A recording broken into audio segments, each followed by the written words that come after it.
So, Mr. President of General Assembly, Secretary General of the United Nations, High Commissioner for Human Rights, Director General of the United Nations Office at Geneva, Head of Federal Department of Foreign Affairs of Switzerland, Excellencies, distinguished colleagues, dear participants. It is a great honor for me to open the 52nd session of the Human Rights Council. Before we begin, I understand that the distinguished permanent representative of Gambia, Ambassador Kah, has requested the floor for an important request. Ambassador, you have the floor.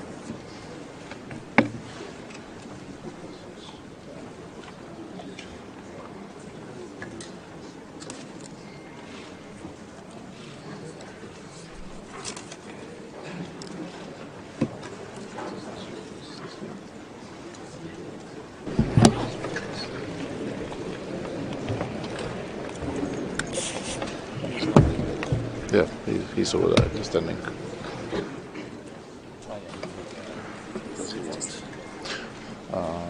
To pay the tribute.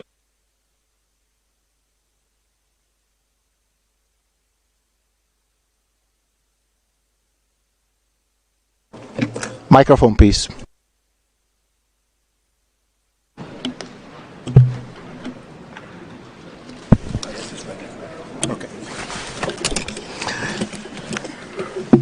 Good morning, Mr. President. Thank you for giving me the floor. I take the floor on behalf of the Republic of the Gambia to request humbly a moment of silence in honor of the victims of the recent earthquake in Turkey and Syria.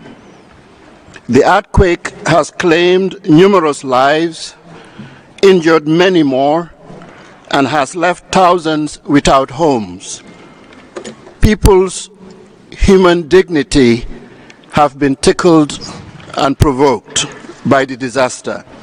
Let us take a moment to remember those who have lost their lives and to show our solidarity for the peoples of Turkey and Syria during this difficult time.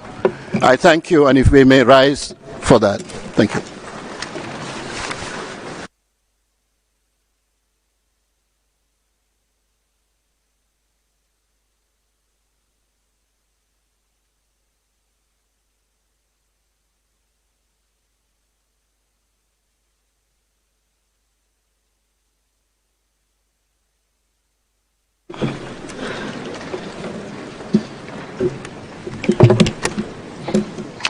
Thank you, Ambassador. Ladies and gentlemen, this first regular session of the year is in many ways the main session of this Council. Let me take this opportunity to thank all of you for entrusting me with the very important task of presiding over this Council, the most important forum on human rights in the United Nations. I wish to reiterate that a constructive atmosphere and cooperative spirit is essential for the effective functioning of the Council. This allows for an open exchange of views and frank discussion while respecting the dignity inherent in this body. We will begin this session by listening to statements by the President of the 77th session of the General Assembly, His Excellency Mr. Csaba Kőrösi, the Secretary General of the United Nations, His Excellency Mr. Antonio Guterres, the United Nations High Commissioner for Human Rights, Mr. Volker Türk, and the Head of the Federal Department of Foreign Affairs of Switzerland, His Excellency Mr. Ignacio Cassis, representing the host country. I wish to take this opportunity to extend a very warm welcome to all delegations and other stakeholders who will participate in the session of the Council. It is a special pleasure to warmly welcome 14 government officials whose participation has been made possible by the Voluntary Technical Assistance Trust Fund, supporting the participation of least developed countries and small island developing states. We look forward to hearing their voices. I am also pleased to welcome the delegations that are participating online, thanks to the Council's continued use of modern technologies. Excellencies, distinguished colleagues, dear participants, I now have the honour to give the floor to the President of the 77th session of the General Assembly. Sir, please.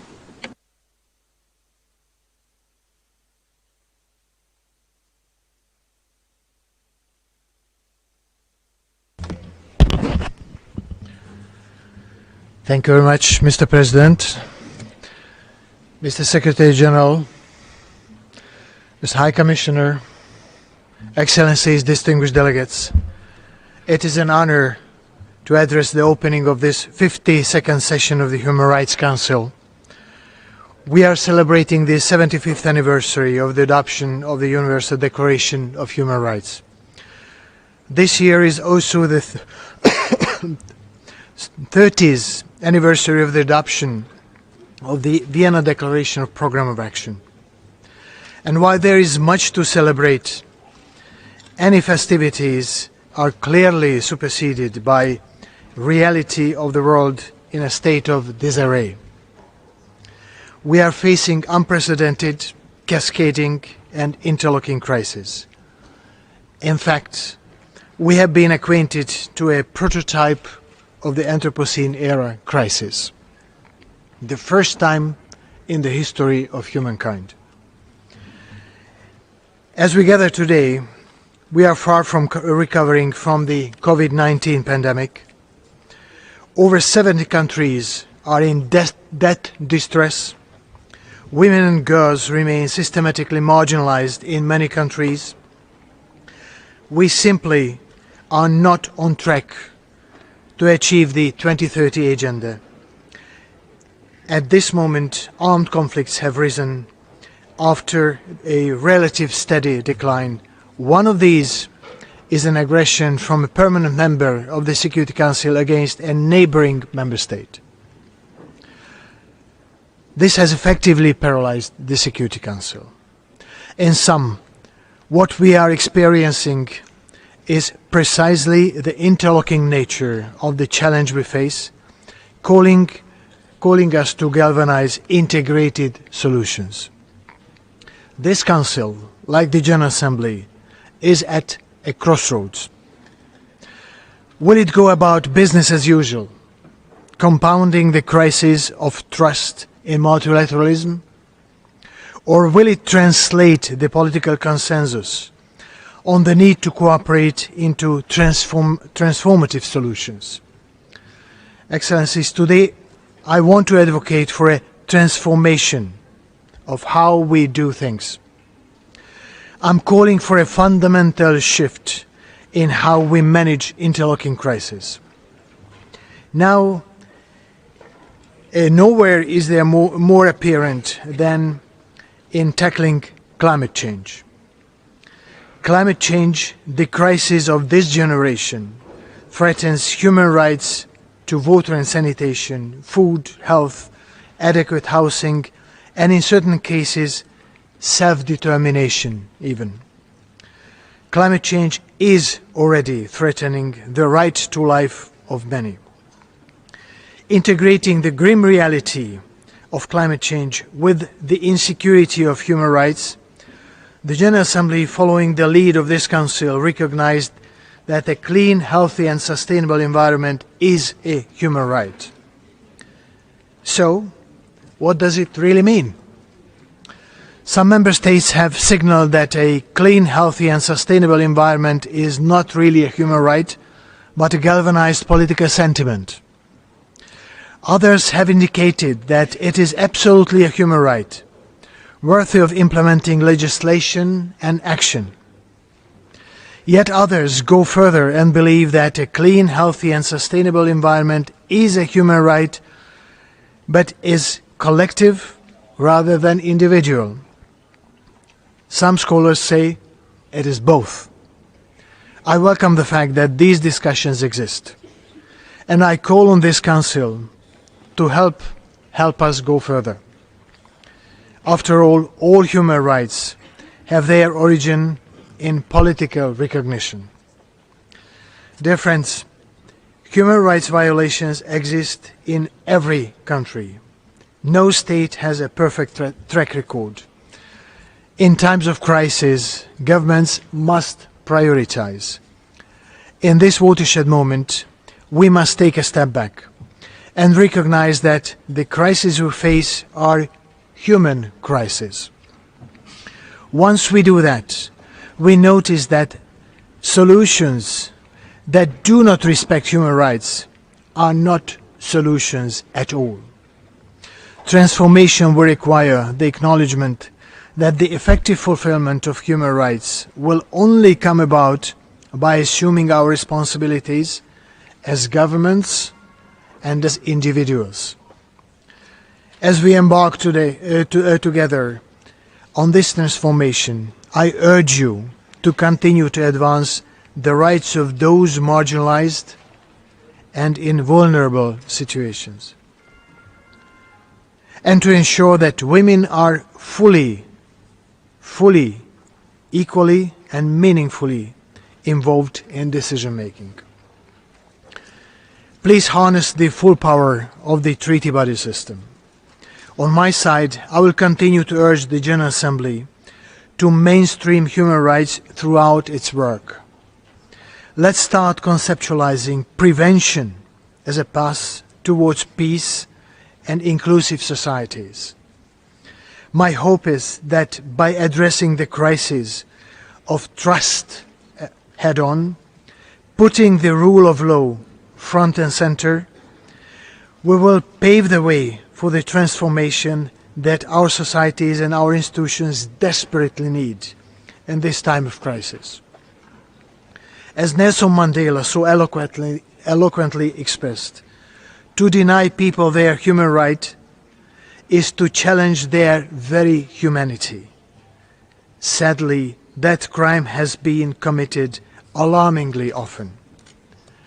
As we move forward, please keep this in mind. Transformation will rest on respect for human rights, or there will be no transformation at all. I thank you.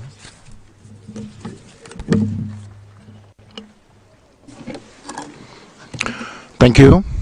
I now have the honor to give the floor to the Secretary General of the United Nations. Excellency, you have the floor.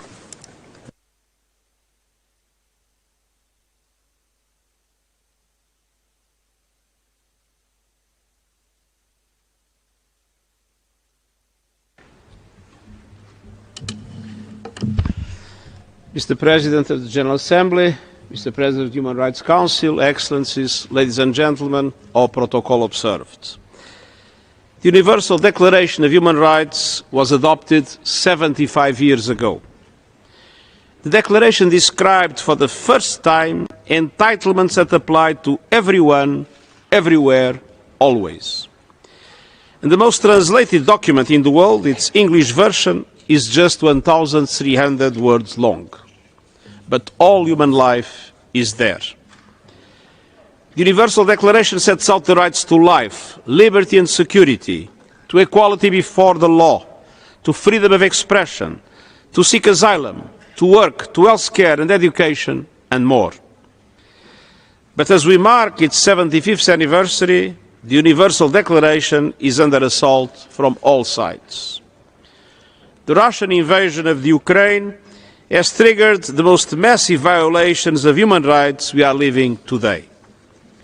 It has unleashed widespread death, destruction and displacement. Attacks on civilians and civilian infrastructure have caused many casualties and terrible suffering. The Office of the High Commissioner for Human Rights has documented dozens of cases of conflict-related sexual violence against men, women and girls, and serious violations of international humanitarian and human rights law against prisoners of war, and hundreds of cases of enforced disappearances and arbitrary detention of civilians were also documented. Excellencies, unfortunately, the Universal Declaration of Human Rights, which should be our common blueprint, is too often misused and abused. It is exploited for political gain, and it is ignored, often by the very same people. Some governments chip away at it, others use a wrecking ball. And today's public disregard and private disdain for human rights are a wake-up call. This is a moment to stand on the right side of history. A moment to stand up for the human rights of everyone, everywhere. We must revitalize the Universal Declaration and ensure its full implementation to face the new challenges of today and tomorrow. And my call to action for human rights, launched 3 years ago in this chamber, is the blueprint. Human rights are not a luxury that can be left until we find a solution to the world's other problems. They are the solution to many of the world's other problems. From the climate emergency to the misuse of technology, the answers to today's crisis are found in human rights. Excellencies, human rights are innate to being human. The Hindu Vedas, the ancient Chinese analects of Confucius, the Bible and the Quran all set out very similar duties and rights. The Declaration on the Rights of Man and the Citizen, a cornerstone of the French Revolution in 1789, set out rights to liberty, property, to freedom of speech, the press and religion. But these rights extended exclusively to men who were citizens, not to women, slaves or minorities.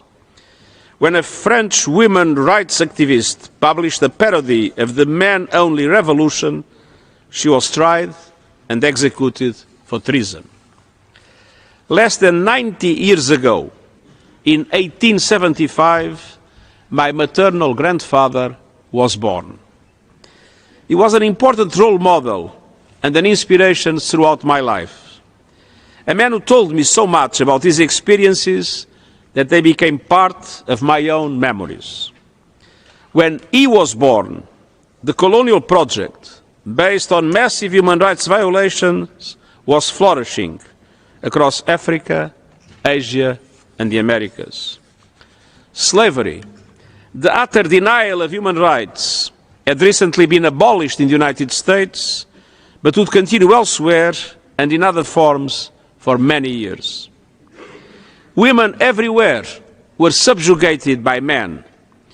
And although my grandfather's life began in an era of human rights horrors, we saw incredible progress.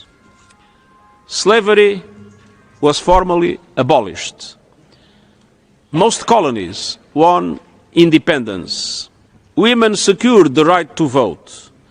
There was widespread recognition of civil and political rights, including to free speech and association.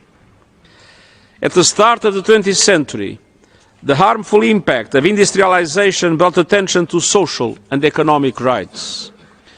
Civil society and the trade union movement led the fight for the rights to education, health care, social security and decent working conditions for everybody. Half a century later, from the carnage of 2 world wars and the appalling crimes of the Holocaust, a transformative moment saw the birth of the United Nations and the Universal Declaration of Human Rights. The Universal Declaration sets out the rights inherent to all people for all time, an unparalleled achievement. And thanks to the efforts of the Indian women's rights activist, Ansa Mehta, the equal rights of women and men were explicit from the start. All human beings are born free and equal in dignity and rights. My grandfather's generation benefited from a century of progress on human rights that went hand in hand with the remarkable leaps in human development. In 1900, 80% of people around the world lived in poverty. The figure had fallen to less than 10% by 2015. The average person lived 32 years. Today, it's more than 70. 7 out of every 10 people were illiterate. Now it's less than 2. So, Excellencies, instead of continuing this progress, we now have gone into reverse. Extreme poverty and hunger are rising for the first time in decades. Nearly half of the world's population, 3.5 billion people, live in climate hotspots. These vast areas are fast becoming human rights disaster zones, where floods, droughts and storms mean people are 15 times more likely to die of climate impacts. A record 100 million people have been forced to flee by violence, conflict and human rights violations. Just yesterday, yet another horrific shipwreck in the Mediterranean claimed the lives of scores of people seeking a better future for themselves and their children. Refugee and migrant rights are human rights. They must be respected without discrimination. While criminal gangs control migration routes, people will continue to perish. We need safe, orderly, legal routes for migrants and refugees. And we must do everything possible to prevent the loss of life by providing search and rescue and medical care as a humanitarian imperative and as a moral and legal obligation. Every day brings new evidence of human rights violations, from summary executions and torture to enforced disappearance and sexual violence.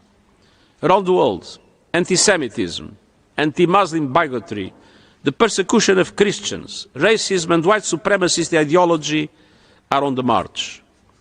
Religious, linguistic and ethnic minorities, LGBTQI+, and other minority communities are targeted for harassment and hatred. Women's sexual and reproductive rights are denied, and gender-based discrimination and violence are rampant. Freedom of expression is in free fall, and the number of media works killed around the world last year rose by a horrific 50%. Inequalities of all kinds are dividing societies ever more deeply. Social cohesion and trust are draining away through the yawning gap between the haves and have-nots. The pandemic left us with a pandemic of abuses of civil and political rights. And it laid bare routine violations of economic and social rights, including the exploitation of women's unpaid care work. Looking forward gives rise to even greater alarm. Unless humanity kicks its addiction to fossil fuels now, critical climate tipping points will crush the human rights of generations to come. The misuse of new technologies could threaten human rights on a scale we can't even imagine. Future generations could inherit a world with no protection from misinformation, disinformation and lies. A divided world of winner takes all. Excellencies, we must heed the lessons of history. As flashpoints multiply and deadly new risks loom, we must fight for our rights. We must protect and promote the global consensus around the Universal Declaration and move forward into a new era of human rights for all. This requires both a laser focus on the rights we have already recognized and a quantum leap towards a new generation of rights. The report on our common agenda sets out a vision for the future with people and their rights at the centre. A new social contract to rebuild trust and social cohesion. A new global deal to heal divisions and give developing countries a greater voice in decision-making. And a new agenda for peace, based on a holistic vision of the peace continuum, from prevention to mediation, peacekeeping and peace building. The call to action for human rights sets out 7 areas for urgent attention. Rights at the core of sustainable development, rights in times of crisis, gender equality, civic space, future generations, collective action and new frontiers. We at the United Nations are changing the way we work, recognizing that human rights are central to everything we do. We are prioritizing the connections between human rights and the prevention of conflicts and crises of all kinds. In July this year, the High Commissioner and I will launch a new agenda for protection. This important initiative will seek to strengthen support from across the United Nations system to member states to protect people and their rights, both in times of peace and in times of crisis and conflict. Excellencies. Excellencies, I had the privilege to work with 3 High Commissioners, Zeid bin Rad Al Hussein of Jordan, Michelle Bachelet of Chile, and currently Volker Turk of Austria. All of them have been remarkable leaders and human rights defenders.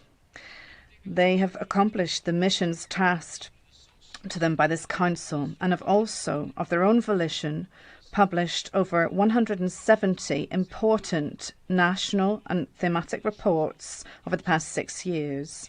These reports focused notably on climate change in the Sahel, migration in Europe and in the Americas, and human rights concerns of different kinds, notably in Afghanistan, Chile, Ethiopia, Guatemala, Libya, the Sahel, Ukraine, Xinjiang, just to mention but a few.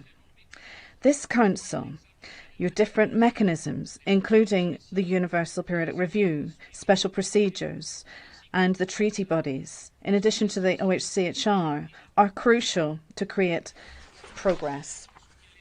This institution supports the efforts of human rights defenders who, with courage, risk persecution, detention, and even death in discharging their mandates. Your fact-finding missions, commissions of inquiry, and your independent experts are critical to upholding the principles of justice and responsibility. The International Court of Justice has a unique role in the field of justice and international responsibility. The International Court of Justice is the cornerstone of the international criminal justice system. It embodies the calling to put perpetrators of the worst crimes in front of their responsibilities. I am delighted at the progress accomplished so that human rights violations be prosecuted on a national and regional level, including violations committed by the private sector. Legal proceedings against companies that destroy the climate are indeed a significant step forward.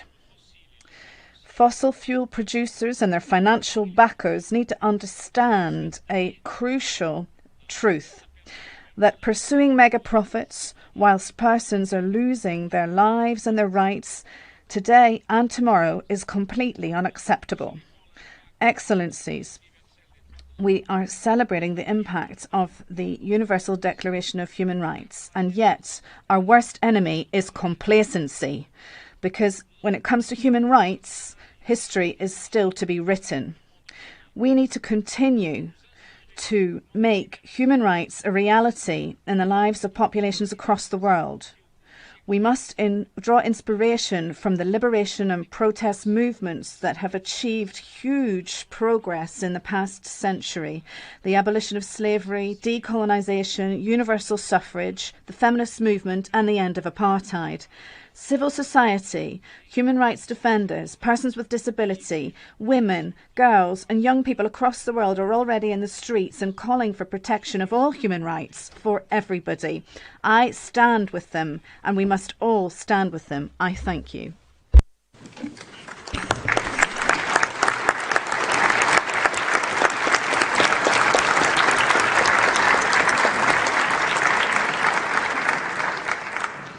Thank you, Mr. Secretary General. And now I have the pleasure to give the floor to the High Commissioner for Human Rights.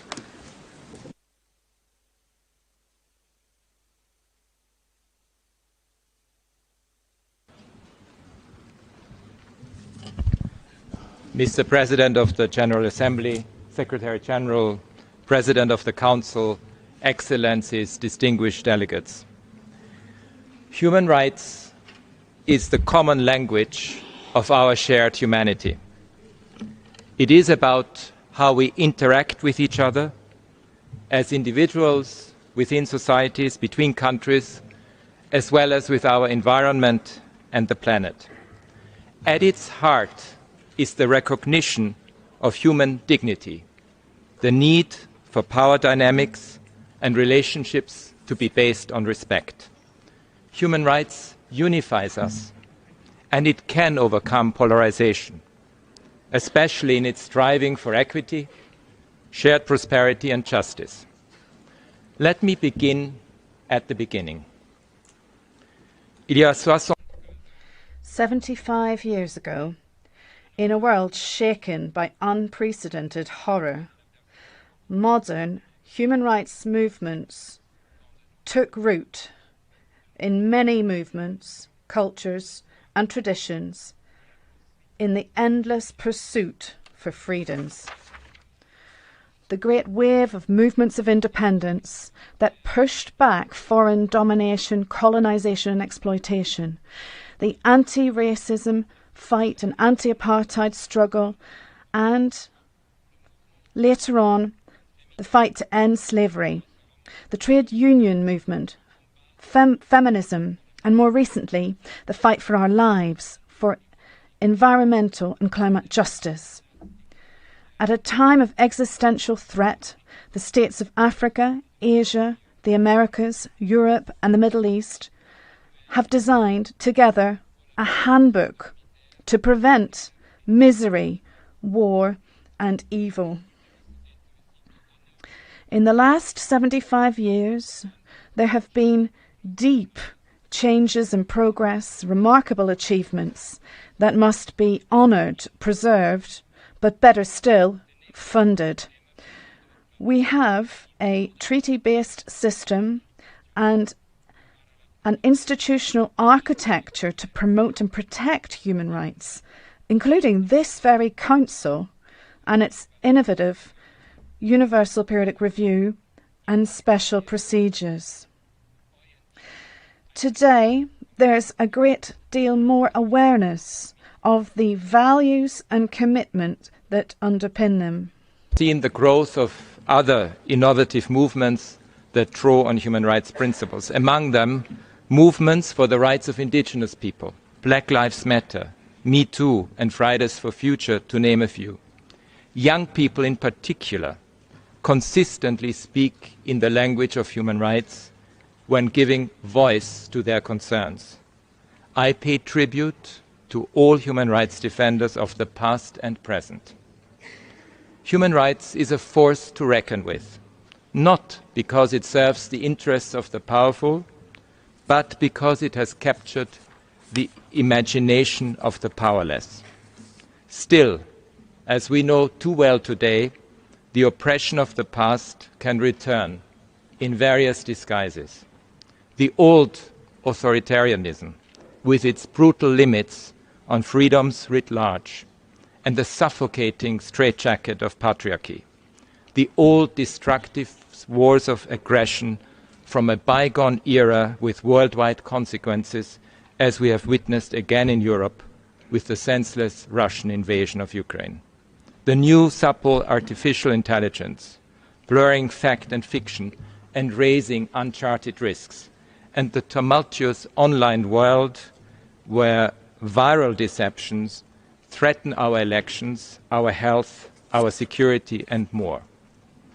Let us hope that 2023 will be the moment in which we finally shift the balance from exploitation of digital technology for profit and oppression to greater investment in digital innovation to tackle our biggest challenges, poverty, climate change, and inequality. If there was ever a moment to revitalize the hope of human rights for every person, it is now. Yet, much of the progress made over decades is being reined back and even reversed in some parts, most conspicuously for women and girls, the civic space, and the freedoms enjoyed at times of peace and through sustainable development, and the list is long. With an eye to the past as well as to the future, in the spirit of never again, and in the interest of intergenerational justice, it is critical that we rekindle the spirit, the impulse and the vitality that led to the adoption of the Universal Declaration of Human Rights 75 years ago. We need to forge a new worldwide consensus on human rights, broadening its base of support and moving forward together in recognition that our survival depends on finding our way back to that common language. Our institutions, which exist to advance all civil, political, economic, social and cultural rights on an equal footing, as well as the right to development and the right to a clean, healthy and sustainable environment, are in a unique position to rebuild this shared respect for each other's dignity.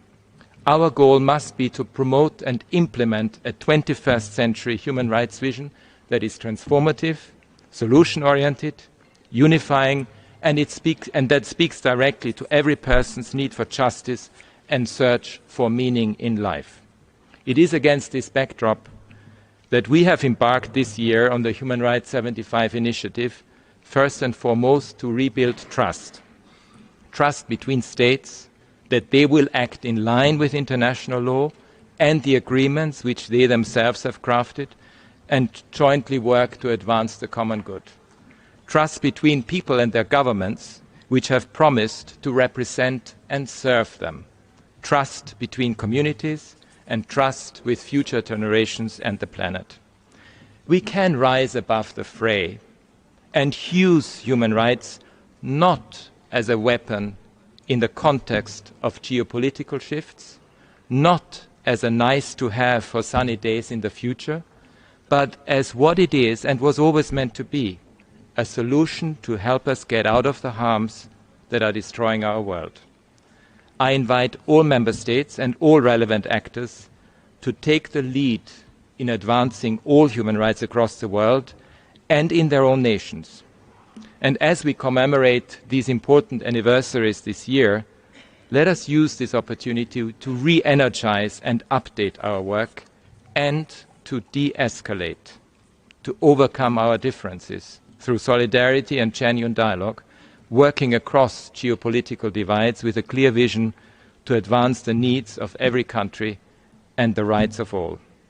And so I ask all of you to deepen cross-regional engagement, to revive the spirit of universality that is the foundation of our work, and to ensure that important discussions on worrying situations to which no country is immune, as well as on racism and the right to development, move forward in the interests of all. I encourage you to ensure that serious violations and abuses are addressed wherever they may occur, and not to fall into the trap of denial or obfuscation. I encourage you to address your people's rights. أشجعكم على تناول حقوق شعوبكم في التحرر من العوز والتحرر من الخوف على قدم المساواة وبنفس التركيز حتى تتمكن جميع حقوق الإنسان من تقوية بعضها البعض ودعم التجديد. And their peoples. I urge you to communicate to the public your sincere commitment to human rights and to counter the rising tide of hatred and division.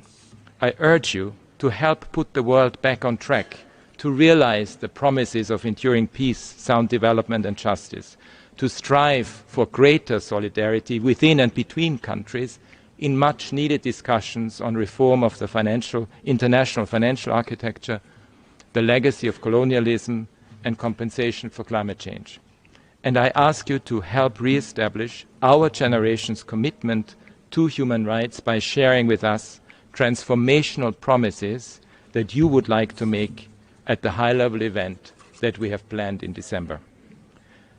I, for my part, am committed to principled and practical engagement with states.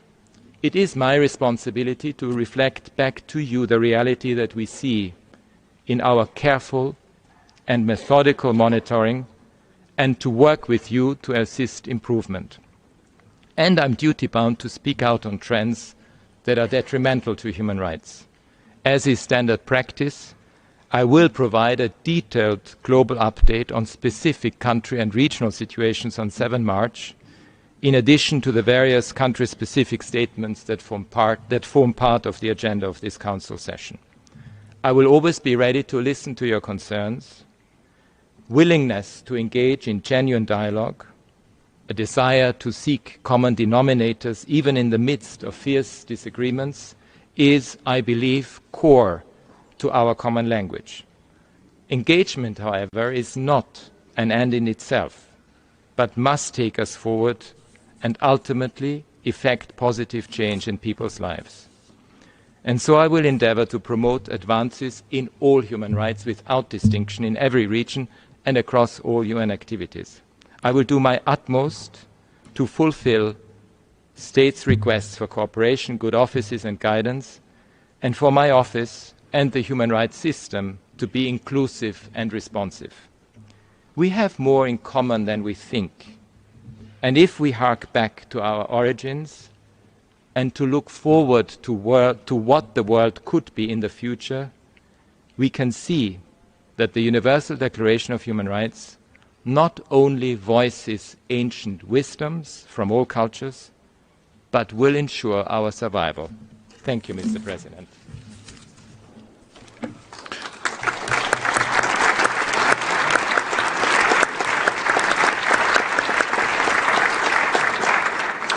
Thank you. I now have the honor of inviting His Excellency Mr. Ignacio Cassis, Head of the Federal Department of Foreign Affairs of Switzerland, to make a statement on behalf of the host country. Monsieur le Président, President of the Human Rights Council, Secretary General of the United Nations, President of the General Assembly of the United Nations High Commissioner, Ministers, Delegates, Your Excellencies, ladies and gentlemen. Welcome to International Geneva for this 52nd session of the Human Rights Council. Last year, I was speaking here before you shortly after the Russian military aggression against Ukraine. For 368 days now, the Russian armed forces have been flagrantly violating the United Nations Charter. I have seen in Kiev with my own eyes the suffering caused by this war. I shall refrain from giving you an exhaustive list of the shocking violations of human rights and international humanitarian law committed in this war. The reports have noted massacres of civilians, sexual violence, detention camps and torture, the deportation of children and teenagers, the repression and imprisonment of those who are in opposition. In this room, we had all thought that we would never again have to speak of such a list in Europe. We were wrong. And this is not only related to this war, but all conflicts in the world today. Ladies and gentlemen, we are commemorating, as you've heard, this year, the 75th anniversary of the Universal Declaration of Human Rights. 75 years ago, the founding states of the United Nations committed themselves together to protecting the individual from arbitrary behavior. Individuals should never again be able to be deprived of their rights and freedoms, their fundamental freedoms, by a state. Unfortunately, since 1948, the world has been accumulating situations of once again, millions of women, men and children have been deprived of their most fundamental rights. Once again, so many people have been imprisoned and tortured for having expressed their opinions. Once again, so many people have been executed on the basis of expedited trials and forced confessions. Once again, so many people have been victims and caused to flee due to their gender, their ethnic identity, their language or their religion. And Ukraine is in the front line today, but I am not forgetting any human drama that is before the Council today. Of course, over the last 75 years, major progress has been achieved in the human rights sphere. More and more states are ratifying the relevant conventions to protect their citizens against the law of the strongest. One of the major achievements has been the creation of the different special tribunals and courts, without forgetting, of course, the International Criminal Court. Access to education, health, and equality of men and women before the law are also positive developments. However, the hope that we would see democracy, the rule of law, and human rights be imposed throughout the whole world has not been realized. We are noting a gap that still exists between the commitments of states and reality. Your Excellencies, this is the prime importance of this Human Rights Council. Here and now, we must tackle disagreeable subjects.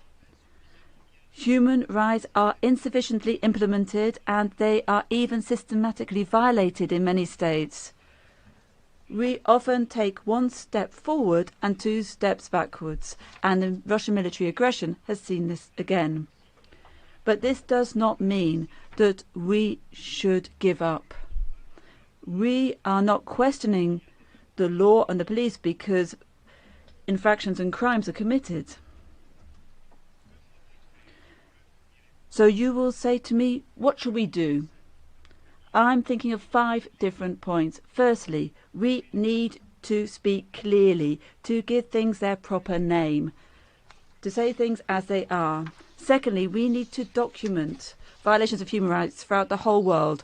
Thirdly, we need to hold those who commit crimes accountable. Without justice for victims, no sustainable peace is possible. Fourthly, we must strengthen multilateralism and focus it more on its prime objective and purpose, which is peace. Fifthly, we must use the best weapon that we have as human beings, and that is dialogue. Again and again. There is no peace without dialogue, especially when we disagree. So, ladies and gentlemen, that is how Switzerland is prepared to work to seek solutions. This is how we are determined to work with you here in this Council in the interest of my country as in the interest of your countries. Thank you.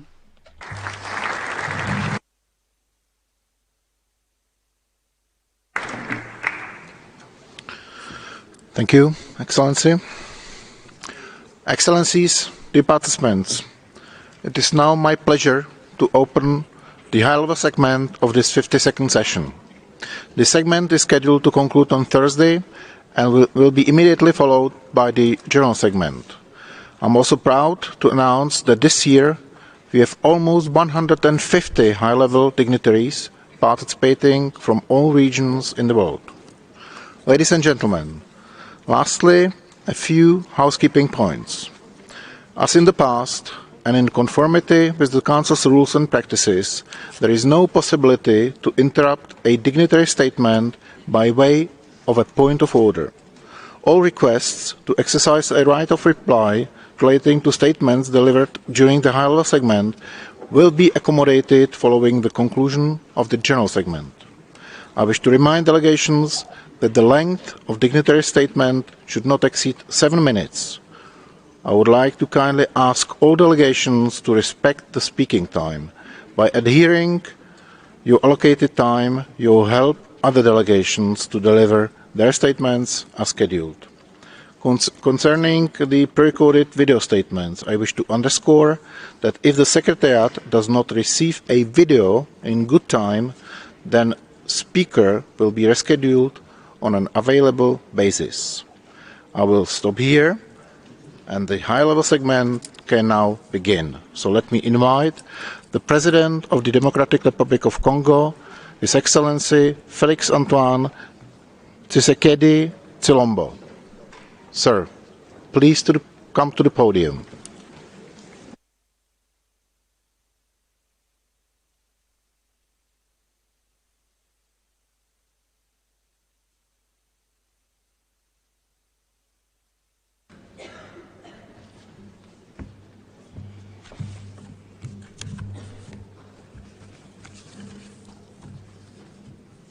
Monsieur le Président du Conseil des droits de l'homme des Nations Unies, Mesdames et Messieurs les chefs de gouvernement,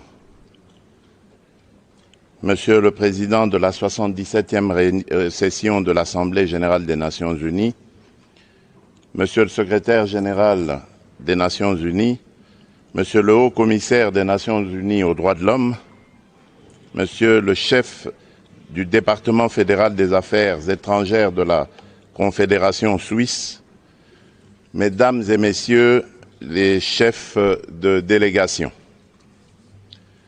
La tenue de la 52e session du Conseil des droits de l'homme des Nations Unies m'offre l'opportunité de m'exprimer du haut de cette tribune sur la situation des droits de l'homme et des libertés fondamentales en République démocratique du Congo, des priorités retenues en la matière par mon gouvernement, des avancées enregistrées à ce stade, ainsi que des défis majeurs auxquels nous sommes confrontés comme nation, décidés à vivre dans la modernité et à contribuer au progrès de la civilisation de l'universel.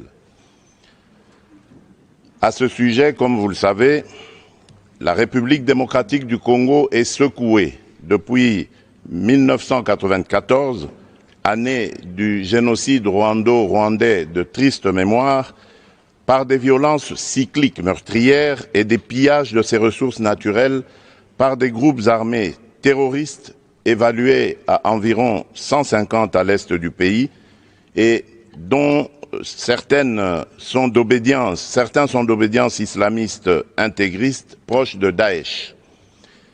Ces groupes opèrent plus spécifiquement dans les provinces de l'Ituri, du Maniema, du Nord Kivu et du Tanganyika.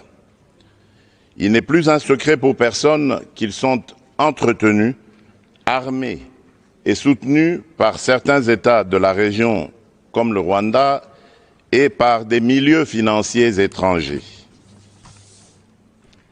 Ainsi, depuis 30 ans, la République démocratique du Congo est le théâtre d'atrocités humaines les plus abominables. Des violations graves des droits de l'homme, des crimes de guerre et contre l'humanité y sont commis dans l'impunité la plus totale.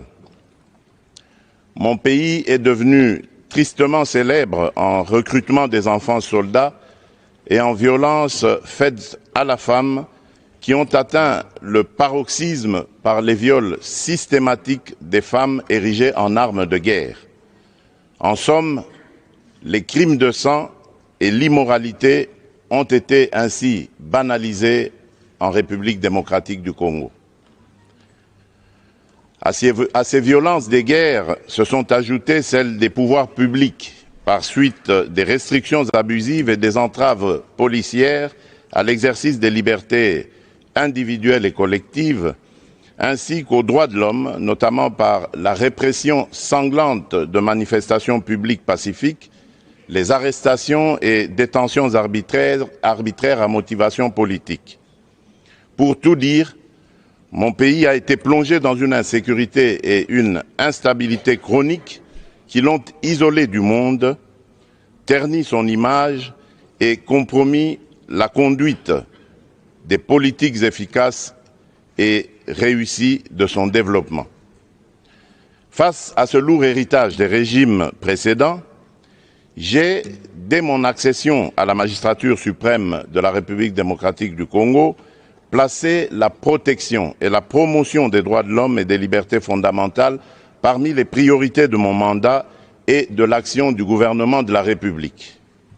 À cet effet, j'ai pris les mesures suivantes: la fermeture de tous les lieux de détention illégaux et secrets des services de sécurité et des offices de police judiciaire, la libération de tous les détenus et prisonniers politiques, il n'y a plus aujourd'hui dans mon pays de Congolais arrêtés, détenus ou emprisonnés pour leurs opinions ou appartenances politiques, à ne pas confondre, bien entendu, avec des politiciens poursuivis pour infraction de droit commun. La libéralisation des espaces des manifestations publiques, des libertés d'opinion, de pensée et d'information, avec pour objectif plus jamais de manifestations non violentes réprimées, ni de manifestants pacifiques poursuivis et tués, même dans les lieux de culte, comme on a pu le voir en République démocratique du Congo par le passé. Et enfin, le retour au pays sans condition des exilés politiques.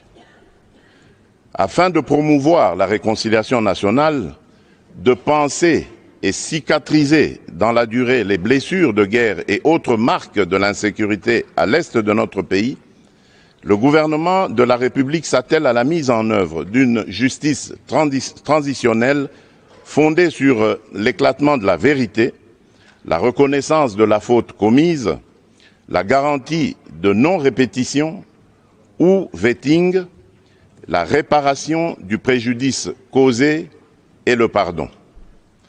Pour ce faire, mon gouvernement, avec l'appui technique de certains partenaires, dont le Bureau conjoint des Nations Unies aux droits de l'homme et l'assistance des experts tant nationaux qu'internationaux, a élaboré un avant-projet de loi cadre portant dispositions générales applicables à la justice transitionnelle qui sera soumis au Parlement au courant de la session de mars prochain. Par ailleurs, dans le cadre du processus de paix de Nairobi initié par la Communauté d'Afrique de l'Est et de la mise en œuvre du programme de démobilisation, désarmement, relèvement communautaire et stabilisation, PDDRCS en sigle, j'ai entrepris des consultations avec les groupes armés en vue de leur réintégration dans la vie nationale. Ces consultations sont à leur phase 3 et incluent déjà 56 groupes. Le M23, soutenu par le Rwanda, et le Codeco se sont exclus de ce processus de paix en prenant les armes contre la République démocratique du Congo, dont ils se réclament pourtant la citoyenneté. S'agissant des poursuites pour crimes imprescriptibles, mon gouvernement continue à plaider pour la création d'un tribunal pénal international pour la République démocratique du Congo afin d'élucider les 617 incidents documentés dans le rapport mapping du Haut Commissariat des Nations Unies aux droits de l'homme.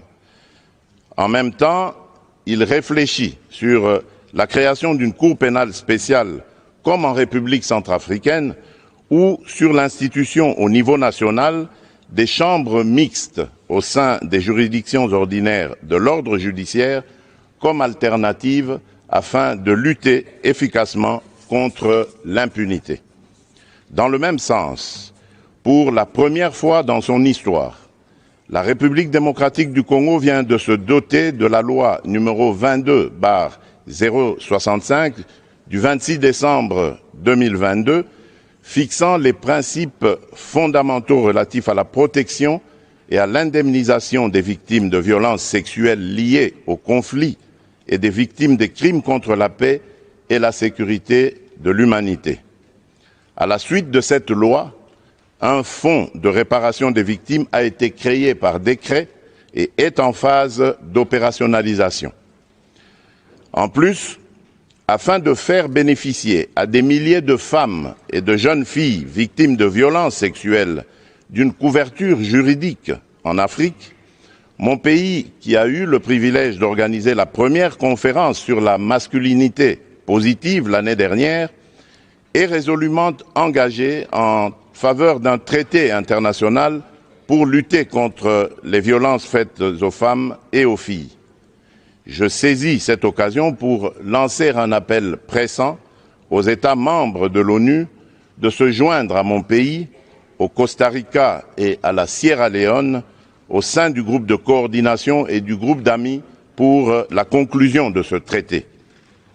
Concernant le trafic d'êtres humains, j'ai institué un mécanisme en interne chargé d'en faire le suivi et de rapporter les cas suspects aux autorités compétentes aux fins de poursuite des auteurs des actes constitutifs de ce crime. À ce sujet, les dispositions du Code pénal congolais ont été renforcées et adaptées afin de réprimer rigoureusement les auteurs des dits actes. Dans le cadre de la protection des droits des personnes vulnérables, j'ai également promulgué en date du 15 juillet 2022 la loi numéro 22/030 portant protection et promotion des droits des peuples autochtones pygmées en République démocratique du Congo afin de faciliter leur intégration dans la communauté nationale et d'assurer ainsi l'égalité des chances envers cette population. La promulgation de la loi organique numéro 22/003 du 3 mai 2022 portant protection et promotion des droits des personnes vivantes avec handicap répond aussi à cette exigence. Toujours dans le même ordre d'idées, le Parlement examine depuis la dernière session le projet de loi visant la protection des défenseurs des droits de l'homme. Le mandat des membres de la Commission nationale des droits de l'homme a été renouvelé par la signature de l'ordonnance d'investiture de nouveaux élus. Quant aux élections générales prévues pour le 20 décembre prochain, une autre matière qui touche aux libertés fondamentales et aux droits fondamentaux des citoyens, le gouvernement de la République et moi-même attachons le plus grand intérêt et portons une attention soutenue à leur tenue en toute transparence, en toute liberté et sans exclusion basée sur des considérations politiques, tribales ou ethniques.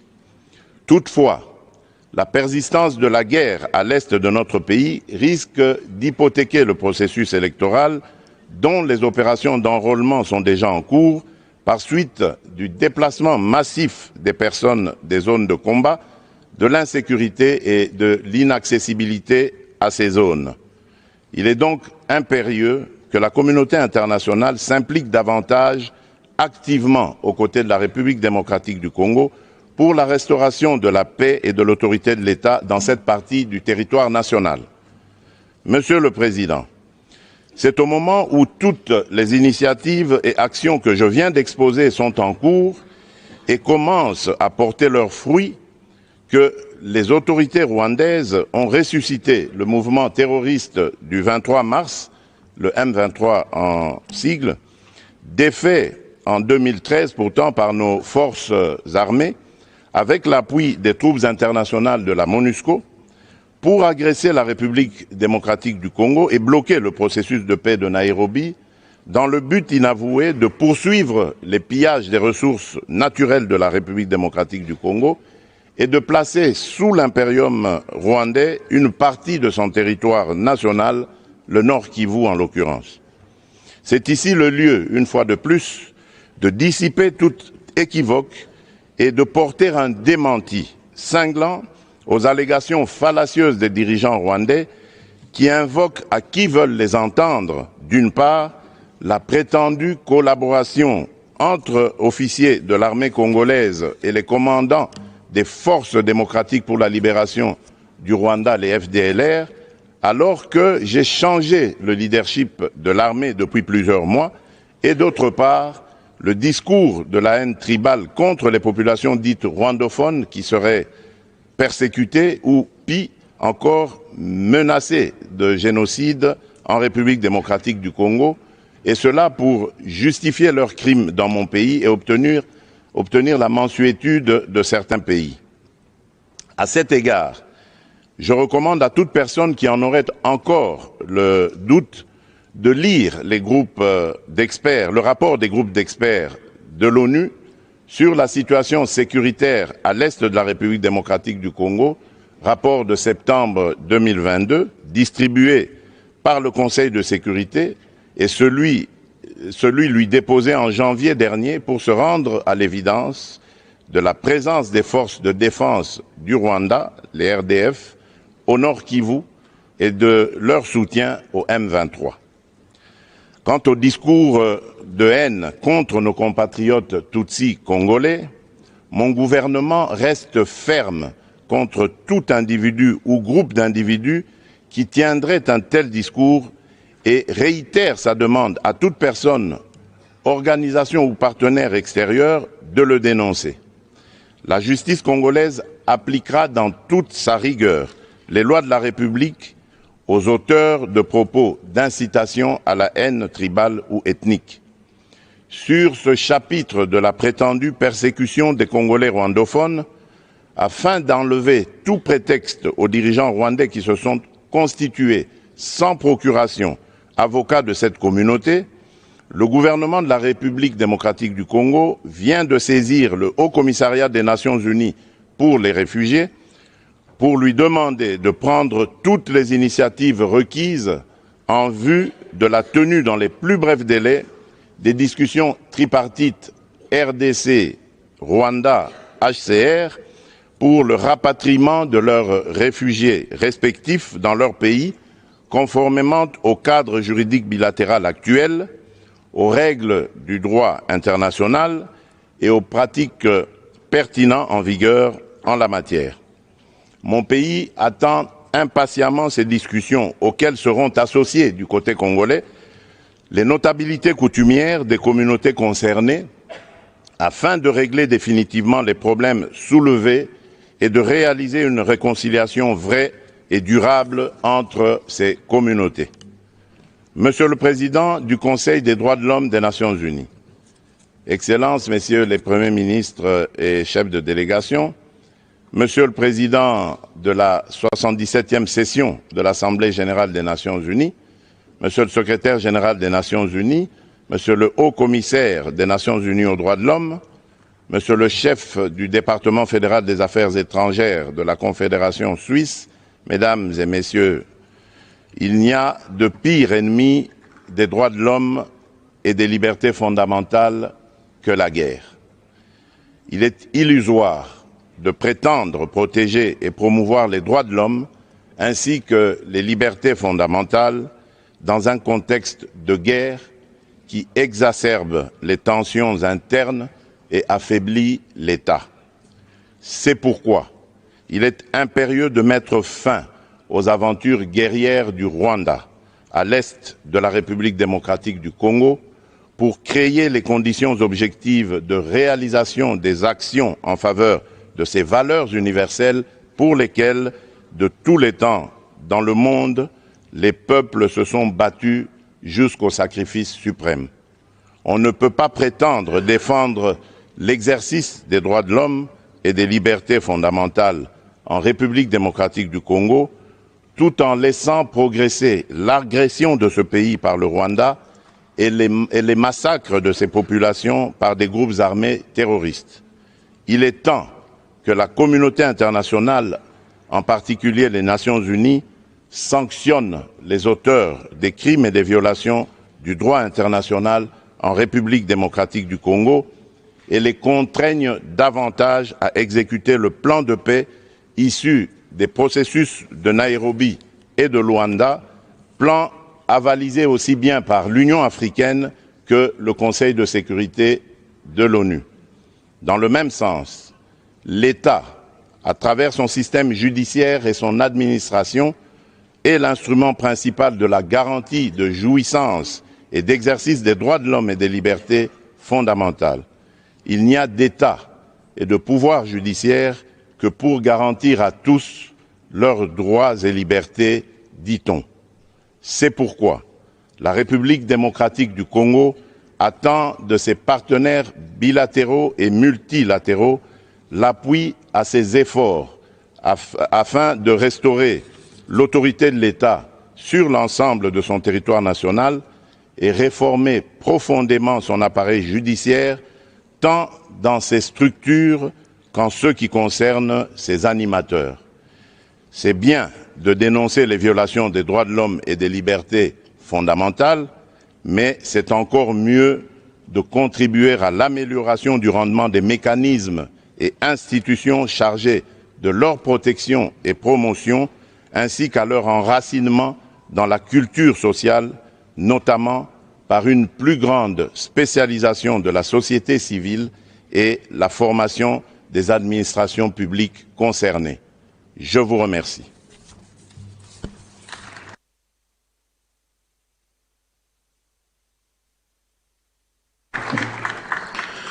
Merci à vous, Monsieur le Président. And now let me invite President of Montenegro, His Excellency Milo Đukanović.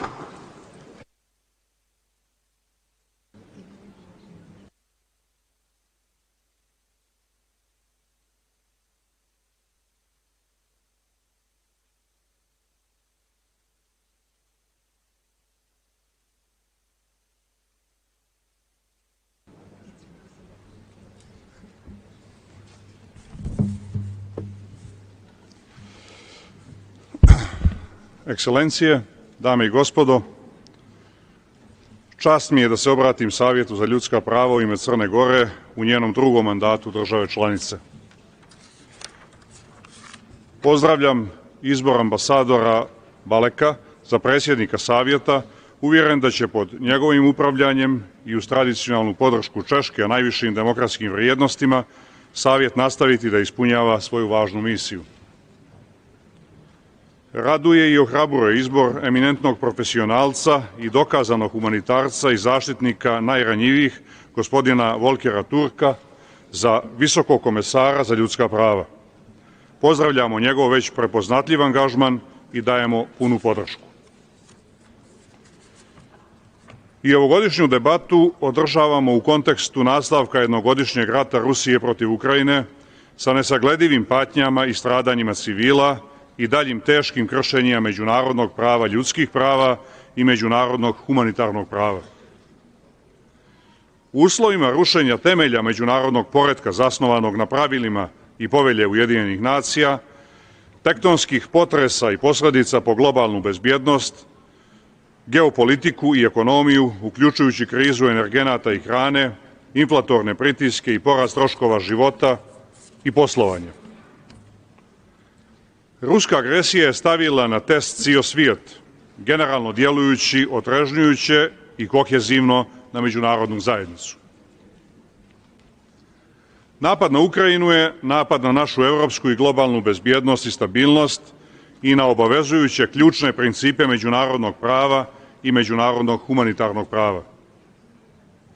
Zato ne smijemo ostajati nijemi kada je dio suverene države okupiran od strane druge, kada se dešavaju pokušaji svrgavanja demokratski izabranih vlasti ili kada bilo koja država krši i zloupotrebljava ljudska prava i slobode.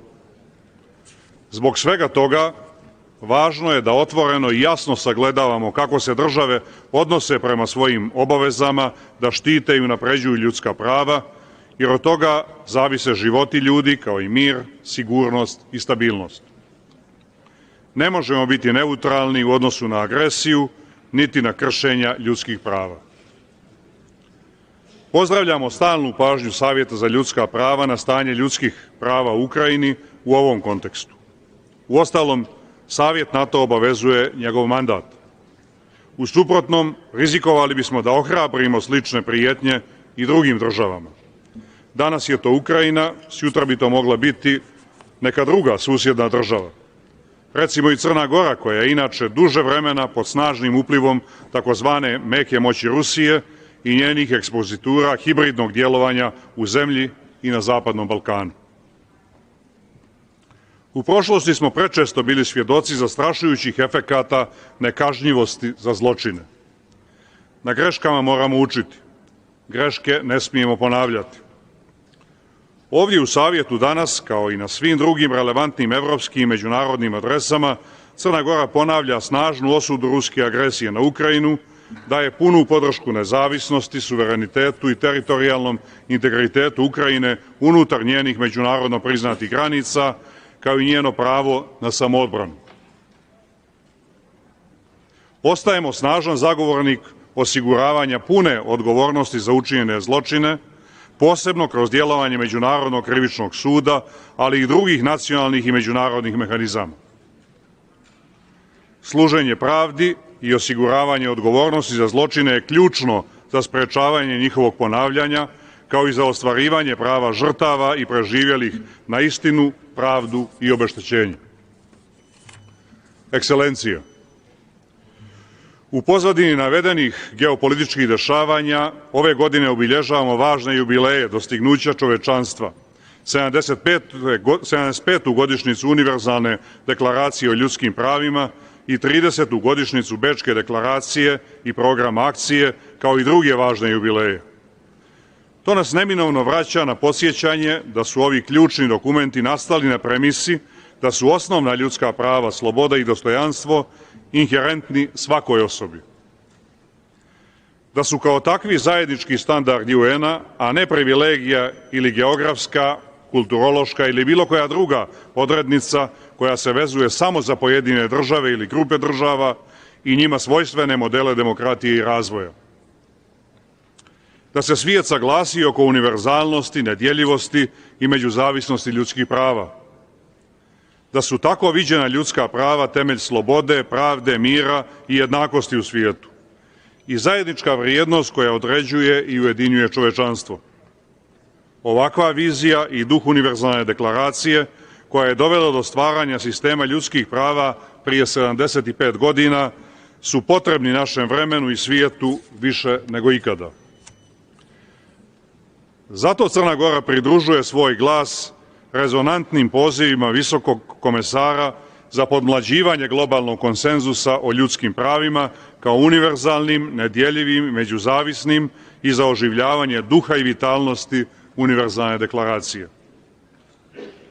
To dalje zahtijeva da osiguramo da ljudska prava budu u središtu naših odgovora na višestruke krize i da budu podržana pravnim sistemom zasnovanim na vladavini prava. Isto tako da podržimo inkluzivan, efikasan i umreženi multilateralizam i njegove institucije. To je važno da bi preokrenuli alarmantni trend sistemskih i široko rasprostranjenih kršenja ljudskih prava, rastuće diskriminacije i nejednakosti, kao i erozije demokratskih institucija i građanskog prostora. I da bi odgovorili na nove izazove za ljudska prava poput hibridnih prijetnji, tehnološkog razvoja, klimatske krize i ekološkog propadanja, te višestrukih posledica pandemije COVID-19. Da bi ovo postigli, potrebno je da krenemo od svoje kuće, da stalno radimo na očuvanju i unapređenju ljudskih prava i demokratskih vrijednosti u našim društvima. Jedino tako možemo biti kredibilni i odgovorni prema svojim građanima i pouzdani u saradnji sa drugima. Kada sagledavamo domete univerzalne deklaracije u kontekstu sadašnjih, višestruko povezanih i ispreplijetanih izazova i kriza, čini se važnim podsjetiti da je država na čijem sam čelu sačuvala mir, međukulturni i međuetnički karakter crnogorskog društva u vihoru zla i rata koji su generisale retrogradne politike na prostoru bivše Jugoslavije 90. godina prošlog vijeka. Mi danas sve svoje susjede možemo pogledati u oči, ne okrećući glavu od Srebrenice i svih drugih zločina, kao što nijesmo zatvarali vrata pred kolonama izbjeglica iz Bosne i Hercegovine, Hrvatske, sa Kosova, koje su tokom 90-ih našle utočište u Crnoj Gori. Kao i danas od velikog broja Ukrajinaca koji bježe od ruske agresije. Ipak i danas se Crna Gora suočava sa ozbiljnim izazovima koje nagrizaju njenu multietničku demokratiju, oazu mira na Zapadnom Balkanu i sidro njegove stabilnosti, kako su je od 90. godina prošlog vijeka do nedavno nazivali najviši zvaničnici demokratskih država. Kontinuirana ruska hibridna djelovanja kojima smo besomučno izloženi postiču retrogradne politike, šire govor mržnje i produbljuju podjele i u Crnoj Gori, kao i u drugim zapadno-balkanskim društvima. Ali mi nemamo i ne tražimo alternativu evropskom vrednostnom sistemu. Na vrijednostima pravde, prava, slobode i jednakosti, uz poštovanje najviših međunarodnih standarda, Crna Gora je obnovila nezavisnost, ostvarila članstvo u NATO i našla se u predvorju Evropske unije. I nastavit ćemo evropskim putem. Crna Gora će ostati principijelan glas u odnosu na dramatična kršenja ljudskih prava, krize i sukobe koje su se dešavale i u drugim državama svijeta. U Iranu, Afganistanu, Etiopiji, Mjanmaru i mnogim drugim mjestima. Bićemo snažni podržavaoci prava djevojčica i žena, prava osjetljivih i marginalizovanih grupa, uključujući LGBT, IQ plus osoba. Crna Gora će nastaviti da djeluje u Savjetu proaktivno i konstruktivno s ciljem jačanja, poštovanja i očuvanja univerzalnih ljudskih prava svugdje i za sve i u okviru UPR procesa i da podupire nezavisnost mandata visokog komesara i kancelarije, kao i da sarađuje sa ostalim UN mehanizmima za ljudska prava. Zahvaljujem na pažnji.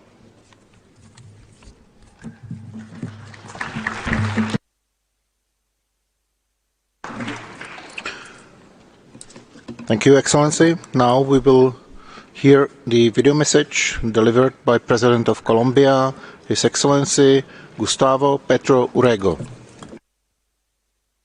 Su Excelencia, señor Václav Valek, presidente del Consejo de Derechos Humanos. Su Excelencia, señor Chava Corozzi, presidente de la 77ª sesión de la Asamblea General. Su Excelencia, señor Antonio Guterres, secretario general de las Naciones Unidas. Señor Volker Turk, alto comisionado de Naciones Unidas para los Derechos Humanos.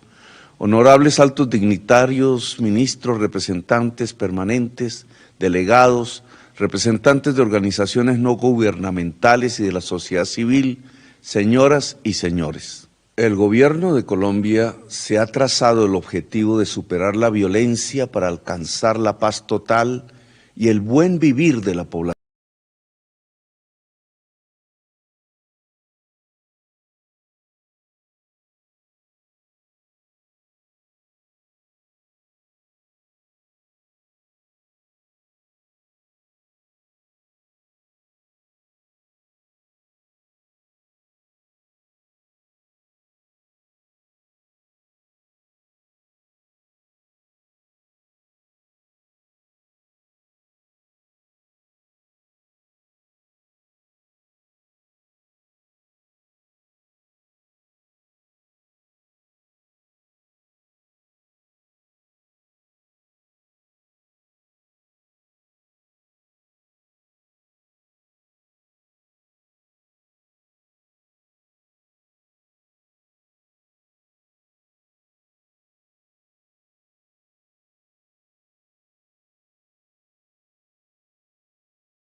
De especial protección constitucional y de grupos discriminados o marginados.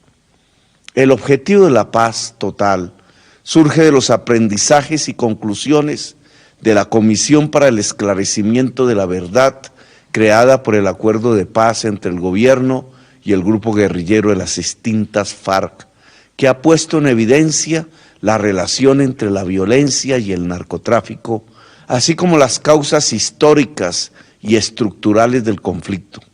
En este aspecto, Colombia propone una nueva política sobre drogas, con un enfoque de derechos humanos para dejar atrás el prohibicionismo como paradigma dominante, implementando estrategias que atiendan las causas estructurales de este fenómeno, como la pobreza, la falta de acceso a oportunidades, la sociedad de la competencia y la debilidad institucional, entre otras, y generar una regulación basada en el cuidado de la vida, con enfoque territorial, con prevención ambiental y diferencial.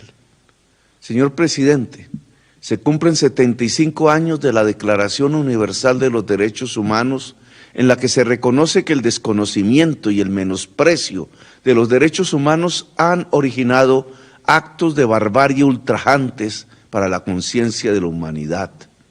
Después de 75 años, el anhelo inspirador de la Declaración por un mundo en paz, en el que impera el respeto por la dignidad humana mediante el goce efectivo de los derechos humanos, continúa vigente frente a múltiples y nuevos desafíos. Hoy la guerra se hace presente, hoy la paz debe hacerse presente en el mundo. A 30 años de la Declaración y el programa de acción adoptados en la segunda Conferencia Mundial de Derechos Humanos en Viena, quiero hacerles una invitación a reflexionar sobre la imperiosa necesidad de robustecer el sistema de protección de los derechos humanos en el mundo, identificando los principales desafíos y tomando acciones concretas para afrontarlos. Este ejercicio de reflexión y construcción de acciones debería tener lugar en el marco de una tercera Conferencia Mundial de Derechos Humanos, tal como fue previsto hace 30 años, para dar la debida continuidad a las conferencias llevadas a cabo en Teherán en 1968 y en Viena en 1993.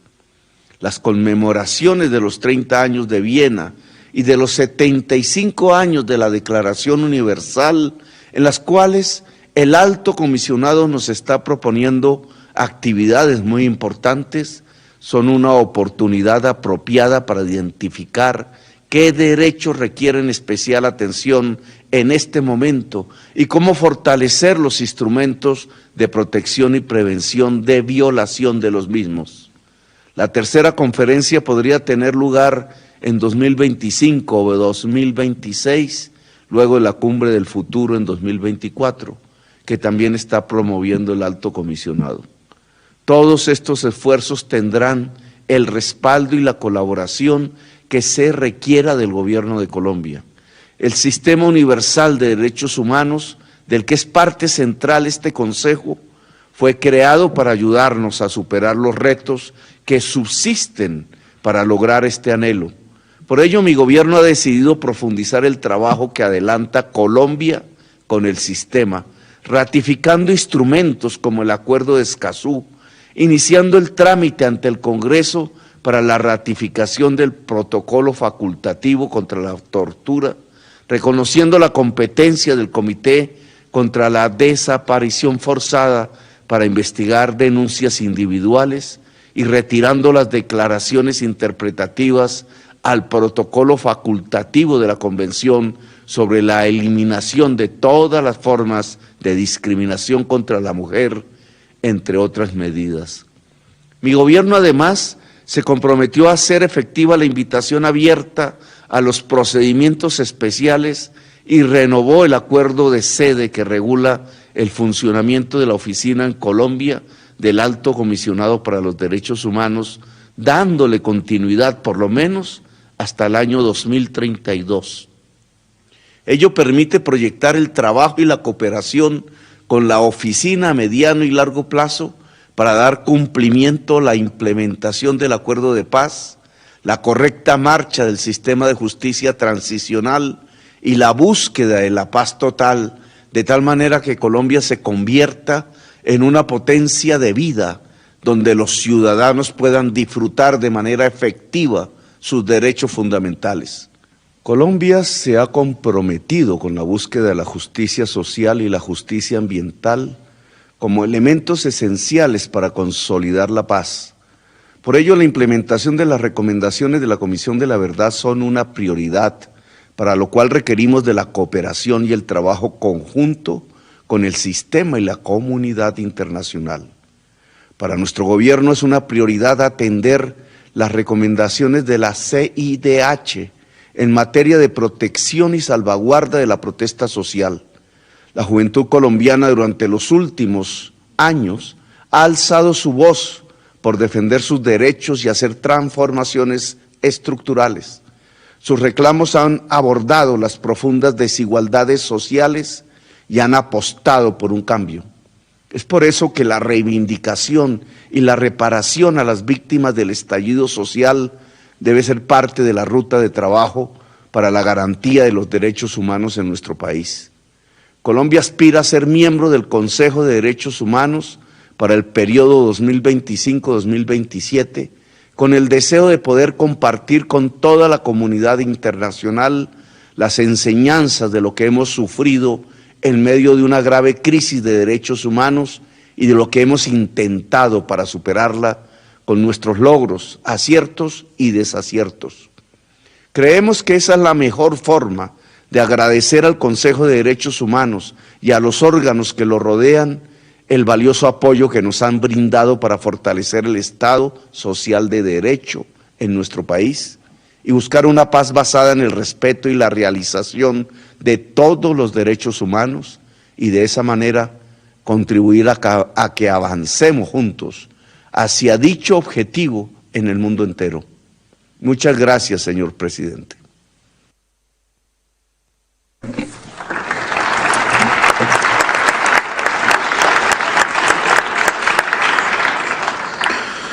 Thank you, Mr. President. The next video message will be delivered by the Prime Minister of the Czech Republic, Mr. Petr Fiala. Mr. President, Mr. High Commissioner, Excellencies, ladies and gentlemen, I am pleased that I can speak to the Council for the first time.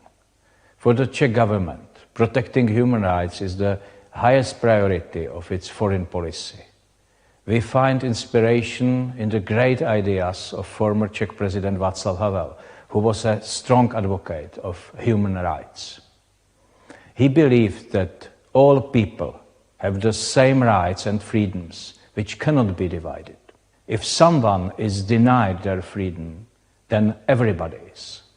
And we cannot be silent when we face evil or violence, because if we are silent, it means we accept it. Basic rights and freedoms should not be taken from anyone, but they sometimes are. This is why we must protect these rights and make sure everyone knows and understands the Universal Declaration of Human Rights. Today I am glad to greet Volker Türk, who is the new High Commissioner for Human Rights. I wish him all success in his important position. We will continue supporting him and his office. Also, the Czech Republic joins the UN Human Rights Council again and now has a leading role. Thanks to this, we can be active and promote and develop international human rights. Mr. President, now I would like to speak about the situation in Ukraine, which is very important for us. Last week was the first anniversary of Russia's attack on Ukraine. People in Ukraine are suffering from many crimes and violations of human rights done by Russian occupation forces. Czechia supports Ukraine and its brave people in this battle. We have welcomed hundreds of thousands of refugees and will continue to help Ukraine as needed. I appreciate that 1 year ago, this Council acted fast and established a commission of inquiry only a few days after the invasion. Everyone who breaks international law and humanitarian law must be held responsible. I am sure that the Commission will help us achieve this common goal. We must not forget that the attack on Ukraine is making the human rights situation much more difficult also in Russia, where repressions are growing. We are pleased that the Council established a mandate of a special rapporteur to monitor the conditions in the country. Human rights violations also continue in Belarus, where about 1,500 people are in prison for political reasons. It is typical that Czechia focuses on our eastern neighbors, but people in other countries like Iran, Afghanistan, Myanmar or Cuba are still suffering from human rights violations. Like Václav Havel said, we must not be silent about it. Thank you.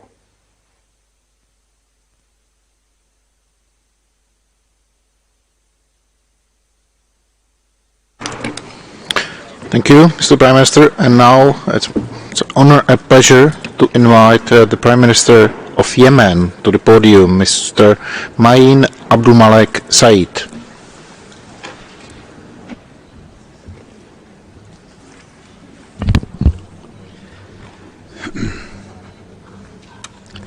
السيد الرئيس، أصحاب المعالي والسعادة، السيدات والسادة الحاضرون جميعا،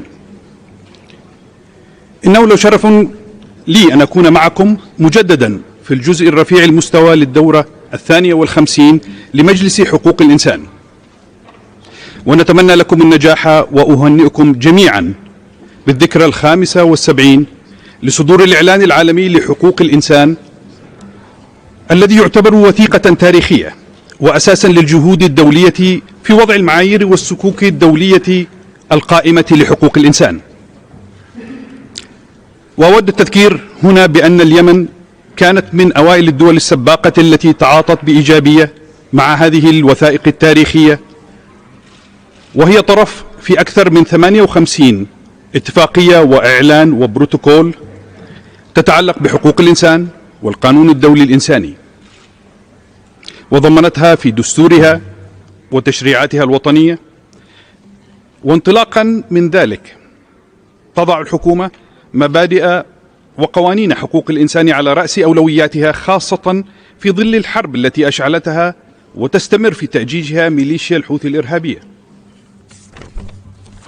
إن موقفنا في الحكومة هو أن صون حقوق الإنسان وحمايتها جزء أساسي من التزاماتنا أمام شعبنا بسلام عادل ومستدام ينهي سياق الحرب ويعيد الأمن والسلام لليمن. سيدات والسادة، 8 سنوات من الحرب التي فرضتها علينا ميليشيا إرهابية انقلبت بقوة السلاح وبدعم إيراني على السلطة الشرعية، شهدنا فيها تراجع الحقوق المكتسبة التي حققتها الدولة والجمهورية والديمقراطية في اليمن على مدى أكثر من 6 عقود، والتي استبدلتها الميليشيا بحالة من الإرهاب والقتل والقمع للحريات، ومحاولة فرض نظام عنصري طائفي دخيل على مجتمعنا اليمني، وتفخيخ التعليم وعقول النشء والشباب بأفكار إرهابية متطرفة، واستهداف الحقوق والحريات التي كفلها النظام والقانون خاصة النساء، وابتداع شروط تقييدية لسلبها في الحق في التعليم والعمل. وللأسف إننا أمام ميليشيا لا تؤمن بالسلام، بل تعمل على تغذية العنف والصراعات، وتجاربنا معها طويلة. كانت الأمم المتحدة والمجتمع الدولي حاضرة معنا في كافة التفاصيل، وشهد كيف أفشلت كل اتفاق يهدف إلى إنهاء معاناة الشعب اليمني ويحفظ حقوقه، وآخرها اتفاقية الهدنة الإنسانية برعاية أممية، والتي لم تنفذ الميليشيا أي من التزاماتها المنصوص عليها في الاتفاق حتى أسقطته في أكتوبر الماضي. لقد انتهكت هذه الميليشيا كل المواثيق والأعراف القانونية والأخلاقية ومبادئ حقوق الإنسان، وعلى سبيل المثال استخدام التجويع كسلاح لإخضاع المجتمع ونهب المساعدات الإنسانية، وتطويع القضاء كأداة سياسية لإرهاب كل من يعارضها، وأصدرت ونفذت أحكام إعدام بحق أبرياء مختطفين من سياسيين وحقوقيين وصحفيين وأكاديميين وغيرهم، وهجرت المواطنين من منازلهم حتى أضحى في اليمن أكثر من 4 ملايين نازح داخليا، وحولت البلاد إلى أكبر حقل ألغام في العالم، إضافة إلى تفخيخ التعليم بأفكار إرهابية متطرفة وتجنيد الأطفال واستخدامهم كوقود للحرب ضد الشعب اليمني، وعمدت إلى نشر الجهل والتضليل، وذلك من خلال حملاتها العدائية ضد اللقاحات مثل لقاح كورونا وشلل الأطفال والحصبة، حتى شهدنا عودة أمراض وأوبئة كنا قد تجاوزناها منذ عقود، ومنها شلل الأطفال.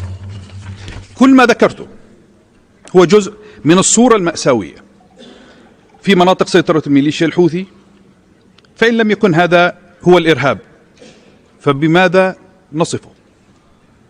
لذا كان قرارنا ونتيجة لهذه الممارسات تصنيف الميليشيا الحوثي كجماعة إرهابية، ونكرر دعوتنا لكم لتصنيفها وتسليط الضوء على طبيعتها كأحد أدوات الإرهاب التي يهدد اليمن والإقليم والأمن والسلم الدولي. السيدات والسادة، المأساة الإنسانية هي أحد أعراض انقلاب الميليشيا المتطرفة على السلطة الشرعية بقوة السلاح، وتحدي إرادة المجتمع اليمني والدولي في السلام. لذا كانت رؤيتنا ولا تزال أن معالجة الجذر الحقيقي للأزمة والمتمثلة في استكمال انهياء الانقلاب واستعادة الدولة والنظام والقانون والحقوق والحريات هو السبيل لذلك. وأكرر لكم ما قلت في خطابي من على هذا المنبر في عام 2019 أن جوهر السلام يتحقق في استعادة الأوضاع القانونية والدستورية التي تحفظ للأفراد والجماعات حقوقهم وحريتهم وكرامتهم، وأن كل اتفاق لا يتأسس على قاعدة الالتزام بالدستور والقانون واحترام حقوق الإنسان والقوانين والقرارات الدولية هو تسوية على حساب الشعب والمواطنين، وهو في خلاصته مكافأة لنهج استخدام العنف لتحقيق مكاسب سياسية وانتهاك القوانين وحقوق الإنسان. سيد الرئيس، حاضرون جميعا، تولي الحكومة اليمنية ملف حقوق الإنسان اهتماما خاصا، وترى أن المدخل الأساسي لمعالجة انتهاكات حقوق الإنسان يتم من خلال استعادة عمل مؤسسات الدولة وسلطاتها وفقا لضوابط القوانين الدولية والمواثيق، وتفعيل آليات الرصد والمحاسبة، وتمكين القضاء والنيابات واللجنة الوطنية للتحقيق في ادعاءات انتهاكات في حقوق الإنسان. ولتحقيق ذلك تبذل الحكومة جهودا مستمرة في هذا الملف الهام، وبيشكل ذلك أولوية. إنني في الختام أتوجه إليكم باسم الإنسانية أن تنظروا إلى ما يجري في اليمن بعين العقل وقلب الإنسان، فنحن نواجه ميليشيات متطرفة لا تؤمن بالديمقراطية والسلام، بل لا تؤمن أصلا بالمجتمع الدولي ومنظومته الحقوقية، وقد أثبت الواقع أن هذا الأمر بشكل لا يساوره الشك. وشكرا.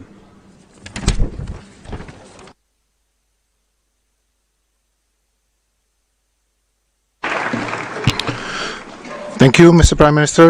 Now let me suspend the meeting for a while in order to let the Secretary General to leave and follow his other duties. So let me thank him also on your behalf.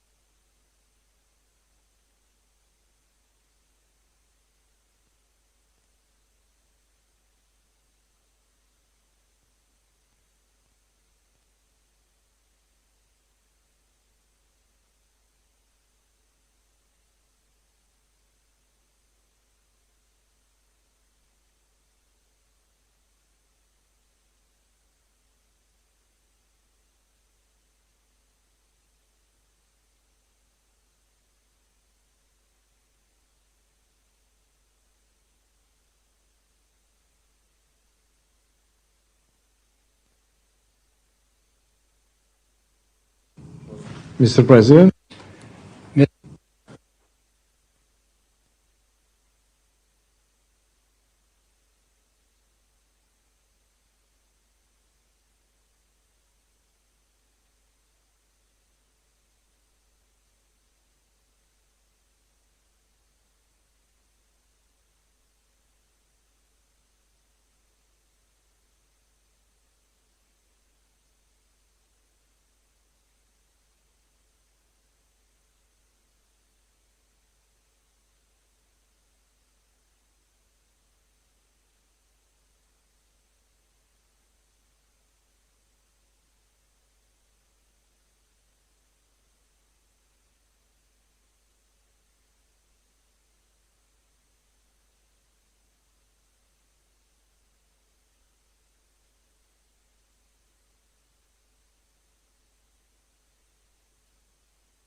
We will now continue the high-level segment, and let me invite the Deputy Prime Minister and Minister for Foreign Affairs of Kazakhstan, Mr. Mukhtar Tiluberdi, through video message. President, dear High Commissioner, Excellencies, ladies and gentlemen, at the outset, allow me to congratulate you, Ambassador Václav Balik, on your election as the President of the Human Rights Council. I am convinced that you will lead this Council with utmost diligence as it continues its important work. I would also like to take this opportunity to commend the work of the High Commissioner, his office, and Human Rights Council former presidents with their bureaus in ensuring the continuation of the Council's work during these challenging times. As we celebrate two significant milestones in the field of human rights this year, the 75th anniversary of the Universal Declaration of Human Rights and the 30th anniversary of the Vienna Declaration and Program of Action, it's critical to come together to address our most pressing challenges. Excellencies, ladies and gentlemen, Kazakhstan fully stands for the rule of law with the UN Charter as one of the cornerstones of the international multilateral system. Tireless efforts have been made by Kazakhstan last year to further strengthen the promotion and protection of human rights and to build a democratic society on the basis of President Tokayev's political reform packages. Kazakhstan has taken a course of further democratization and liberalization. Significant reforms have been introduced, transforming the entire political system of the country and bringing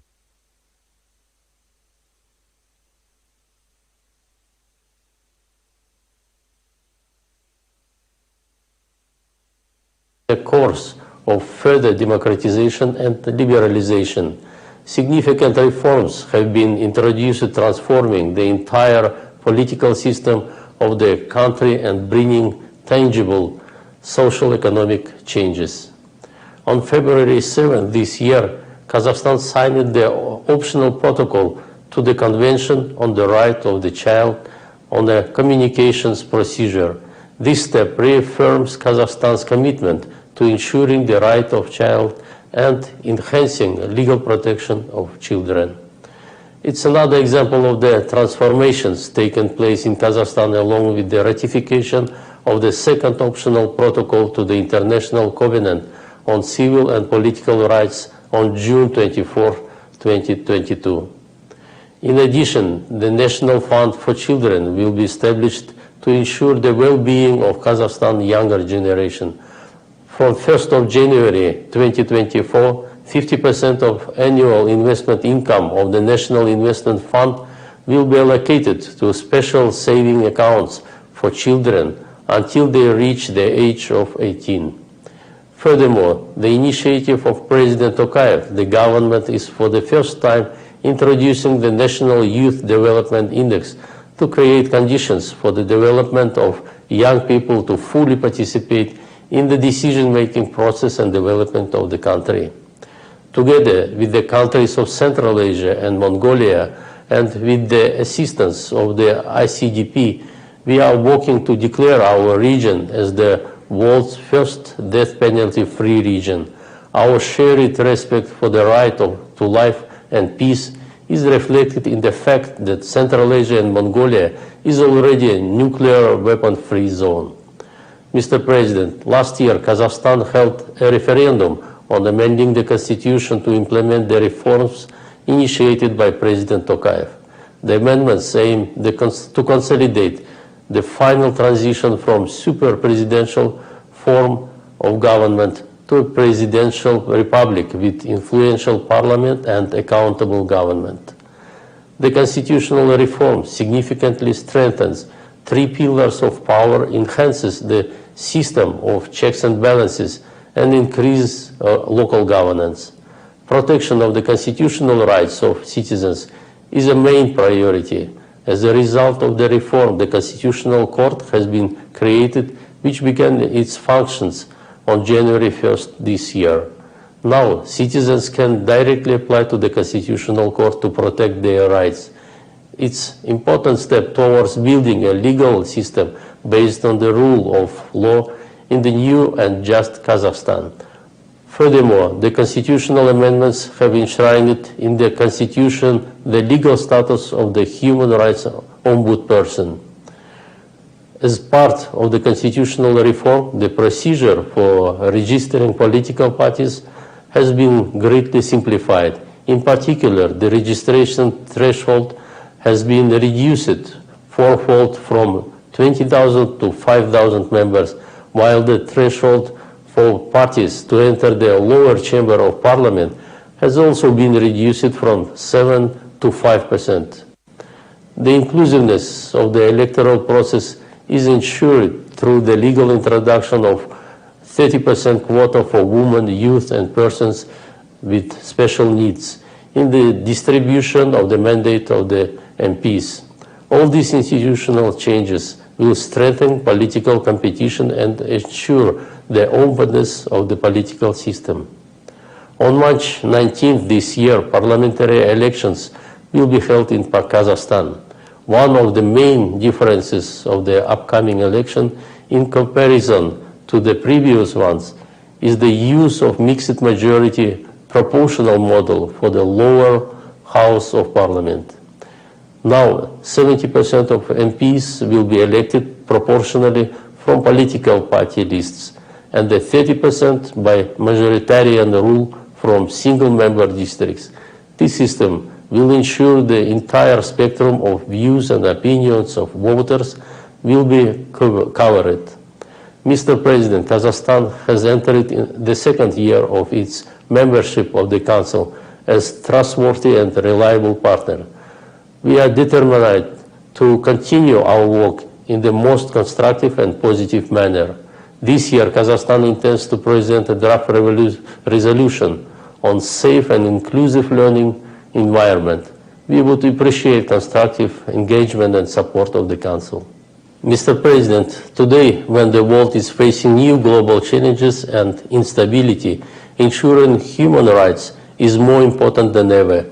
It's becoming crucial to strengthen multilateral dialogue and trust at the global level. What can we rely on to counter today's challenges?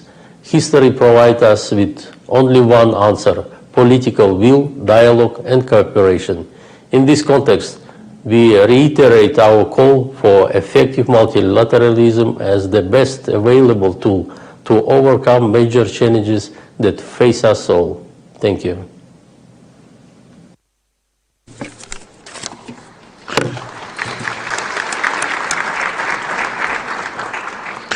Thank you, Mr. Deputy Prime Minister. Now let me invite the first Deputy Prime Minister and Minister for Foreign Affairs of Serbia, His Excellency Madam Ivica Dačić.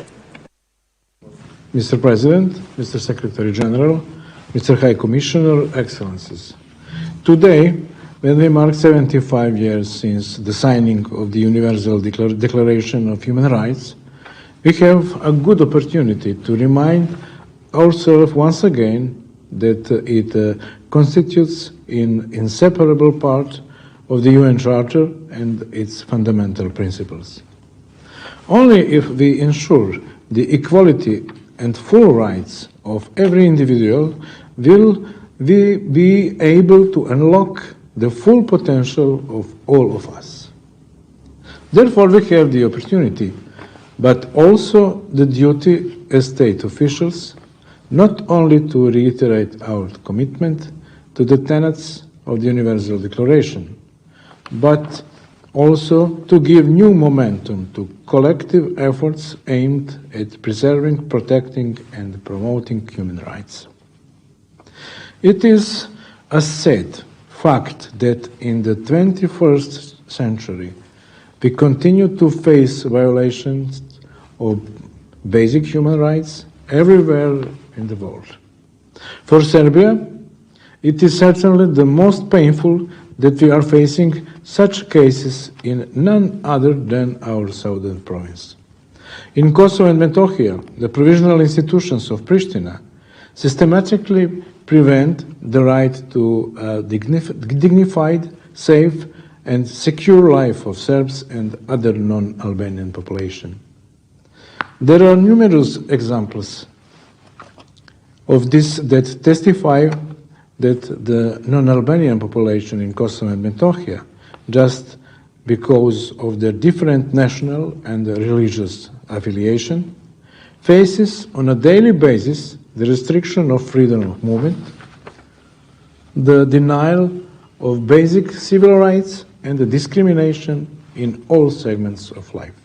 The current unbearable situation caused by the national and ethnic intolerance of the current Albanian leadership in Pristina is best illustrated by the fact that, according to UNHCR data, out of the total number of over 200,000 internally displaced Serbs and non-Albanians, the percentage of returnees is below 2%.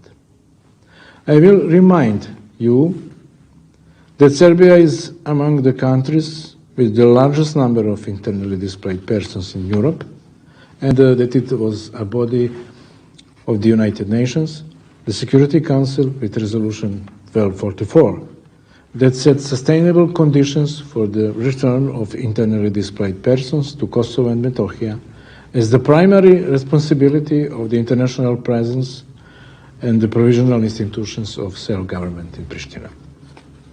At the same time, Serbia has been pointing out in international forums for many years that persons in long-term displacement need to be given the right to choose between local integration and the return to their place of origin, which applies to both refugees from Croatia and Bosnia and Herzegovina, and internally displaced persons from Kosovo and Metohija.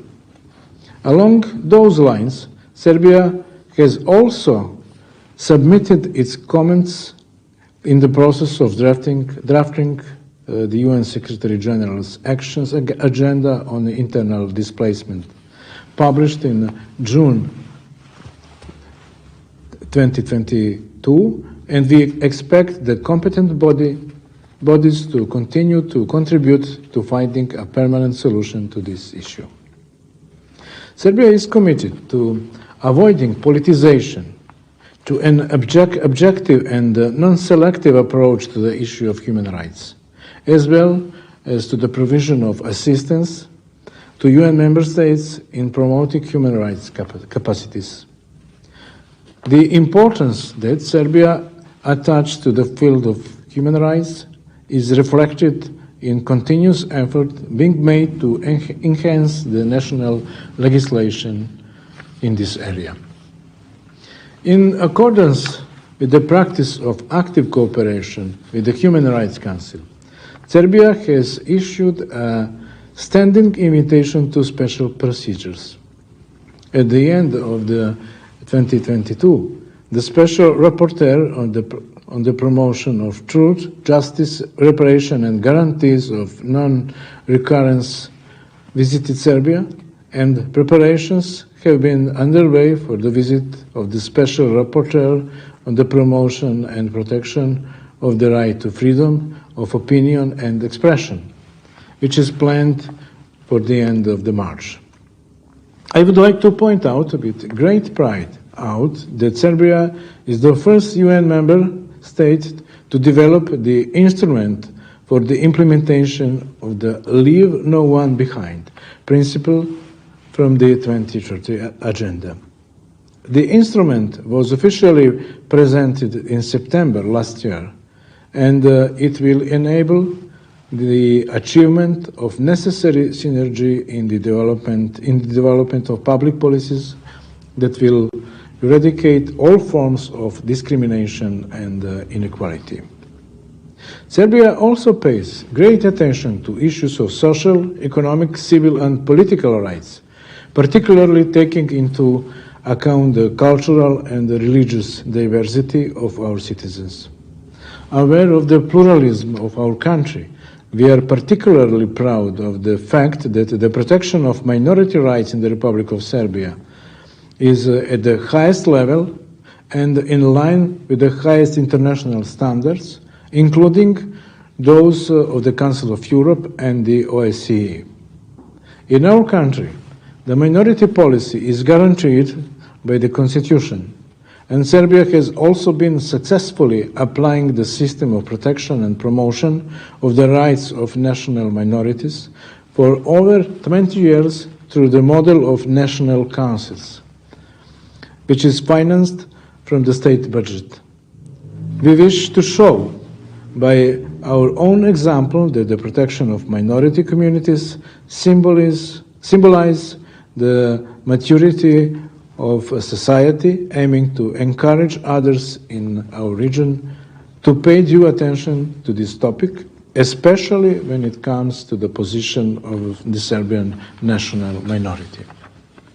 In accordance with its commitment to fulfilling the obligation assumed by the ratification of international instruments on human rights through the implementation of accepted recommendations, Serbia pays special attention to the Universal Periodic Review as a tool which has ensured equal treatment when considering the state of human rights in all countries.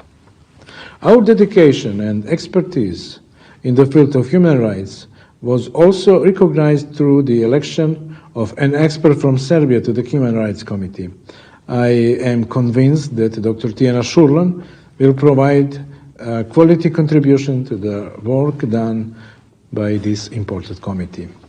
In conclusion, I emphasize that we are committed to effective multilateralism and constructive dialogue as the best means for overcoming the numerous challenges we are all facing. I would like to once again express my support to High Commissioner Turk in his upcoming efforts and to express my expectation that we will work together to achieve the priorities you have outlined in the Human Rights Appeal from 2023.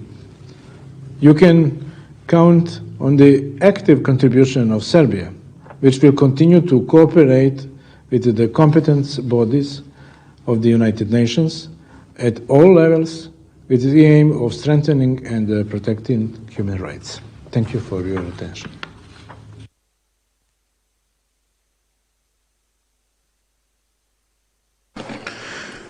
I thank you, Mr. First Deputy Prime Minister. Now we will hear another video message delivered by Don Pramudwinai, Deputy Prime Minister and Minister for Foreign Affairs of Thailand. President, High Commissioner, Excellencies, distinguished delegates, allow me to congratulate you, Mr. President, on your election to this important body. We are meeting here today at a pivotal moment as we celebrate the 75th anniversary of the Universal Declaration of Human Rights and 30th anniversary of the Vienna Convention that led to the creation of the United Nations High Commissioner for Human Rights. The occasion calls for all of us to assess and reset not the goals and standards of the Declaration, but the way we endeavor to apply and implement them to preserve and restore the fundamental human dignity that we deem universal. To do so, we need to address the root causes of the degradation of human rights situation around the world. There are three main formidable foes to human rights: wars, internal political and economic strife, and a triple planetary crisis. The most worrisome reality is the fact that these foes have been spreading around the world, both in intensity and complexity. The advent of social media has somehow exacerbated the binary mentality and the my way or the highway attitude, the unfound sense of entitlement, culture of impunity, and the tyranny of a few. The challenges, both old and new, conventional and unconventional, require us to think more progressively and innovatively how to bridge the growing disconnection between standards and reality while resisting the temptation to take measures and actions that could render us part of the problem, not the solution. Equal worth of every person is the core driver of our work. Such worth is blind to any political, financial, economic, social, and racial views. It entails equitable access to opportunities.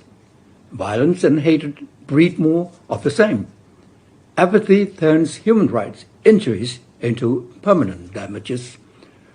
The right to life and human security is decimated by wars, and the reprisal of nature deprives so many lives of their livelihood. These are some of the root and associated causes of human rights deprivation. The Human Rights 75 initiative is a comprehensive response to address the challenges of our time. On our part, Thailand has strengthened our resolve in advancing the principles of freedom, equality, and justice for all, as enshrined in the Universal Declaration of Human Rights.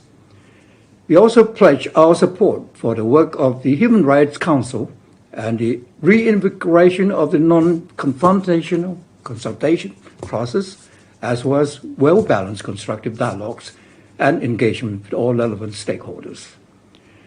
Thailand believes that the Universal Periodic Review, the UPR, is an important mechanism to continuously reinvent and readjust our effort to maintain the hope of human rights. The UPR Plan of Action was recently approved by our Cabinet. It signifies Thailand's full commitment to the whole of government and the whole of society approach to support the universality, progress, and engagement of Human Rights Council. Our Universal Health Coverage, UHC, scheme has been one of the most powerful tools to help ensure equitable access to healthcare services while contributing to the efforts to address social and economic inequalities. Thailand has adopted the BCG economic model as our national agenda to counter the triple planetary crises that are increasingly raising havoc with human security. We also continue to further strengthen our national human rights infrastructure. Last year, the National Human Rights Commission of Thailand was re-accredited with an A status. Such development reflects our unwavering commitment to the letter and spirit of the Human Rights Declaration. Thailand has also actively engaged in open dialogues with the OHCR as well as special procedure of the HRC and other human rights-related mechanisms. Mr. President, in reiterating our commitment to advance the promotion and protection of human rights nationally, regionally, and globally, Thailand has decided to present its candidature for the Human Rights Council membership for the term 2025 to 2027. We are honored to have been endorsed as the candidate of ASEAN and look forward to constructively and actively working with the international community to promote effectiveness and strengthen the work of the Council for the advancement of human rights for all. We will continue to be a balanced and moderate voice that seeks to garner empathy that turns challenges into opportunities and cause for hope and not despair. Thank you.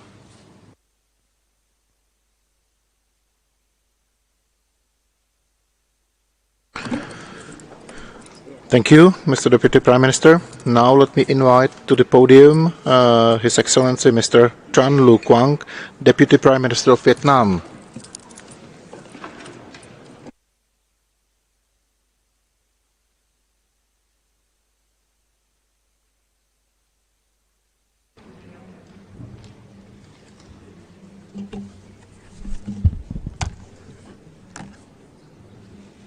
Thưa Ngài Chủ tịch Hội đồng Nhân quyền, thưa tất cả quý vị đại biểu, tôi xin chúc mừng Ngài Václav Havel được bầu làm Chủ tịch Hội đồng Nhân quyền và tin tưởng dưới sự điều hành của Ngài, khóa họp sẽ thành công tốt đẹp. 75 năm trôi qua kể từ khi tuyên ngôn nhân quyền Liên Hợp Quốc ra đời, nhân loại đã tiến những bước dài trong việc thực hiện hóa những khát vọng về quyền con người, Những điều ước quốc tế về quyền con người cùng tuyên bố và chương trình hành động viên đã được thông qua, tạo khuôn khổ vững chắc để cộng đồng quốc tế tăng cường nhận thức, thống nhất hành động. Dù vậy, chiến tranh, xung đột, bạo lực, đói nghèo, bất bình đẳng và thiếu công bằng đang phủ bóng lên đời sống của hàng triệu người dân. Thiên tai, dịch bệnh, biến đổi khí hậu, suy thoái môi trường, mất an ninh lương thực và an ninh nguồn nước trở nên gay gắt hơn. Đặc biệt, đại dịch Covid-19 đã kéo lùi những thành quả về đảm bảo quyền con người. Người dân ở nhiều nơi, nhất là các nhóm dễ bị tổn thương, phải đối mặt với nhiều hệ lụy khắc nghiệt và bất công. Tôi xin bày tỏ sự cảm thông sâu sắc nhất của chính phủ và nhân dân Việt Nam đến chính phủ và nhân dân Thổ Nhĩ Kỳ và Syria trước những mất mát to lớn trong thảm họa động đất vừa qua. Cùng với cộng đồng quốc tế, Việt Nam đã khẩn trương hỗ trợ tài chính, nhân lực và vật lực giúp cho người dân bị ảnh hưởng sớm ổn định cuộc sống. Thưa Ngài Chủ tịch, Việt Nam cảm ơn các nước đã tín nhiệm bầu chúng tôi là thành viên Hội đồng Nhân quyền nhiệm kỳ 2023-2025. Đây là vinh dự lớn, đồng thời chúng tôi cũng ý thức sâu sắc về trách nhiệm nặng nề trước sự tin tưởng của cộng đồng quốc tế. Hành trang của Việt Nam đến với Hội đồng Nhân quyền là lịch sử hào hùng của dân tộc, là những thành tựu đáng tự hào trong đổi mới, trong phát triển kinh tế xã hội, là chủ trương luôn đặt con người ở vị trí trung tâm trong quá trình phát triển, cùng với quyết tâm gánh vác những trọng trách quốc tế trên cơ sở đường lối đối ngoại hòa bình, độc lập tự chủ, đa phương hóa, đa dạng hóa quan hệ quốc tế. Vượt qua khó khăn của đại dịch Covid-19 và bất ổn kinh tế thế giới, GRDP năm 2022 của Việt Nam tăng 8,02%, tỷ lệ bao phủ bảo hiểm y tế đạt hơn 92% dân số. Việt Nam nằm trong nhóm các nước đứng đầu khu vực và thế giới về phụ nữ tham chính với tỷ lệ nữ đại biểu quốc hội trên 30%. Dù đang là nước có thu nhập trung bình thấp, song Việt Nam nằm trong nhóm các nước có chỉ số phát triển con người cao, tăng 5 bậc trong giai đoạn 2015-2021. Đây chính là cơ sở và động lực để Việt Nam chăm lo hơn nữa mọi mặt của đời sống nhân dân, hiện thực hóa khát vọng trở thành nước công nghiệp hiện đại vào năm 2045. Là thành viên của nhiều cơ chế đa phương quan trọng, Việt Nam cam kết mạnh mẽ với chủ nghĩa đa phương, luật pháp quốc tế và hiến chương Liên Hợp Quốc, sẵn sàng làm cầu nối để làm giảm sự khác biệt, gia tăng sự hợp tác tại Hội đồng Nhân quyền với phương châm tôn trọng và hiểu biết, đối thoại và hợp tác, tất cả quyền con người dành cho tất cả mọi người. Trên tinh thần đó, tôi xin chia sẻ một số suy nghĩ như sau. Thứ nhất, chúng ta đều có khát vọng chung về thúc đẩy và bảo vệ quyền con người, mang lại cuộc sống tốt đẹp hơn cho mọi người dân. Mỗi quốc gia, từng khu vực có thể có cách tiếp cận khác nhau, nhưng do những đặc thù về lịch sử, hệ thống chính trị, văn hóa, kinh tế, xã hội. Vì vậy, cần thông hiểu và tôn trọng những đặc thù đó để cùng tìm ra mẫu số chung, thay vì chính trị hóa, áp đặt hay can thiệp. Thứ hai, không một quốc gia nào có thể tự mình giải quyết những vấn đề toàn cầu ngày nay. Đối thoại và hợp tác trên cơ sở tôn trọng luật pháp quốc tế và hiến chương Liên Hợp Quốc chính là phương cách tốt nhất để tìm kiếm tiếng nói chung, xác định ưu tiên, chia sẻ nguồn lực, cùng hiện thực hóa những mục tiêu đề ra trong chương trình nghị sự 2030 về phát triển bền vững và các cam kết liên quan để đối phó với biến đổi khí hậu, không để ai bị bỏ lại phía sau trong quá trình phát triển. Thứ ba, quyền con người mang tính phổ quát và có mối quan hệ mật thiết qua lại, tạo nên chỉnh thể thống nhất, đòi hỏi cần có cách tiếp cận tổng thể, cần chú trọng bảo đảm tốt hơn việc thụ hưởng các quyền thiết thân, cơ bản nhất như quyền được sống trong hòa bình, quyền phát triển, quyền được tiếp cận giáo dục, y tế, việc làm, chống phân biệt đối xử, thúc đẩy công bằng xã hội. Thứ tư, Hội đồng Nhân quyền cần khẳng định vai trò trung tâm trong thúc đẩy đối thoại trên tinh thần xây dựng, bình đẳng và hợp tác hiệu quả giữa các quốc gia trên cơ sở tôn trọng và hiểu biết lẫn nhau. Một Hội đồng Nhân quyền hoạt động hiệu quả, tích cực, khách quan, hòa hợp trong đa dạng, không chính trị hóa, không chia rẽ, sẽ là hạt nhân kết nối cộng đồng quốc tế. Với ý nghĩa đó, Việt Nam đề xuất Hội đồng Nhân quyền xem xét thông qua văn kiện, khẳng định giá trị và cam kết của tất cả chúng ta đối với tuyên ngôn nhân quyền, tuyên bố và chương trình hành động viên. Đây sẽ là hành động thiết thực của Hội đồng Nhân quyền để kỷ niệm 75 năm tuyên ngôn nhân quyền và 30 năm tuyên bố và chương trình hành động viên. Chúng tôi rất chia sẻ với những phát biểu của Ngài Tổng thư ký Liên Hợp Quốc rằng tất cả các quốc gia cần sự nỗ lực xây dựng một khế ước xã hội mới, lấy con người làm trung tâm cho mọi chính sách và hành động của mình, đồng thời tạo ra một cơ hội cho các nước đang phát triển được nói lên tiếng nói của mình. Với ý thức và quyết tâm cao của một thành viên Hội đồng Nhân quyền, Việt Nam sẽ đóng góp với tinh thần trách nhiệm cao nhất cho công việc của Hội đồng Nhân quyền vì một tương lai tốt đẹp hơn của nhân loại. Xin trân trọng cảm ơn.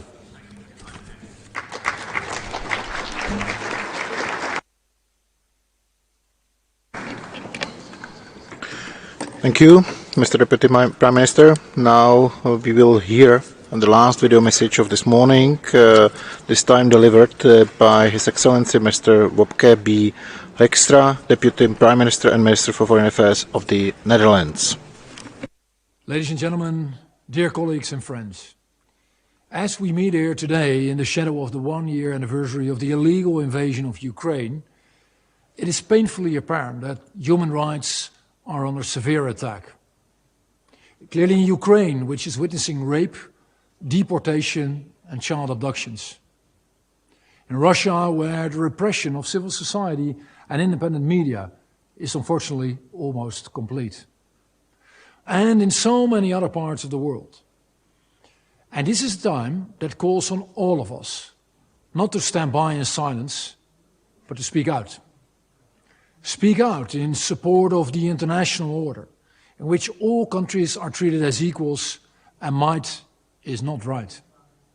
Speak out in support of the universal values, rights and freedoms as set out in the Universal Declaration of Human Rights, written 75 years ago and still so very relevant today. And that is precisely why the Human Rights Council is so very important, as the world's main forum for protecting and promoting human rights. A forum not only for dialogue and discussion, but also for action. So it is with pride that we announce our candidacy for election to the Council for the term of 2024 to 2026. And we do so knowing that membership is and should not be a free ride, and knowing that it requires us to invest in this role and show backbone by speaking out about human rights violations, sure in the knowledge that nothing will change if we do not stand up for what we believe in, by looking critically also at our own country, because no country has a perfect track record. It is and it will remain always work in progress. And by engaging with each other and reaching out in a spirit of openness, by conducting a constructive, equal dialogue, and by working together. Realizing that working together is the only way to understand each other and move forward. We're very grateful for all the Council's impressive collaborative endeavors, and we want to encourage countries, large and small, to seek election to a seat on the Council. We want the Council to remain fit for purpose. In our vision, the Human Rights Council must protect the human rights of all people, everywhere and at all times. And this means preventing violations and providing assistance, and conducting independent investigations. And we want every member to champion human rights. Human rights can never be optional for any state. And that is why we should always speak out about violations and abuses. Human rights cannot be optional, as they are interlinked and indivisible, be they political, civil, social, or economic rights. And they cannot be optional because they apply to each and every one of us. And that is why we must ensure that women and the LGBTQI community can exercise their rights to the full. That is why we must ensure journalists and human rights defenders can do their work without fear. And that is why we have to strive for accountability. an issue that is very close to our hearts in my country and close to my own heart. And that is why the Kingdom of the Netherlands wants to be your partner in promoting and protecting human rights. Ladies and gentlemen, even in a year in which human rights are being trampled upon so shamefully, I do see glimmers of hope. In Iran, brave young girls and women, young boys and men are risking their lives to protest for their rights. It is a courage of this kind that our world so desperately needs. And perhaps we should ask ourselves the uncomfortable question: what do we ourselves risk by speaking out? I think that if we are really honest with ourselves, we will see that we risk far more by not raising our voices. So we must listen to each other and have the courage to speak out when we witness injustice. Because only in that way can we promote and protect human rights. I'll thank you very much.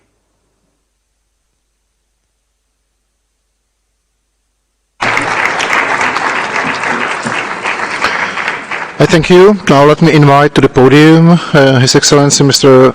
Julio Cesar Ariola Ramirez, Minister for Foreign Affairs of Paraguay. Sir, please.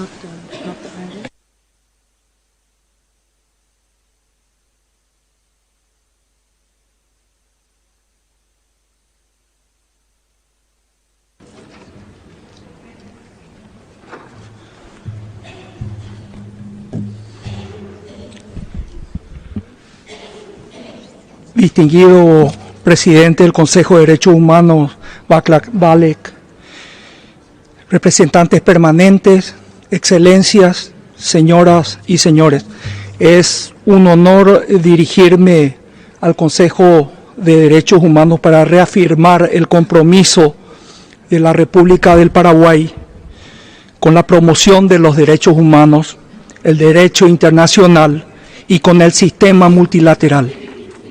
El multilateralismo es la mejor herramienta que tenemos para construir los consensos que necesitamos para resolver los problemas comunes que enfrenta la humanidad. A las divergencias, a la confrontación y a las guerras debemos responder con más multilateralismo. Más aún en los tiempos que vivimos, donde vemos que el recurso a la amenaza y el uso de la fuerza contra estados soberanos no han desaparecido.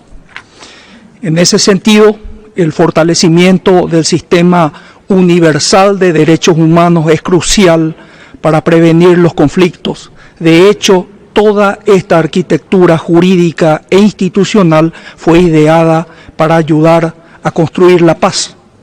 Solo así podemos honrar la promesa de preservar a las generaciones futuras del flagelo de la guerra y de sufrimientos indecibles, manteniendo la estabilidad y seguridad internacionales y avanzando hacia el desarrollo de todos los pueblos. Excelencias, la participación de la República del Paraguay en el Consejo es nuestra clara muestra de voluntad para enfrentar de manera colectiva los complejos desafíos que no conocen fronteras: la pobreza, el cambio climático, las pandemias, el crimen organizado transnacional y las migraciones, solo por mencionar algunos. Por ello, hemos presentado ante este Consejo la resolución que crea el mandato del relator especial sobre la promoción y protección de los derechos humanos y cambio climático. Y en ese marco abogamos para que se reconozcan las dificultades específicas que enfrentan los países en desarrollo sin litoral, reiterando la urgencia de una financiación adecuada de las políticas de mitigación y adaptación conforme al principio de responsabilidades comunes, pero diferenciadas. También trabajamos para reforzar la arquitectura de salud global, para estar mejor preparados para futuras emergencias. Para ello, participamos de manera activa en las negociaciones en el seno de la Organización Mundial de la Salud como miembros del Consejo Ejecutivo, defendiendo que la equidad sea un principio transversal. Por otro lado, el Paraguay continuará impulsando y apoyando prioritariamente iniciativas enfocadas en la erradicación de la pobreza, con énfasis en los grupos en situación más vulnerable, con miras a fortalecer la agenda de implementación. En este marco, seguiremos poniendo el foco en los mecanismos nacionales de implementación, informes y seguimientos, no solo a través de la presentación de resoluciones, sino también brindando cooperación técnica con base en la experiencia de nuestro mecanismo nacional Simore Plus. Excelencias, estamos consternados por el creciente deterioro de la situación de los derechos humanos en Nicaragua, donde el espacio cívico está siendo particularmente afectado, con represiones sistemáticas y detenciones arbitrarias a oponentes políticos, defensores de los derechos humanos y periodistas, y el cierre de más de 2.000 organizaciones no gubernamentales. Es obligación moral del Consejo de Derechos Humanos enviar un mensaje claro a las víctimas para que ellas sepan que no están solas y que el sistema las acompaña, asegurando la renovación del mandato del grupo de expertos. Con respecto a la situación en Venezuela, valoramos el trabajo de la Oficina del Alto Comisionado y la reciente renovación del Memorando de Entendimiento por 2 años. Esperamos a que esto contribuya a que ese país implemente sin más dilación las recomendaciones del Alto Comisionado. Asimismo, instamos a Venezuela a que permita el acceso de la misión de determinación de hechos establecida por este Consejo a fin de poder avanzar en las investigaciones tendientes a la rendición de cuentas. Señor Presidente y distinguidos colegas, es fundamental fortalecer el Consejo y todos los procedimientos, mecanismos y estructuras que hacen posible su labor. Primeramente, es necesario reforzar el compromiso de los Estados con las decisiones adoptadas en el seno de este órgano. Solo así podremos consolidar su credibilidad y garantizar la eficacia de las medidas empleadas para la protección de los derechos humanos. Y en segundo lugar, es vital asegurarle recursos suficientes acordes con la relevancia que revisten los derechos humanos. Seguiremos trabajando para que este órgano continúe cumpliendo apropiadamente sus funciones como una de las instancias más importantes para afianzar una agenda de derechos humanos integral que permita avanzar hacia sociedades más justas e inclusivas. Muchas gracias.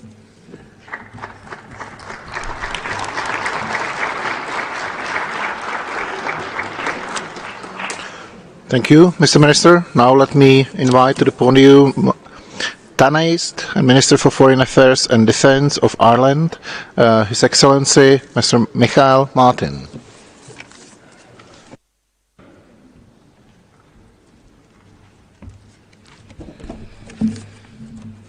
High Commissioner, Mr. President, it's a privilege to address the 52nd session of the Human Rights Council. The illegal and unjustifiable actions of Russia in the past year have demonstrated the need for an effective multilateral system and of upholding the rules-based international order.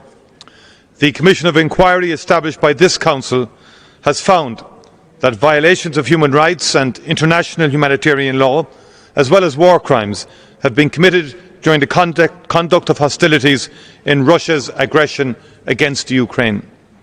The international community must continue to condemn such actions and progress efforts to hold those who breach international law to account.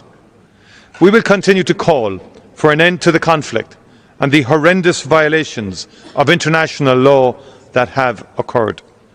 We must work with others to achieve justice for the civilians who are bearing its brunt, including through actions of this Council. Mr. President, as we commemorate and celebrate 75 years of the Universal Declaration of Human Rights, there is no better time to remind ourselves of the principles of universality, inalienability, indivisibility and interdependence of human rights. All people have the right to live in dignity and to have their human rights and fundamental freedoms respected. And yet, we see worrying trends across all regions. Civil society space is under pressure across the globe. Human rights defenders continue to endure reprehensible attacks. Acts of intimidation and reprisal against those seeking to engage with the UN continue to rise. Violence against women and girls remains pervasive. Gender equality gains are being eroded, and climate change threatens us all, with the most vulnerable at risk. We have a collective obligation to do better, to take meaningful action and address these human rights issues. Mr. President, commitment to human rights is a central pillar of Ireland's foreign policy. We take very seriously our obligation to respect, protect and fulfil human rights, and we are strong advocates for the promotion of human rights internationally. Ireland is a long-standing champion of the role of civil society in Geneva, in New York and across communities globally. We are gravely concerned by the pressures being experienced by civil society worldwide, and in particular by reports of actions that prevent civil society actors and human rights defenders from carrying out their work. Russian authorities continue to crack down on civil society, liquidating yet another prominent human rights organisation, Moscow Helsinki Group, in recent months.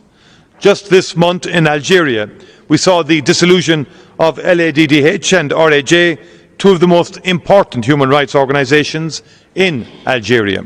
In Cambodia, one of the last independent media outlets in the country, Voice of Democracy, was recently stripped of its licence to broadcast.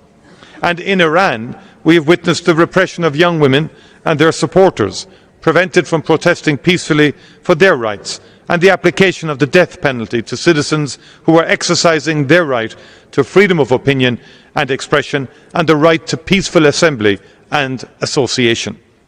Civil society organisations play an essential role in promoting international law, peace, human rights and democratic values, and should have our unwavering vocal support. Mr. President, we are increasingly concerned by the rollback of progress on the rights of women and of LGBTI+ persons in recent years. While the erosion of the human rights of women is perhaps most starkly represented by the situation in Afghanistan, gender equality is facing challenges in many countries across the world. I am also concerned to hear that 2022 was the most violent year for LGBTI+ persons in Europe in the past decade.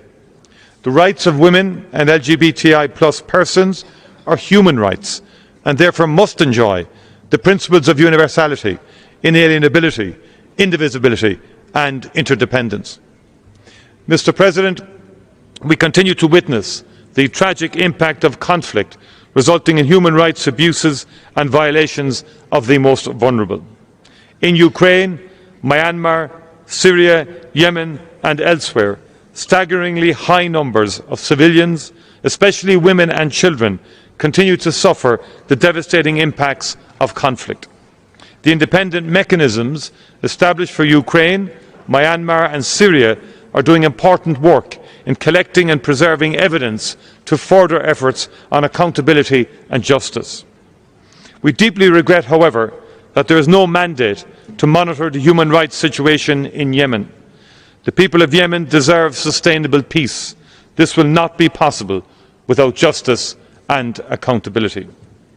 Mr. President, in recent years, the Human Rights Council has taken important and principled action to respond to human rights crises in Ukraine, Iran, Nicaragua, Afghanistan, Sudan and Ethiopia, amongst others.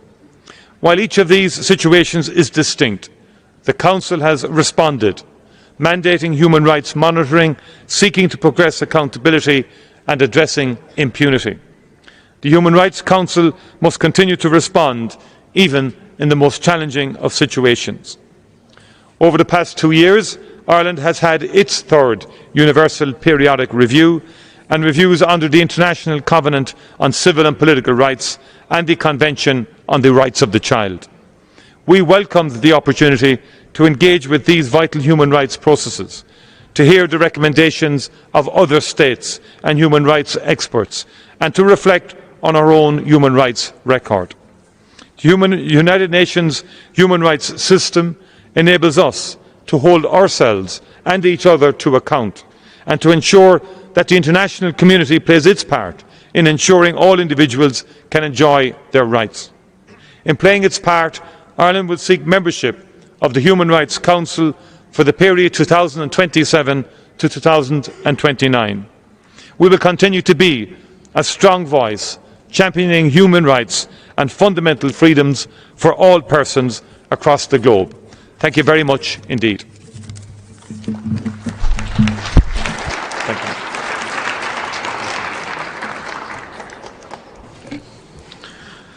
Thank you, Mr. Minister. Now let me invite Her Excellency Madam Antonia Urijoya Noguera, Minister for Foreign Affairs of Chile.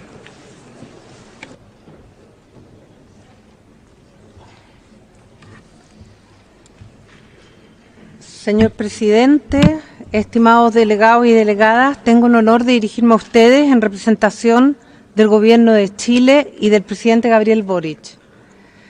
Para Chile, el Consejo de Derechos Humanos es el principal espacio de cooperación, diálogo y consenso en materia de derechos humanos de Naciones Unidas. Defendemos la necesidad de un orden multilateral que reconozca la interrelación profunda entre las dimensiones de paz y seguridad, democracia y participación, desarrollo sostenible e inclusión y derechos humanos como eje central del actuar internacional de nuestro país. En la elección de octubre del año pasado, Chile obtuvo la primera mayoría regional para volver a ocupar un asiento como miembro del Consejo de Derechos Humanos de Naciones Unidas. Lo hacemos por cuarta vez en nuestra historia y con renovadas expectativas. Con ocasión del 75 aniversario de la Declaración Universal de Derechos Humanos, permítanme recordar el papel que jugó el diplomático chileno Hernán Santa Cruz, quien formó parte del comité redactor de este documento, que constituye el núcleo central del sistema internacional en materia de derechos humanos. No es casualidad tampoco que la expresidenta de Chile, Michelle Bachelet, haya cumplido una relevante labor como alta comisionada de Naciones Unidas para los Derechos Humanos hasta el año recién pasado. Señor Presidente, Chile asume la responsabilidad que implica ser miembro de este importante organismo en un contexto sumamente relevante para nuestro país. En este 2023 conmemoramos los 50 años del golpe militar que derrocó al gobierno del presidente Salvador Allende e instauró un régimen dictatorial, oscuro periodo de nuestro pasado, durante el cual se cometieron gravísimas violaciones a los derechos humanos, dejando profundas cicatrices en nuestra historia.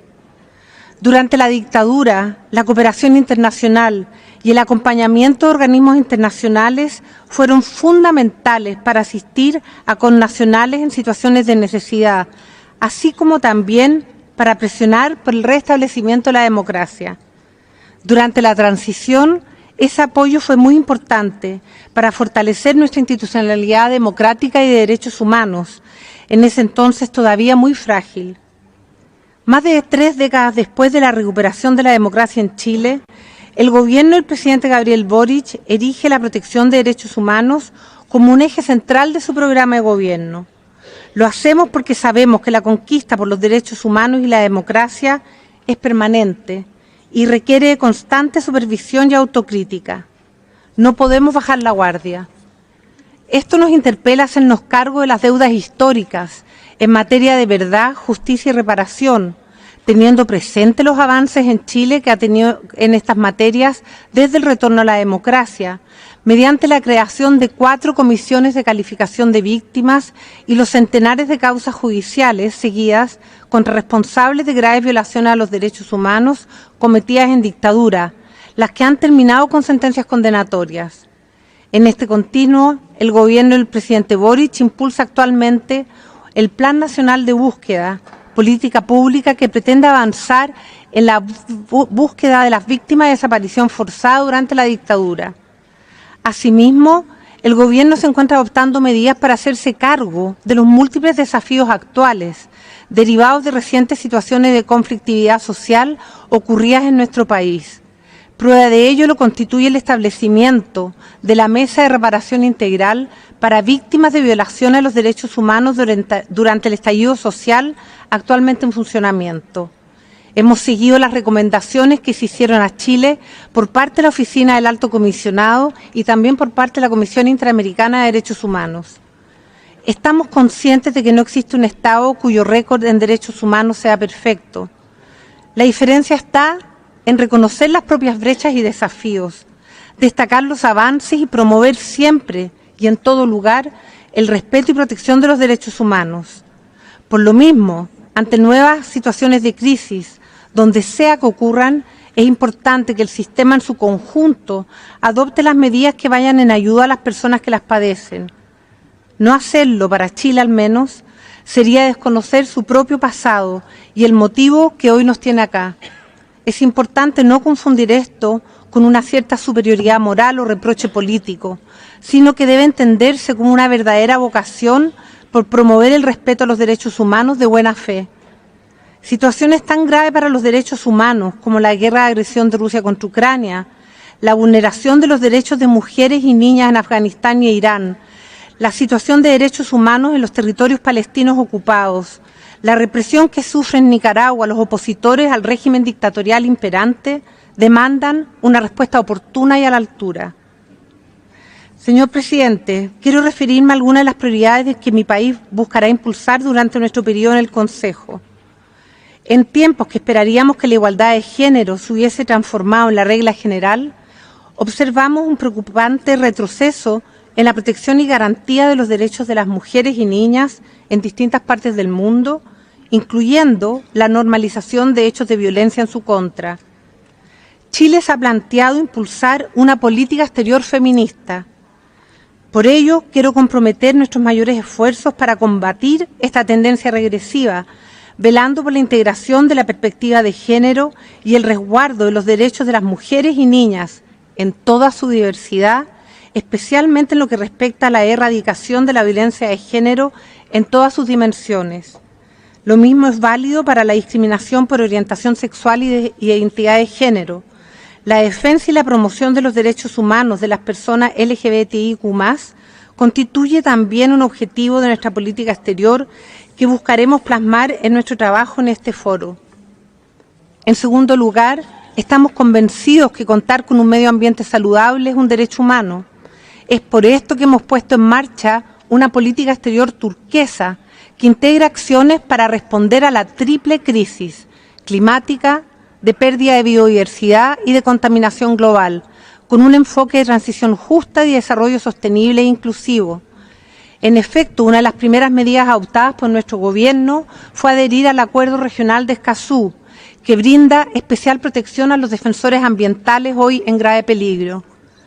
Más recientemente, junto a Colombia, presentamos una opinión consultiva ante la Corte Interamericana de Derechos Humanos para aclarar el alcance de las obligaciones estatales en materia de derechos humanos y emergencia climática.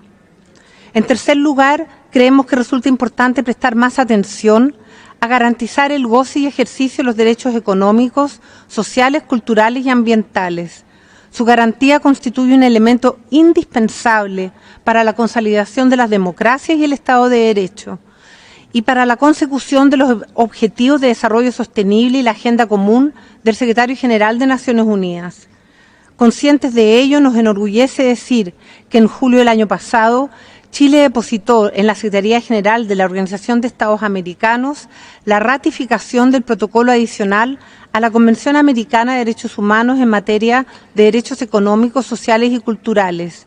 Y estamos conscientes de la deuda respecto a la ratificación del protocolo facultativo del Pacto Internacional de Derechos Económicos, Sociales y Culturales, único instrumento del sistema universal pendiente de incorporación por parte de nuestro país. Al mismo tiempo sabemos que la satisfacción de los derechos económicos, sociales y culturales solo puede lograrse de manera sostenible y con responsabilidad fiscal, elemento que debe estar presente siempre en las consideraciones del Consejo sobre esta materia y que también impulsaremos. Finalmente, no quiero dejar pasar otros temas emergentes que Chile considera relevante impulsar con mayor fuerza en el contexto actual de globalización y que formarán parte de nuestras prioridades en el Consejo de Derechos Humanos. Entre ellos se encuentra el debate sobre empresas y derechos humanos, con particular énfasis en las obligaciones de debida diligencia, los riesgos que supone la desinformación y los discursos de odio para nuestras democracias y el Estado de Derecho, los ya mencionados desafíos que nos impone la emergencia climática e igualmente las crisis de movilidad humana, así como también el impacto de las nuevas tecnologías en los derechos humanos. Señor Presidente, Excelencias, para terminar quiero llamar la atención al hecho que este 2023 los periodos de sesiones del Consejo de Derechos Humanos coinciden con dos fechas de gran trascendencia para toda la arquitectura internacional de protección de los derechos humanos. Por una parte, y como señalé hace un momento, las sesiones coinciden con el 75 aniversario de la Declaración Universal de Derechos Humanos, piedra angular de nuestro sistema. Por otra, las sesiones también coinciden con el 30 aniversario de la Conferencia Mundial de Derechos Humanos y del Programa de Acción y Declaración de Viena, hito que consolidó el carácter universal, indivisible e interdependiente en los derechos civiles y políticos y económicos, sociales y culturales, que situó su promoción y protección como un elemento central del propósito de las Naciones Unidas. Ambos hitos nos llaman a seguir profundizando el trabajo que desarrolla este Consejo. Nos invitan a no olvidar que la principal misión que tenemos como Estados es precisamente la protección de la dignidad de las personas. Nos recuerdan que la protección de los derechos humanos se logra de mejor manera cuando es fruto de un consenso amplio, el cual solo puede alcanzarse perseverando en el diálogo social entre actores de pensamiento diverso. Esperamos que este sea el espíritu que guíe los trabajos de la presente sesión y manifestamos desde ya la mejor disposición de Chile para trabajar en este sentido. Muchísimas gracias. Gracias.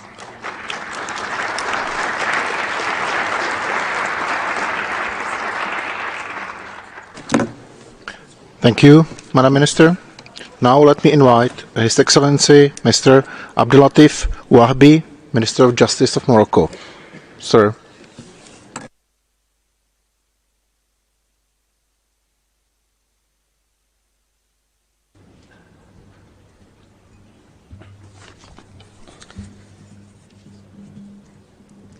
بسم الله الرحمن الرحيم.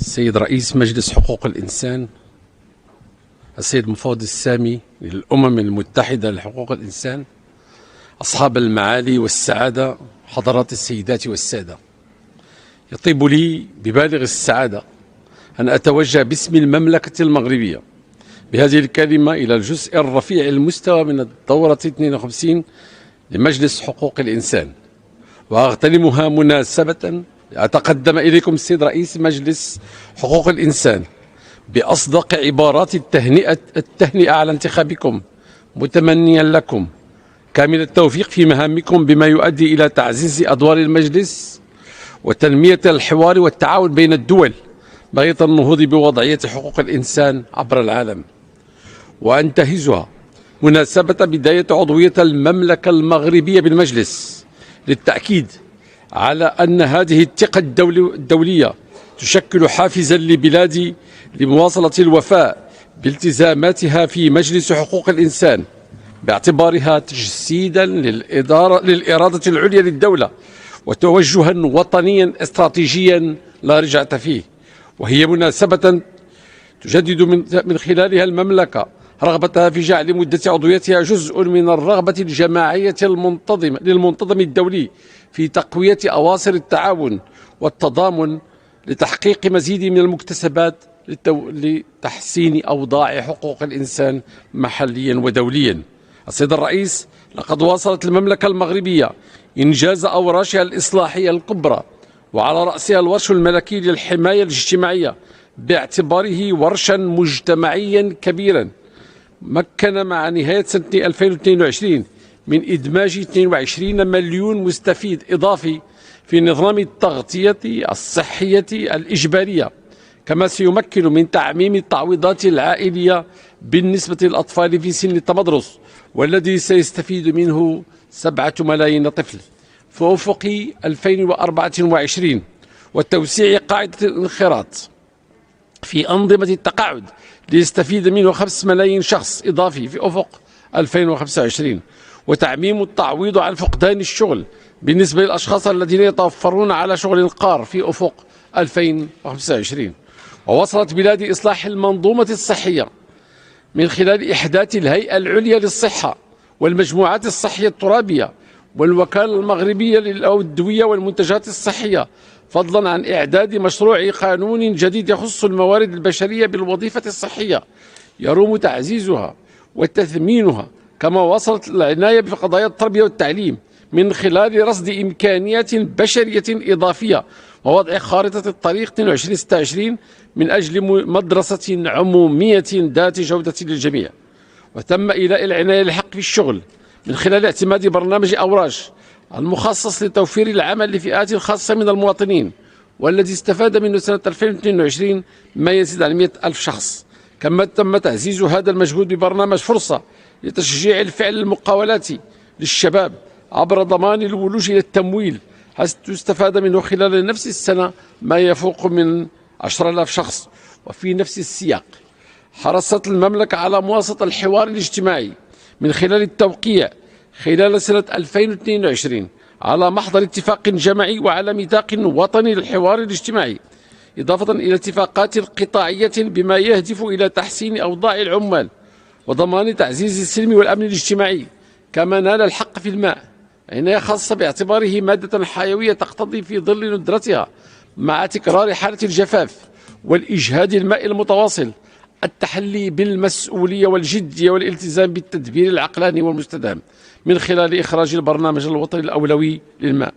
وقد تميزت سنة 2022 بالعناية الملكية بقضايا المساواة والمرأة، ولا سيما تمكينها من حقوقها القانونية من خلال تبني خيار مراجعة مدونة الأسرة وتفعيل المؤسسات الدستورية المعنية بقضايا المرأة.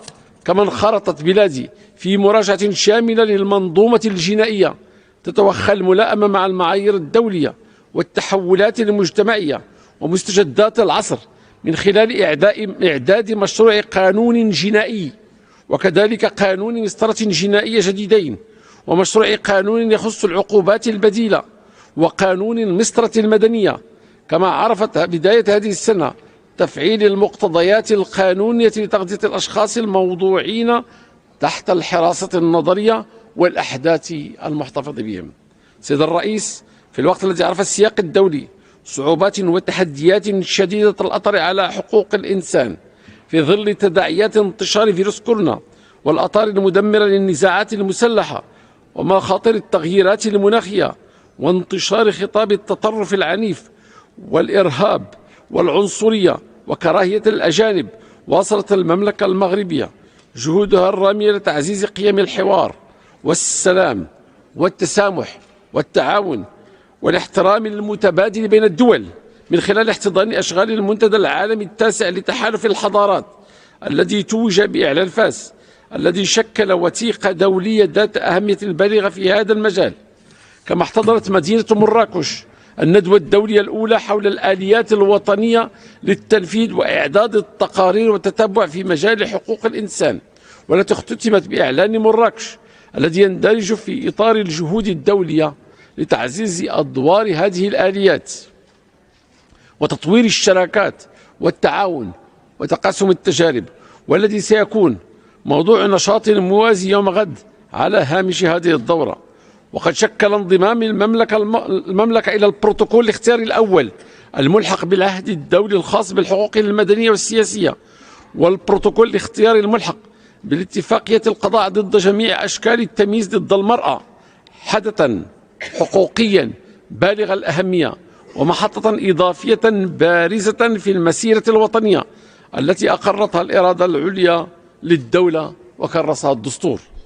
وفعل بالتزاماتها الدولية قدمت المملكة المغربية في نوفمبر 2022 التقرير الوطني برسم الجولة الرابعة من آليات الاستعراض الدولي الشامل.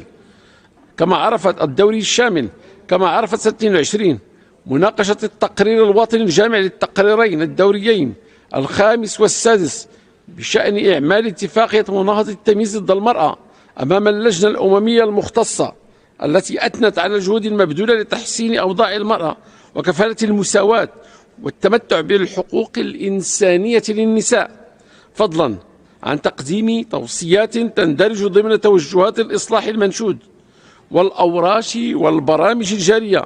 وتستعد المملكة لمناقشة التقرير الدوري الثاني حول إعمال اتفاقية حقوق العمال والمهاجرين وأفراد أسرهم خلال شهر مارس المقبل، كما أنها مقبلة خلال شهر دجنبر الماضي على مناقشة تقريرها الوطني كما أنها مقبلة خلال شهر دجنبر القادم على مناقشة تقريرها الوطني حول إعمال اتفاقية التمييز العنصري.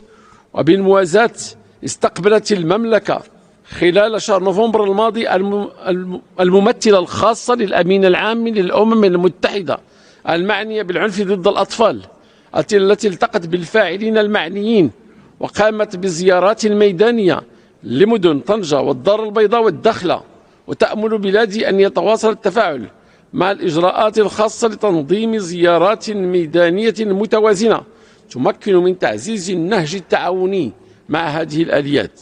سيد الرئيس، تجد المملكة المغربية بخصوص النزاع الإقليمي المفتعل حول الصحراء المغربية التأكيد على دعمها للمسلسل السياسي والتزامها بصيغة الموائد المستديرة بمشاركة جميع الأطراف تحت الرعاية الحصرية للأمم المتحدة قصد التوصل إلى حل واقعي وعملي ومستدام وقائم على التوافق في إطار السيادة الوطنية والوحدة الترابية للمملكة على أساس مبادرة الحكم الذاتي التي اعتبرها مجلس الأمن للمرة 19 مبادرة جدية وذات مصداقية، وهي المبادرة التي شهدت دعما واسعا من قبل عدد من الدول الوازنة باعتبارها الإطار الوحيد لحل هذا النزاع الإقليمي المفتعل. كما أكد على ذلك جلالة الملك محمد السادس نصره الله في خطابه السامي في ذكرى 2022. وهكذا ارتفع العدد الإجمالي للدول الداعمة لهذه المبادرة إلى 91 دولة، كما تعززت ديناميتها بافتتاح عدد من الدول الإفريقية والعربية ومن أمريكا الجنوبية قنصليات لها بالصحراء المغربية. وتتوافق هذه الدينامية مع الشرعية الدولية التي كان آخرها قرار مجلس الأمن رقم 2654 الذي أعاد التأكيد على صيغة الموائد المستديرة باعتبارها الصيغة الوحيدة المؤطرة للمفاوضات التي ترعاها الأمم المتحدة لأجل تيسير التوصل إلى حل سياسي يكون واقعيا وعمليا ومستداما وقائما على التوافق. كما طالب كل الأطراف بالانخراط في مسلسل الموائد المستديرة، وهو المسلسل الذي ما زالت الجزائر وصناعتها ترفضه متشبثة بخيارات متجاوزة طمرتها الأمم المتحدة منذ أزيد من عقدين. وفي الوقت الذي تشهد فيه الأقاليم الجنوبية للمملكة طفرة تنموية اقتصادية واجتماعية شاملة تتيح للساكنة التمتع بحقوقها والمشاركة في تدبير الشؤون العامة من خلال المؤسسات التمثيلية، فإن معاناة المغاربة المحتجزين في ظروف قاسية للغاية في معسكرات تندوف بالجزائر ما تزال متواصلة ومنذ حوالي نصف قرن، حيث أن يومياتهم مؤددة بالحصار ومصادرة حق التجمع والمنع من التنقل، كما يعانون من الإعدامات خارج نطاق القانون والاعتقالات التعسفية والاختفاءات القسرية وممارسات كافة أشكال التعذيب والاغتصاب والاتجار بالبشر وتجنيد الأطفال من طرف ميليشيات ترهن التمتع بأبسط الحقوق بالخضوع والانصياع السياسي والأيديولوجي الكامل. أتمنى لإشغال هذا المجلس الموقر كامل التوفيق، والسلام عليكم ورحمة الله تعالى وبركاته. Thank you very much.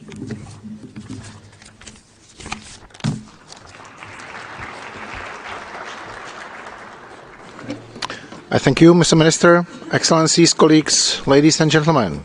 This was the last speaker on the list for this meeting. We will now take a very short technical break and will reconvene in a few minutes to continue with the high-level segment. I hereby close the first meeting of the 52nd session of the Human Rights Council. Thank you.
Excellencies, distinguished participants, I hereby declare open the second meeting of the 52nd session of the Human Rights Council. We will continue with the high-level segment. I have the honor to give the floor to His Excellency Mr. Abdullah Shahid, Minister of Foreign Affairs of the Republic of Maldives. Maybe you call them. Yeah, they're talking too much. They're like disobedient children. Excellency,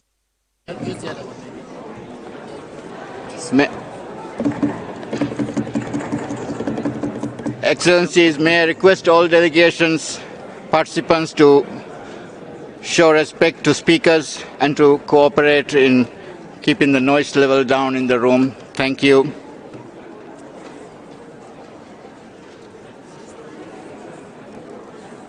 We will now continue with the high-level segment, and I have the honor to give the floor to His Excellency Mr. Abdullah Shahid, Minister of Foreign Affairs of the Republic of Maldives. Excellency, you have the floor.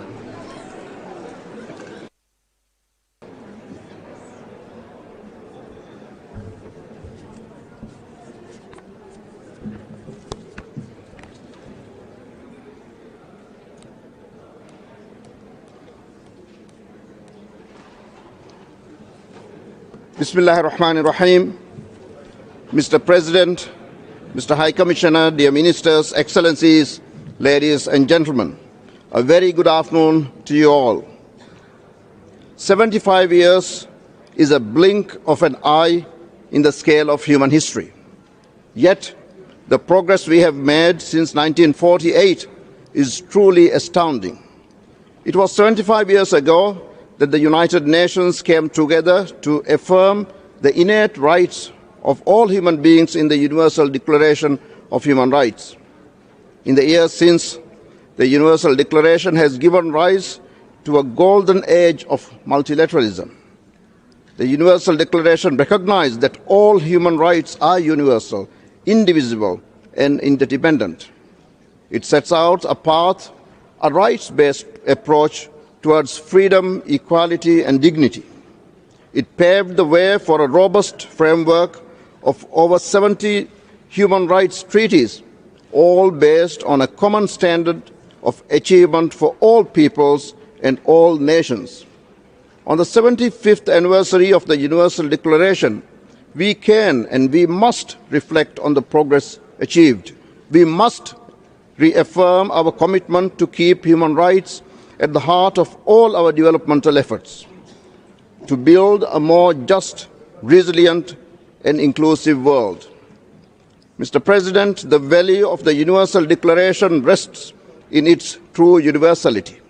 Countries from around the world met in 1948. They shared their diverse perspectives, and they arrived at the core universal truth of humanity, that we are all born free and equal in dignity and rights. To fully realize this simple truth of universal equality, to accomplish the mission of this Council, we must ensure all countries are given an equal voice. It is with this need for diversity and inclusion in mind that the Maldives is pleased to once again serve as a member of this Council. We are also indeed honored to serve as the Vice President from the Asia-Pacific Group this year. Mr. President, the Maldives' foreign policy is premised on three core pillars: protecting human rights, promoting democracy and good governance, and combating climate change. These are the pillars that will underpin our engagement at this Council. Since President Ibrahim Muhammad Saleh assumed office in 2018, the Maldives has been on a path to strengthen democracy and good governance at home and abroad. We have renewed our commitment to democratic principles through extensive legislative reform and policy. This includes new laws to strengthen accountability for the judiciary, to secure the right to free association, and to protect the right to a fair trial. It also includes changes to enhance the independence and accountability of Human Rights Council, efforts to enhance transitional justice, of major reforms to the governance of police through the Police Act and a new Civil Procedures Act. We are committed to the promotion and protection of human rights. This is why we have extended and reiterated standing invitations to all special procedures mandates holders in 2019. To date, Mr. President, we have received 5 mandate holders despite COVID-19 travel restrictions. We believe this demonstrates our commitment to cooperate with special procedure mandate holders, as well as our commitment to promoting and protecting human rights at home. During our Universal Periodic Review in 2020, the Maldives fully accepted the 187 recommendations and partially accepted 5. We are continuously monitoring these and other commitments made under individual treaty body reviews through the National Mechanism for Reporting and Follow-up. Mr. President, enhancing inclusivity will underpin our priorities at the Council, whether it is the participation of women and young people or the participation of small states or stakeholders. This year we are commemorating the 30th anniversary of the 1993 Vienna Conference on Human Rights. The Vienna Declaration and Programme of Action was a milestone in many aspects, but it was a watershed moment for women's rights, with the universal acceptance that women's rights are human rights. I participated in this conference as a young diplomat. It instilled in me the strong belief in gender equality. I am proud of the achievements we have made in empowering and promoting women's rights in the Maldives.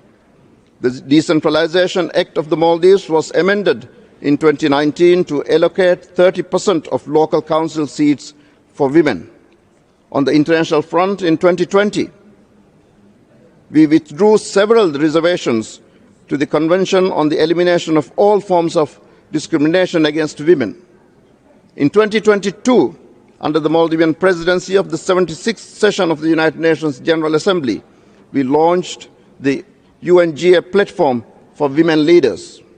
The Maldives also presented a resolution at the United Nations General Assembly to establish the International Day of Women in Diplomacy, which garnered co-sponsorship from 191 member states.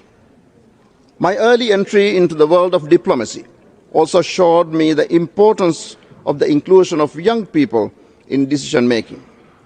All around the world, young people are doing incredible work as agents of change. They are capable, they are committed, and they can lead. We must open spaces for their voice and for their views. I'm also proud of the work we are doing to support delegations from small island developing states and least developed countries. Last year, the Maldives and Mauritius worked as co-pen holders with like-minded countries to put forward a resolution to strengthen the Voluntary Technical Assistance Trust Fund for SIDS and LDCs.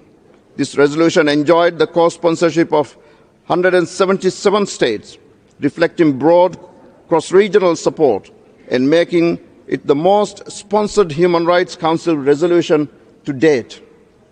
We will continue efforts to find new ways to enhance the participation of small delegations from SIDS and LDCs during our time at the Council. Mr. President, countries around the world are already facing the realities of the triple planetary crisis: pollution, climate change, and biodiversity loss. Today's climate disasters are the symptoms. They will continue to intensify unless we address the root causes.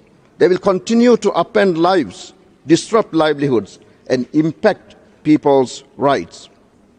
In 2021, the Council recognized for the first time that a clean, healthy, sustainable environment is a human right.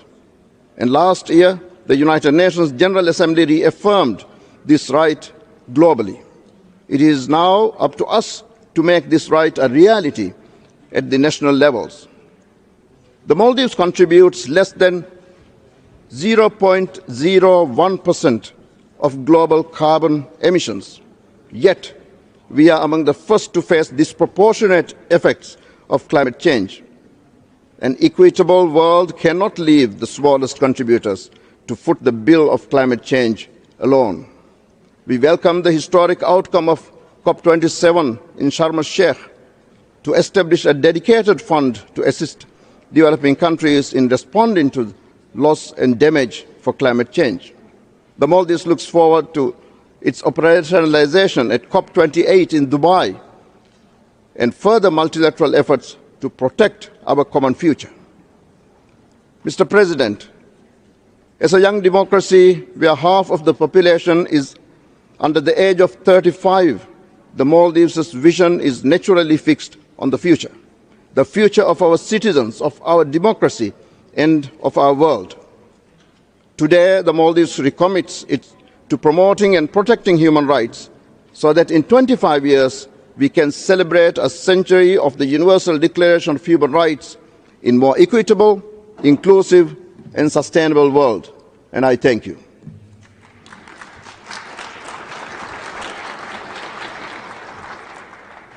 Thank you. I have the honor to give the floor to His Excellency Mr. Dan Jorgensen, Minister for Development Cooperation and Global Climate Policy of Denmark. Excellency, you have the floor.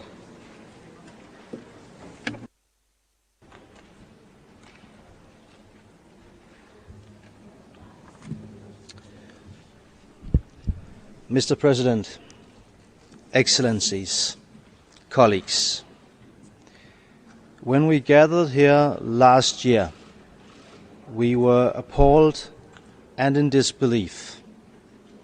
We condemned the act of aggression by Russia against Ukraine. Today, more than a year later, these blatant violations of international law and of the human rights we are here to protect continue. It is still difficult to believe. I've seen it with my own eyes. My first visit this year went to Ukraine. I met and talked to civilians. This has been the longest year in their lives. They fight to survive every day. People whose rights we as states are here to protect. A year ago, the decision to establish an independent international commission of inquiry on Ukraine was timely and needed. It was needed to document the serious human rights abuses happening during the past year, happening now. Attacks on universal human rights. We are 8 billion people. We are all connected. The whole world is affected by Russia's violation of the very fundamentals of our coexistence, directly and indirectly, from energy and food supply to justice and rule of law. Mr. President, in too many places, human rights are violated. In Afghanistan, this past year has been devastating, especially for women and girls. Their human rights are being stolen from them one by one. Their right to education, their right to movement, health care, food and water. This poses a threat not only to them, but to the families they care for and the societies that they are a part of. Women and girls whose rights we states are here to protect. Ethnic and religious minorities experience widespread discrimination. Media workers and human rights defenders are living their lives in fear. And lately, the Taliban has reintroduced brutal public corporal punishments and executions. In Iran, we witness a wave of protests all over the country, following the tragic death of Mahsa Amini. Protesters have been met with violent crackdowns, with mass arrests, with death penalties and executions. The Iranian authorities must guarantee due process, freedom for torture and freedom of peaceful assembly. The fact-finding mission established by this Council was an important signal that the international community will not accept impunity as these violations continue.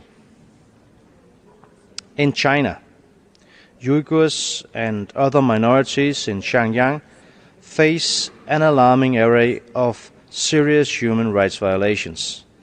According to the assessments of the OHCHR, the violations may constitute international crimes, in particular crimes against humanity.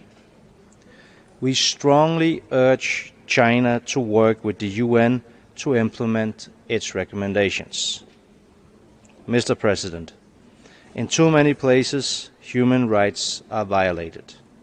In Russia, restrictions of freedom of speech and of assembly are not only shrinking, but crushing civil society space. The establishment of a special rapporteur on the situation of human rights in the Russian Federation was an important response to an alarming human rights situation. Rights we as states are here to protect. Mr. President, in too many places, human rights are violated. But in these dark times, we are deeply encouraged by small but significant lights in the dark, by the brave people who fight for human rights every day on the ground, who fight for their own rights and the rights of others. Mr. President, the important mandates given by this Council documents what we almost cannot comprehend. But the time is not for disbelief. The time is for action. In this, the 75th year of the Universal Declaration of Human Rights, Denmark remains deeply committed to take action on human rights, the rights we as states are here to protect. Thank you.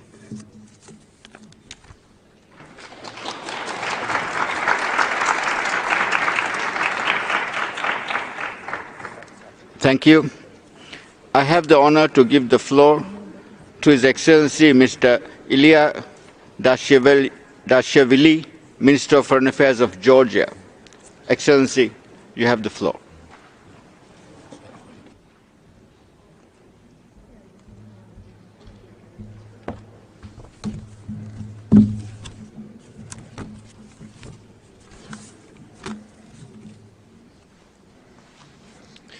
Mr. President, at the outset, I would like to congratulate you with the election to the position of the President of the Human Rights Council and wish you and the members of the Bureau every success in all endeavours.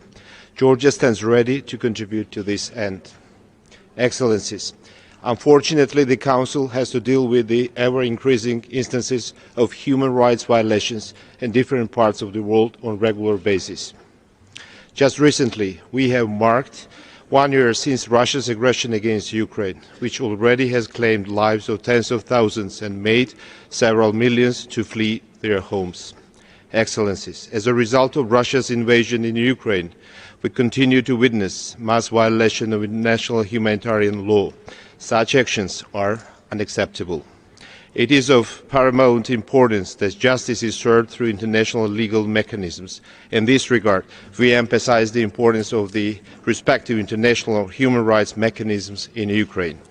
Russia must comply with the international norms and principles, immediately cease the aggression, completely and unconditionally withdraw all its troops and military equipment from the whole territory of Ukraine, and respect the sovereignty and territorial integrity of Ukraine within the internationally recognized borders.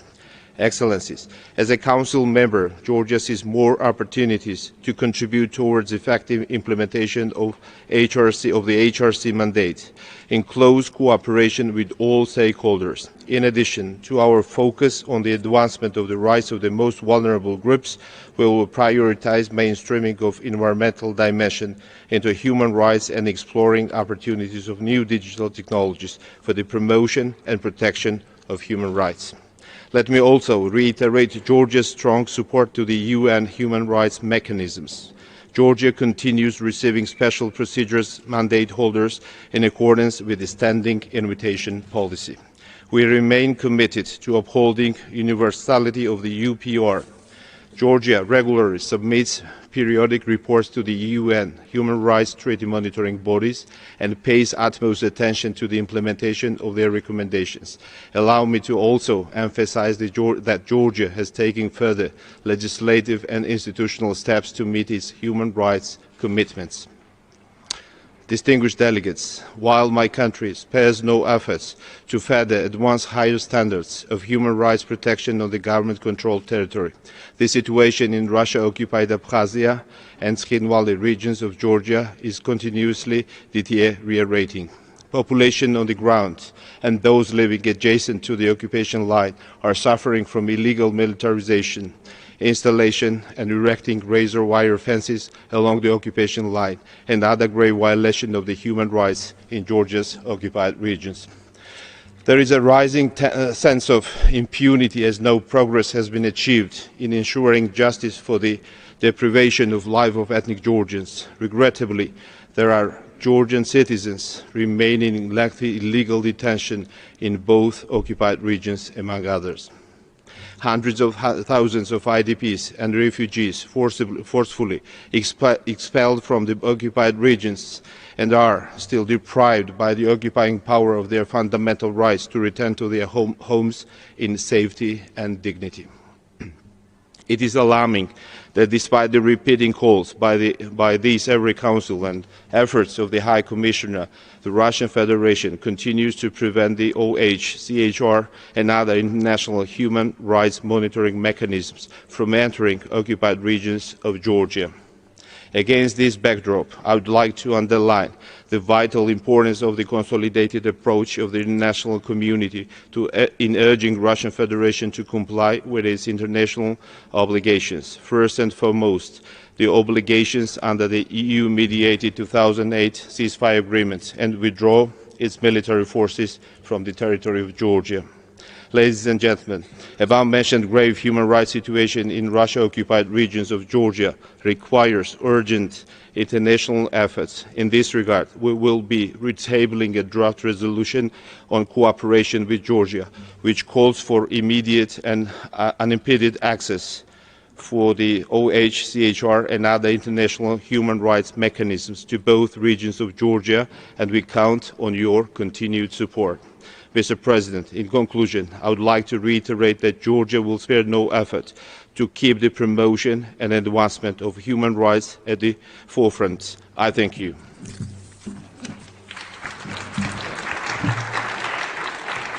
Thank you. I have the honor to give the floor to His Excellency Mr. Arnoldo Andre, Minister of Foreign Affairs and Worship of Costa Rica.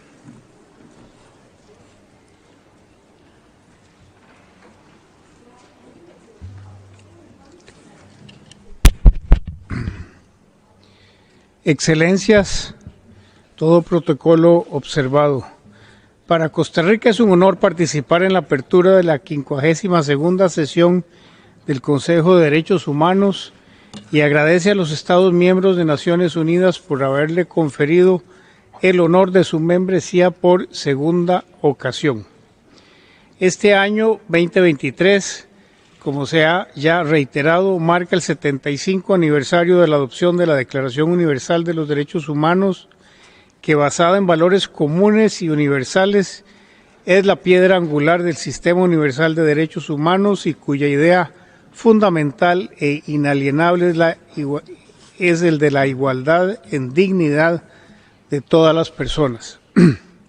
Además, Se ha recordado aquí el 30 aniversario de la adopción de la Declaración y el Programa de Acción de Viena, que impulsó, con el liderazgo de mi país y el apoyo de la región latinoamericana, la creación de la figura del Alto Comisionado de Naciones Unidas para los Derechos Humanos y de su oficina, y que constituye uno de los mayores aportes de nuestra región al sistema de Naciones Unidas. Además, celebramos el 75 aniversario de la Convención contra el Genocidio. Vivimos en un periodo de una gran convulsión social y política, con democracias en decadencia que han dado muerte a la división de poderes, amañado elecciones y reducido sus poderes judiciales y legislativos a la categoría de simples marionetas del tirano en ejercicio, y que han expulsado a quienes tildan de disidentes al destierro y a la apatridia. En este sentido, nos continúa preocupando especialmente la situación de los derechos humanos en la hermana República de Nicaragua. Además, somos testigos de guerras, de agresión y anexiones ilegales de territorios de otros estados, del derramamiento de sangre inocente a manos de grupos terroristas, de reportes de crímenes de guerra y de lesa humanidad llevados a cabo por Estados miembros de Naciones Unidas en contubernio con grupos armados no estatales contratados como mercenarios. Abusos sistemáticos de los derechos humanos, golpes de Estado, contracción de los espacios democráticos en todo el mundo, desinformación, noticias falsas y posverdad. Estimados representantes de los estados, Costa Rica se incorpora a este Consejo de Derechos Humanos con el objetivo de apoyar el avance de los más altos estándares de protección y promoción de derechos de todas las personas, sin discriminación alguna, con gran sentido de responsabilidad y convencidos de que el espacio multilateral y el diálogo internacional son la mejor vía para resolver los graves e interconectados retos globales que representan la triple crisis ambiental, la desigualdad, la pobreza, el discurso del odio y la reducción y ataque de los espacios democráticos en todas las latitudes. Una de las prioridades que el país se ha impuesto como miembro es hacer el máximo esfuerzo para eliminar toda forma de violencia y discriminación contra mujeres y niñas, así como la promoción de su empoderamiento económico, la reducción de la brecha salarial, el respeto por su salud, su plena autonomía, la eliminación de los estereotipos y roles de género y el acceso a la educación. Costa Rica desde ya está trabajando para proponer soluciones que además aborden las diversas manifestaciones de interseccionalidad de la discriminación y violencia. Es por lo anterior que Costa Rica hace un llamado a la negociación de un nuevo tratado global para erradicar la violencia contra las mujeres y las niñas, y seguiremos trabajando para poner esta situación sobre la mesa, procurando que el 75% de mujeres que hoy no tienen ninguna protección regional ni internacional puedan contar con un set mínimo de garantías para su seguridad personal. Otro gran eje de trabajo es continuar con la promoción de la implementación del derecho humano al ambiente sano, limpio y sostenible, cuyo reconocimiento tanto en este foro como a nivel universal fue liderado por Costa Rica junto con Eslovenia, Maldivas, Marruecos y Suiza en el 2021 y 2022. En ese sentido, mi país redoblará esfuerzos para que la arquitectura internacional responda efectiva y oportunamente al impacto negativo en el disfrute de los derechos humanos de las situaciones derivadas de la crisis climática, la pérdida de biodiversidad, la contaminación y degradación ambiental y el deterioro de los océanos. Damas y caballeros, Costa Rica siempre se ha caracterizado por defender los principios de universalidad, interdependencia y progresividad de los derechos humanos, promoviendo el diálogo abierto y transparente para buscar soluciones a las múltiples crisis de derechos humanos en cada rincón del mundo, bajo las consignas de que ningún país debe estar por encima del escrutinio de este ente y ninguna persona ni población debe estar desamparada de la atención del Consejo de Derechos Humanos ni del derecho internacional en general.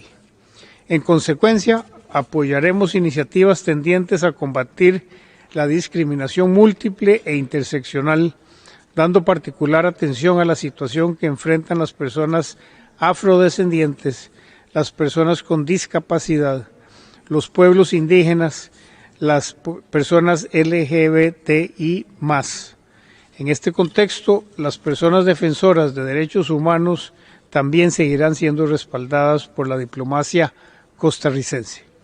Mi país está comprometido con los derechos humanos, con el derecho internacional, con los principios y valores democráticos y con el cumplimiento de la Agenda 2030 y los ODS.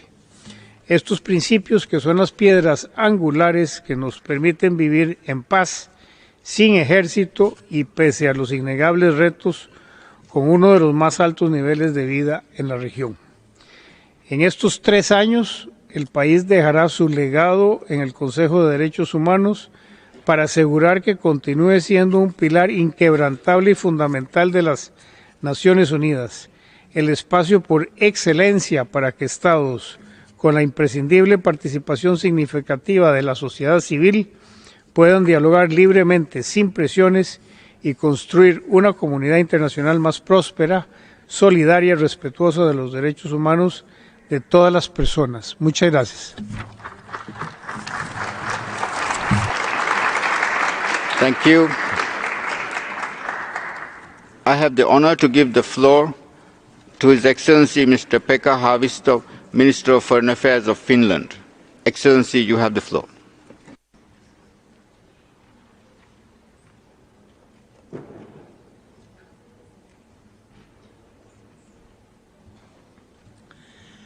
Mr. President, Excellencies, ladies and gentlemen, it's an honor to address the Human Rights Council. Finland works to ensure that gender equality is always a top priority for the Council. Women and girls have the right to full political and economic participation in society. They have the right to make informed decisions over their future and their own bodies. This Council must continue to support women and girls to make human rights a reality worldwide. I have a great respect for the braveness of women and girls in Afghanistan and in Iran. By standing up for their rights, they have set an inspiring example for everyone. At the risk of their own safety, they rightfully demand for international attention and accountability. We must support their call for positive change. Mr. President, Russia blatantly violates the UN Charter by its unlawful war of aggression against Ukraine. Russian forces have committed brutal atrocities against Ukrainian civilians, including children. We have all seen horrendous images and heard devastating victims' accounts. The Russian aggression hampers agricultural production in Ukraine. Reduced Ukrainian harvest means less food for the world population. Globally, poverty and food insecurity are on the rise. Those in hunger need our commitment to help. The Council can build on the work done by the UN General Assembly on the right to food. Finland fully supports the determined action by this Council to hold Russia accountable for its human rights and humanitarian law violations. The work of the Commission of Inquiry needs to continue. The Council must stand with Ukrainians. Mr. President, it's our duty to act on all human rights violations, no matter where they occur. Let us not forget the protracted, severe situations in Syria, Mali, South Sudan, Yemen, Myanmar, Nicaragua or Venezuela. From Finland's standpoint, it's important to create solutions that protect and fulfil human rights. For true reconciliation to take place, victims of violations must get justice. A strong and free civil society, free media and national human rights institutions remind governments of their responsibilities. A flourishing society embraces different views and backgrounds, no matter the person's gender, sexual orientation, gender identity, disability, religion, ethnic or indigenous origin. In this regard, the oppressive restrictions on civic space in Russia, Belarus and China is a concern. Indigenous peoples in Russia, including Sami, tell us their rights are harassed. The report on the situation of the Uyghur Muslims in Xinjiang is yet to be discussed in the Council. Mr. President, to be successful in our solemn obligation to keep human rights at the forefront, we need to engage the youth. I am proud that student organizations in Finland have taken the initiative to create a Students at Risk program in support of young student human rights defenders. We still need to improve human rights also in Finland. During our UPR review last November, we got valuable views and suggestions from many of you. This work continues at home. Mr. President, I hope our common cause will inspire us members in the Council to do everything we can globally for human rights, including in each of our own home countries. UN member states are key guardians of the international human rights framework. The work of the Human Rights Council is vital in promoting dignity of every human being. It is also vital for global peace, security and sustainable development. This Council has achieved a lot. I am confident that we can do even better. In doing so, we have to cooperate with civil society and support the independent work of the UN Human Rights Office. I hope we all can reflect upon our joint commitment as we celebrate the 75th anniversary of the Universal Declaration of Human Rights. Thank you.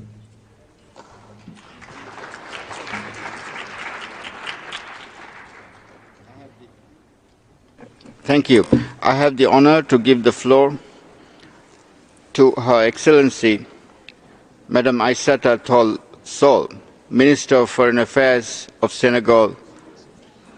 Excellency, you have the floor.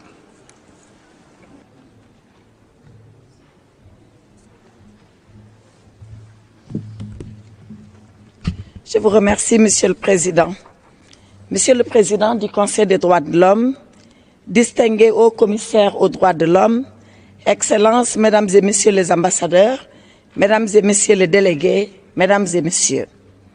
C'est avec un énorme plaisir que je prends la parole dans cette auguste salle du Conseil des droits de l'homme. Monsieur l'ambassadeur Václav Balek, je voudrais vous adresser au nom du Sénégal mes chaleureuses félicitations et mes vœux de plein succès. J'y associe l'ensemble du bureau qui vient d'être élu pour l'année 2023. Mes remerciements, mes félicitations et mes encouragements vont également à l'endroit du haut commissaire des Nations Unies aux droits de l'homme, M. Volker Türk, récemment nommé à ce poste. Monsieur le Président, mon pays, le Sénégal, dont le respect des droits de l'homme revêt une importance capitale, est venu vous parler ce matin du haut de cette tribune. Le Sénégal est venu vous dire que le monde est en proie à l'instabilité, à l'insécurité. Un monde qui continue de subir les conséquences désastreuses de la pandémie de Covid-19. Aujourd'hui, le Conseil est à la croisée des chemins, alors que de graves menaces pèsent sur les droits de l'homme, qu'il s'agisse des droits civils et politiques ou des droits économiques, sociaux et culturels. Cependant, il est important de reconnaître qu'en 15 années d'existence, notre Conseil a abattu un énorme travail en matière de promotion et de défense des droits de l'homme partout dans le monde. L'un des points forts du Conseil est sans doute sa capacité d'alerte précoce sur les violations des droits de l'homme. Notre Conseil se distingue également par la mise en place de mécanismes pragmatiques destinés à documenter les violations et à engager le dialogue avec les États en vue d'améliorer la situation des droits de l'homme sur le terrain. Le mécanisme de l'examen périodique universel EPU constitue à cet égard un outil qu'il faut pérenniser et renforcer. Le Sénégal, mon pays, se prépare déjà activement pour son 4e passage à l'EPU prévu en 2024 en vue de partager ses bonnes pratiques et de continuer à coopérer avec les mécanismes du Conseil des droits de l'homme. Monsieur le Président, qu'il s'agisse des questions de sécurité, de changement climatique, du terrorisme et de l'extrémisme violent, de la crise de la migration ou de l'extrême pauvreté, qui relèvent tous des droits de l'homme, nous devons aujourd'hui plus que par le passé, réaffirmer notre volonté commune de mobiliser nos énergies et toutes nos énergies. C'est ainsi que nous pourrons grandir en humanité pour faire grandir en dignité l'être humain. Nous devons tous contribuer efficacement pour que la préservation de la dignité de la personne continue de rester notre horizon commun. Dans ce cadre, notre Conseil des droits de l'homme doit rester un outil qui permet de poursuivre la dynamique des droits humains enclenchée depuis 1948 au sortir de la Seconde Guerre mondiale. Un outil qui nous permette, au-delà de nos différences, de dialoguer autour de l'essentiel, c'est-à-dire la recherche d'une conception commune des droits et libertés sans imposition d'un modèle unique applicable à tous, en un mot, un modèle sans injonction civilisationnelle. Il s'agit dès lors de poursuivre un idéal commun à atteindre par nous tous. Pour cela, nous devons renforcer le multilatéralisme. Toute autre action qui s'écarterait de cette démarche multilatérale ne pourra que nuire à la dynamique des droits de l'homme. Nous devons remettre au goût du jour la nécessaire approche des droits humains en gardant davantage dans notre ligne de mire les droits économiques, sociaux et culturels qui ont été remis au devant de la scène par la pandémie de Covid-19.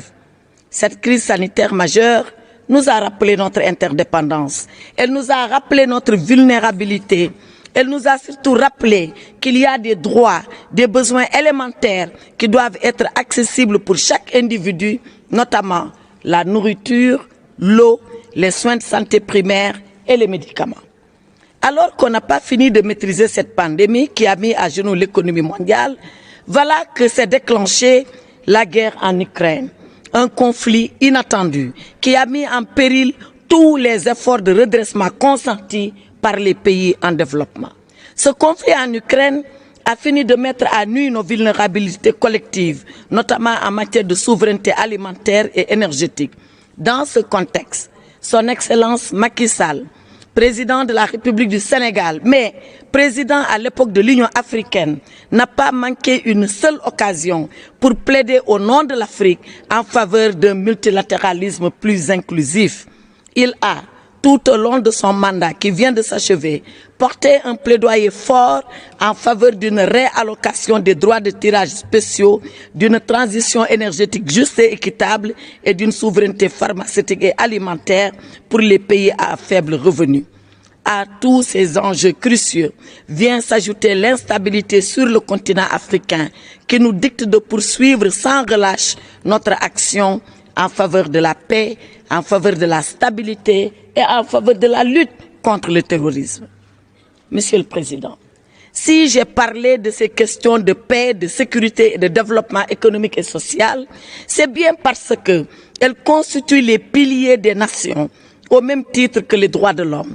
Il faut le rappeler, ces piliers sont indissociables. Nous devons donc continuer à les aborder dans leur globalité, dans la plus grande solidarité, nous, les peuples des Nations Unies.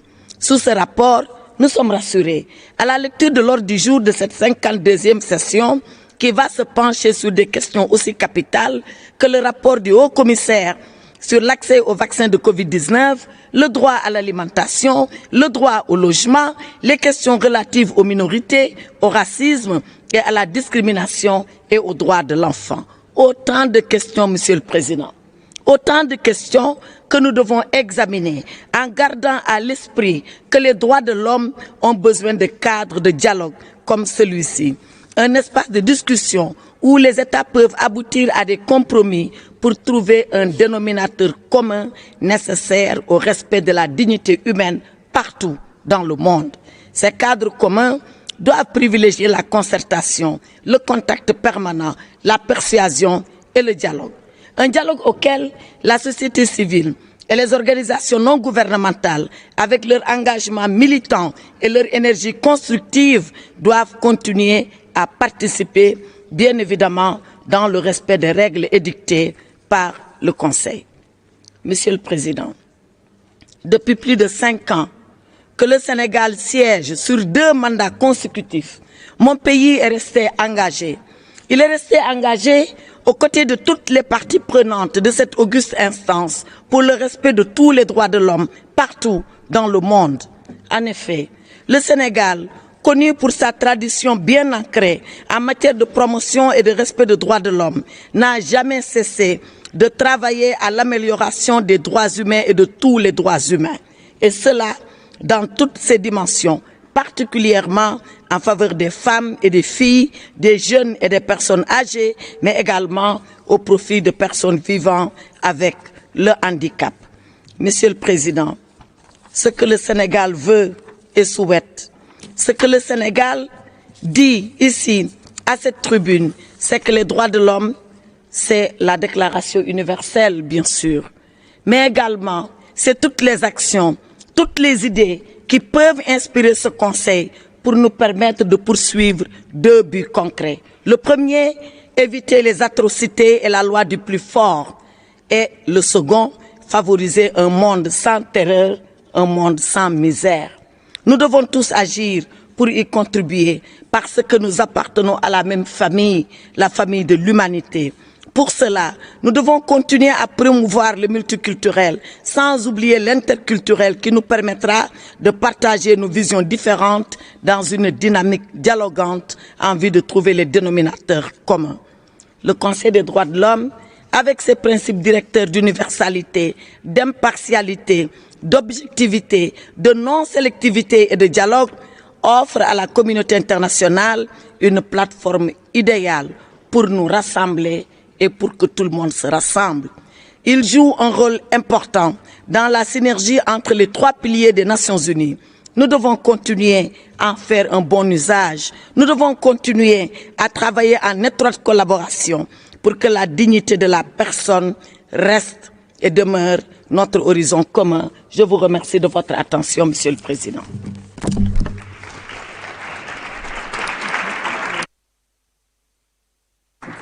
Thank you. I have the honor to give the floor to Her Excellency Madam Maria Ubach Font, Minister of Foreign Affairs of Andorra. Excellency, you have the floor. Monsieur le Président, Excellences, Mesdames et Messieurs, nous commémorons cette année le 75e anniversaire de la Déclaration universelle des droits de l'homme, les 30 ans de la Déclaration et du programme d'action de Vienne, mais aussi le 30e anniversaire de l'approbation de la Constitution andorrane. Les dates charnières sont propices au bilan et au constat. Le préambule de la Déclaration universelle des droits de l'homme énonce que la méconnaissance et le mépris des droits de l'homme ont conduit à des actes de barbarie qui révoltent la conscience de l'humanité. Avons-nous tiré des leçons de ce que l'histoire nous a enseigné au cours de ces 75 dernières années? L'état actuel de notre monde est-il si différent de ce qu'énonce cette citation? En matière de droits humains, malgré les progrès réalisés, nous constatons une régression générale marquée par une conjoncture géopolitique actuelle de plus en plus complexe. En effet, le droit à manifester et de s'exprimer, ainsi que le droit à l'éducation, sont des libertés fondamentales qu'aucun gouvernement ne peut soustraire à son peuple. Nous pensons tout particulièrement aux femmes et aux hommes de l'Iran qui ont droit à la liberté et à la justice, et aux femmes et aux filles de l'Afghanistan pour qui l'accès à l'éducation doit être absolument rétabli. Nous assistons aussi à une résurgence de conflits armés, et je pense en particulier au conflit que nous vivons actuellement en Ukraine. La crise climatique se traduit par des vagues de chaleur, des incendies, la pénurie d'eau et des phénomènes extrêmes qui provoquent des catastrophes humanitaires et environnementales. C'est dans ce contexte que nous saluons la reconnaissance par le Conseil des droits de l'homme en 2021 au droit à un environnement sûr, propre, sain et durable comme un droit humain. Cette décision représente un avancement important que mon pays soutient sans réserve. La capitale de l'Andorre est la plus haute d'Europe et se situe à 1023 mètres. La montagne est notre environnement, notre essence, mais aussi notre identité. Les régions de montagne sont fragiles et sensibles à tous les changements climatiques. Il est de notre responsabilité de les protéger, de promouvoir un développement durable et de mettre en œuvre une politique environnementale basée sur l'application des conventions des Nations Unies sur le changement climatique. C'est pour cette raison que mon pays s'est engagé, depuis de nombreuses années, à veiller sur son patrimoine naturel et à faire de la protection de l'environnement une de ses priorités. Monsieur le Président, en ces temps difficiles et incertains, nous devons raviver notre engagement en faveur de tous les droits humains, nous efforcer pour reconquérir l'universalité des droits humains, leur caractère indivisible et retrouver un élan capable de motiver et sensibiliser les jeunes du monde entier. Pour faire face aux nouveaux défis, il est essentiel d'impliquer toutes les générations et en particulier les jeunes. Consulter la jeunesse ne suffit pas. Dessiner des politiques adressées aux jeunes ne suffit pas. Il est nécessaire de mettre en place les processus pour que les jeunes puissent participer dès maintenant aux politiques de demain et les motiver à s'impliquer davantage dans la vie publique et pour cela favoriser l'éducation pour la culture démocratique. Dans ce sens, nous nous félicitons des avancements réalisés lors de l'année européenne de la jeunesse en 2022, qui a mis en lumière l'importance de la jeunesse pour construire un avenir meilleur et apporter une perspective de futur aux politiques en faveur des jeunes. Monsieur le Président, les commémorations internationales de cette année 2023 concordent avec le 30e anniversaire de l'approbation de la Constitution andorrane qui incorpore le texte de la Déclaration universelle des droits humains dans son ordre juridique. Cette date marque le début du parcours de l'Andorre sur la scène internationale, en particulier par son entrée aux Nations Unies au mois de juillet 1993. Depuis 30 ans, nous avons construit notre image internationale autour de notre engagement au sein des organismes internationaux. La défense des droits humains, du droit international humanitaire, du droit international et de l'état de droit a été et restera au cœur de notre action internationale. Il en va de même pour la défense d'un multilatéralisme solidaire à l'image de la société andorrane. L'Andorre répond effectivement de façon solidaire aux crises humanitaires et la politique de coopération au développement mise en place en Andorre en est la preuve. Je saisis aujourd'hui cette occasion pour exprimer notre solidarité envers les autorités et les peuples turcs et syriens suite au séisme survenu depuis le 5 février dernier. Au cours de ces 30 dernières années, la législation andorrane a connu une évolution importante grâce à l'adhésion à près de 40 conventions en matière des droits humains et des libertés fondamentales. Et elle continue de légiférer en matière des droits humains et sociaux inscrits dans la Constitution. Certes, l'Andorre est un pays aux dimensions territoriales et à la démographie réduite, mais elle a toujours fait face aux responsabilités ainsi qu'aux défis nationaux et internationaux. À cet égard, nous soutenons pleinement les mécanismes de monitoring des conventions en matière des droits humains ainsi que le mécanisme de révision, l'examen périodique universel. L'examen périodique universel est en effet un exercice essentiel pour promouvoir la protection des droits humains et permet d'une façon multilatérale de favoriser la mise en œuvre des engagements internationaux de la part des États membres. De plus, l'examen périodique universel est un accélérateur dans l'amélioration au niveau national du respect, la garantie et la mise en œuvre des droits humains.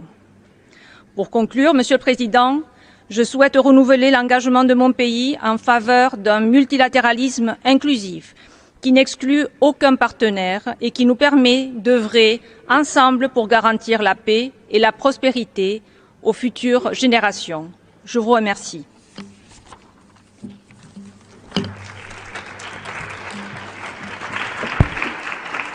Thank you. I have the honor to give the floor to His Excellency Mr. Riyad Al-Malki, Minister of Foreign Affairs of the State of Palestine. Excellency, you have the floor.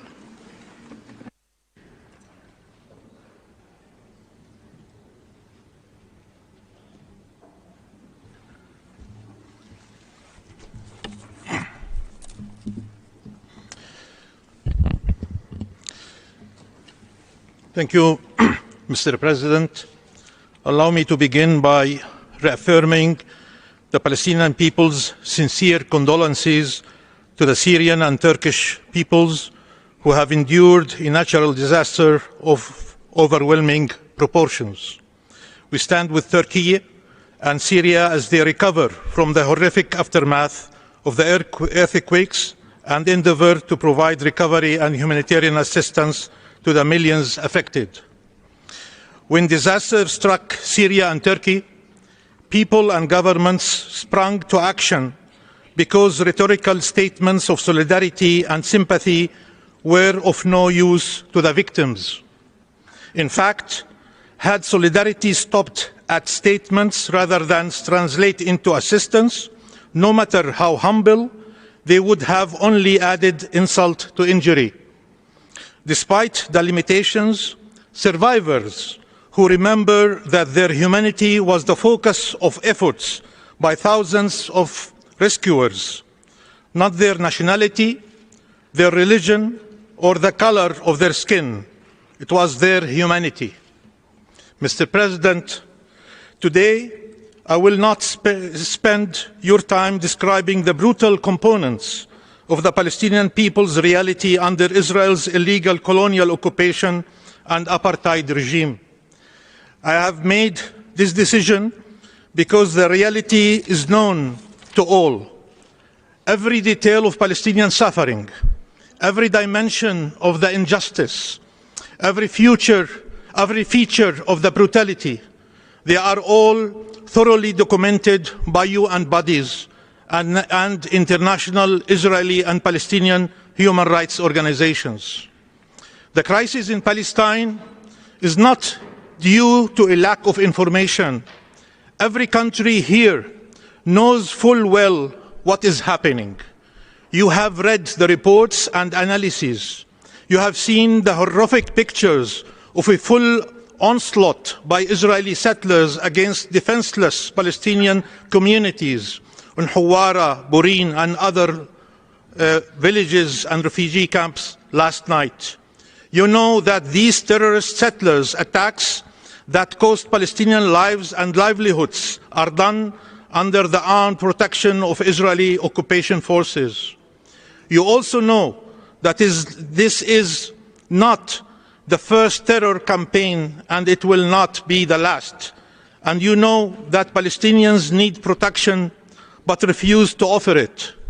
In this respect, we reiterate our call for international protection for the undefended Palestinian people from unrelenting Israeli-sponsored violence, terrorism and incitement. The UN has a duty to do that, particularly given its historical responsibility towards the question of Palestine and as per its resolutions. That is why the crisis in Palestine is not about data. It is the result of a chronic failure to act and an uncanny attachment to rhetoric statements and an insistence to refrain from any action aligned with statements. The crisis in Palestine is that the Palestinian people have been left under a mounting pile of injustice while they claw themselves out without help or recourses. Instead, oxygen tanks are occasionally extended to my people so that they may endure this crushing reality while they listen to iterate about commitment to human rights and global solidarity. And as the Palestinian people hear those hollow statements, they hear news of the world moving heaven and earth to show solidarity with others facing a humanitarian and justice crisis.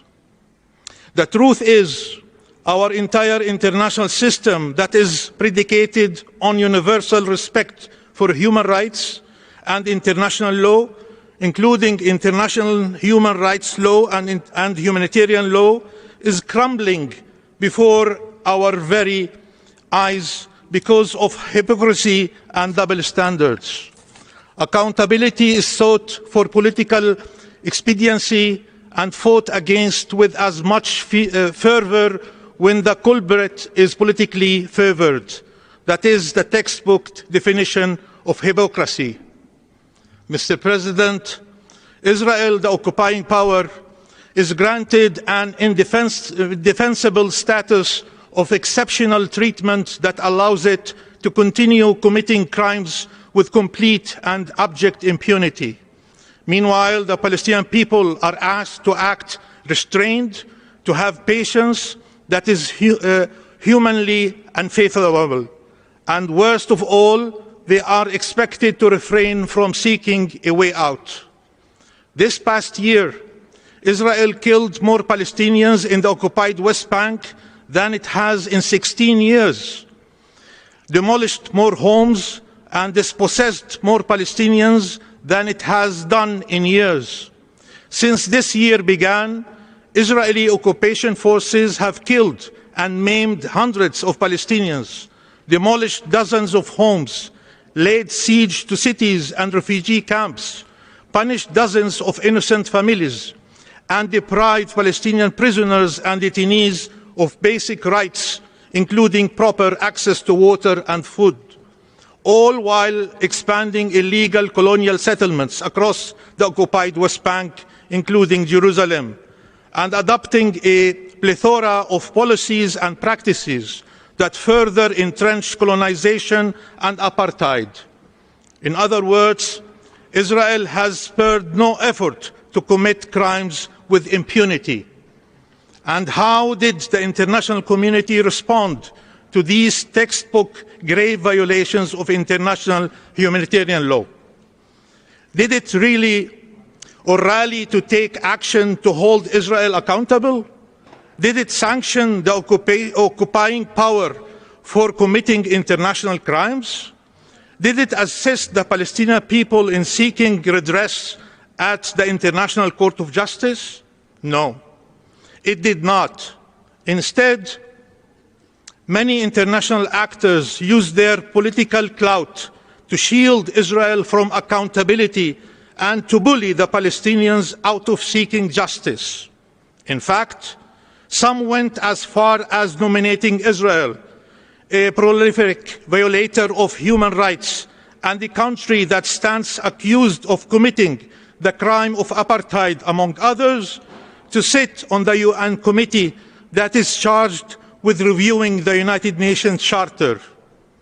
Consequently, some international officials have been encouraged to issue statements that perverse and twist reality as well as undermine the core values of international law.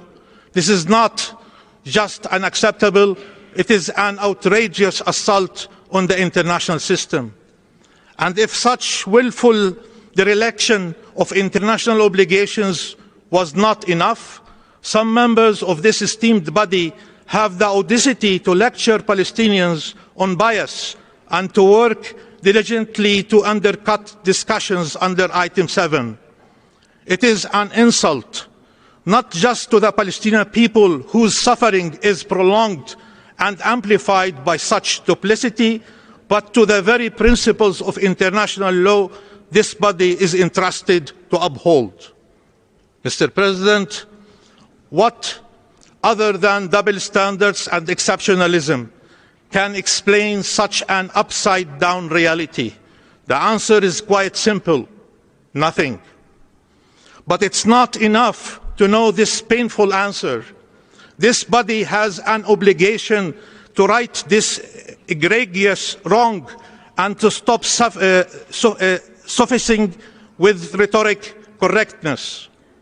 It is time to stop allowing Israel to commit and perpetuate these crimes while getting rewarded for its criminality. It is high time for the international community to insist on confronting rather than appeasing the oppressor. It is time for actionable solidarity because it is the only way that counts. Mr. President, as the world confronts complex and interconnected crises, the international community must come to terms with the fact that the chronic denial of Palestinian rights will remain the elephant in the international room. The Palestinian people will not surrender to dying in the cold and to disappearing into the night. We will continue to claw our way out to justice and freedom, no matter how much brutality and injustice is piled on. We will do that with the active help of principled states and peoples around the world who refuse to watch us suffocate into submission. But when the dust settles and it is time to write the story of how this international system was willfully made irrelevant, it will be clear that the Palestinian people fought for their humanity, for their dignity and for their freedom with grace and an unbreakable will, despite the odds and the members of this system who made a conscious decision to break it rather than champion human rights universally and unequivocally. There is still time to write a different ending and to defend this noble system against those eroding it to serve their needs. But time is running out fast. Perhaps the upcoming commemoration of the Universal Declaration of Human Rights that was adopted 75 years ago, when Nakba of the Palestinian people was transpiring, provides us all with an opportunity to correct our collective path, and with it the injustices that befell our people. Thank you very much. Thank you. I have the honor to give the floor to His Excellency Mr. Santiago Cafiero, Minister of Foreign Affairs, International Trade and Worship of Argentina, by video message. Señor presidente, la Argentina viene de presidir el Consejo por primera vez en su historia. No preciso recordarles cómo fue el año 2022. Nuestra presidencia se dio en un contexto geopolítico muy complejo y sumamente desafiante. Implicó un enorme esfuerzo en pos de mantener el equilibrio y diálogo con todos los actores y el compromiso de continuar avanzando con las responsabilidades fundamentales que atañen a ese organismo.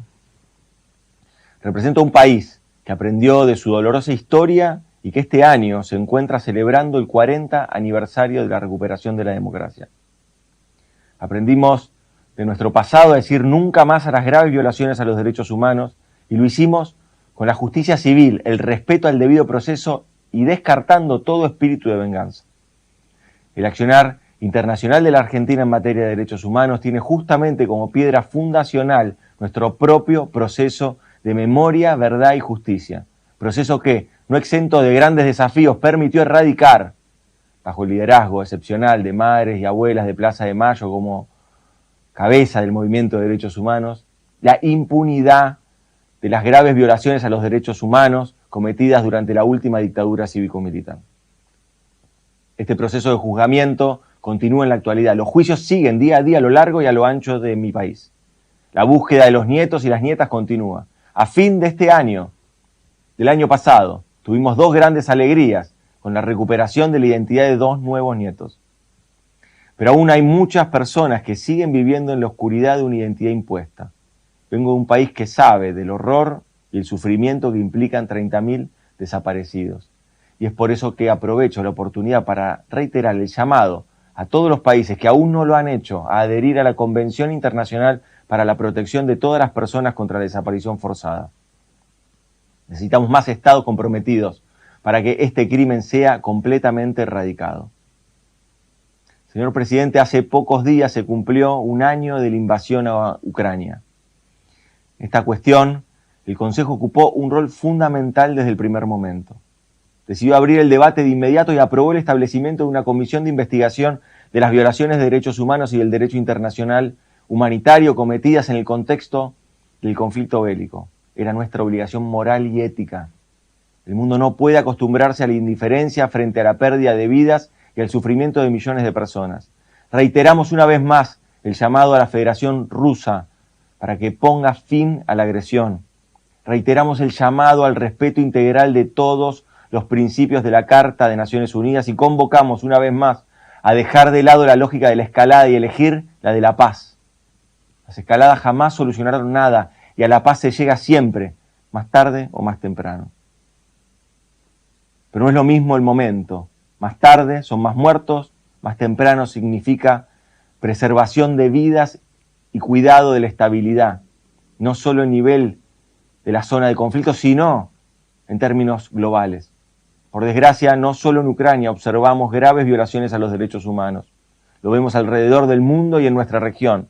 Nos preocupan los retrocesos y el continuo ataque a los derechos humanos, incluyendo especialmente el de todas las mujeres, diversidades y aquellos grupos en situación de vulnerabilidad.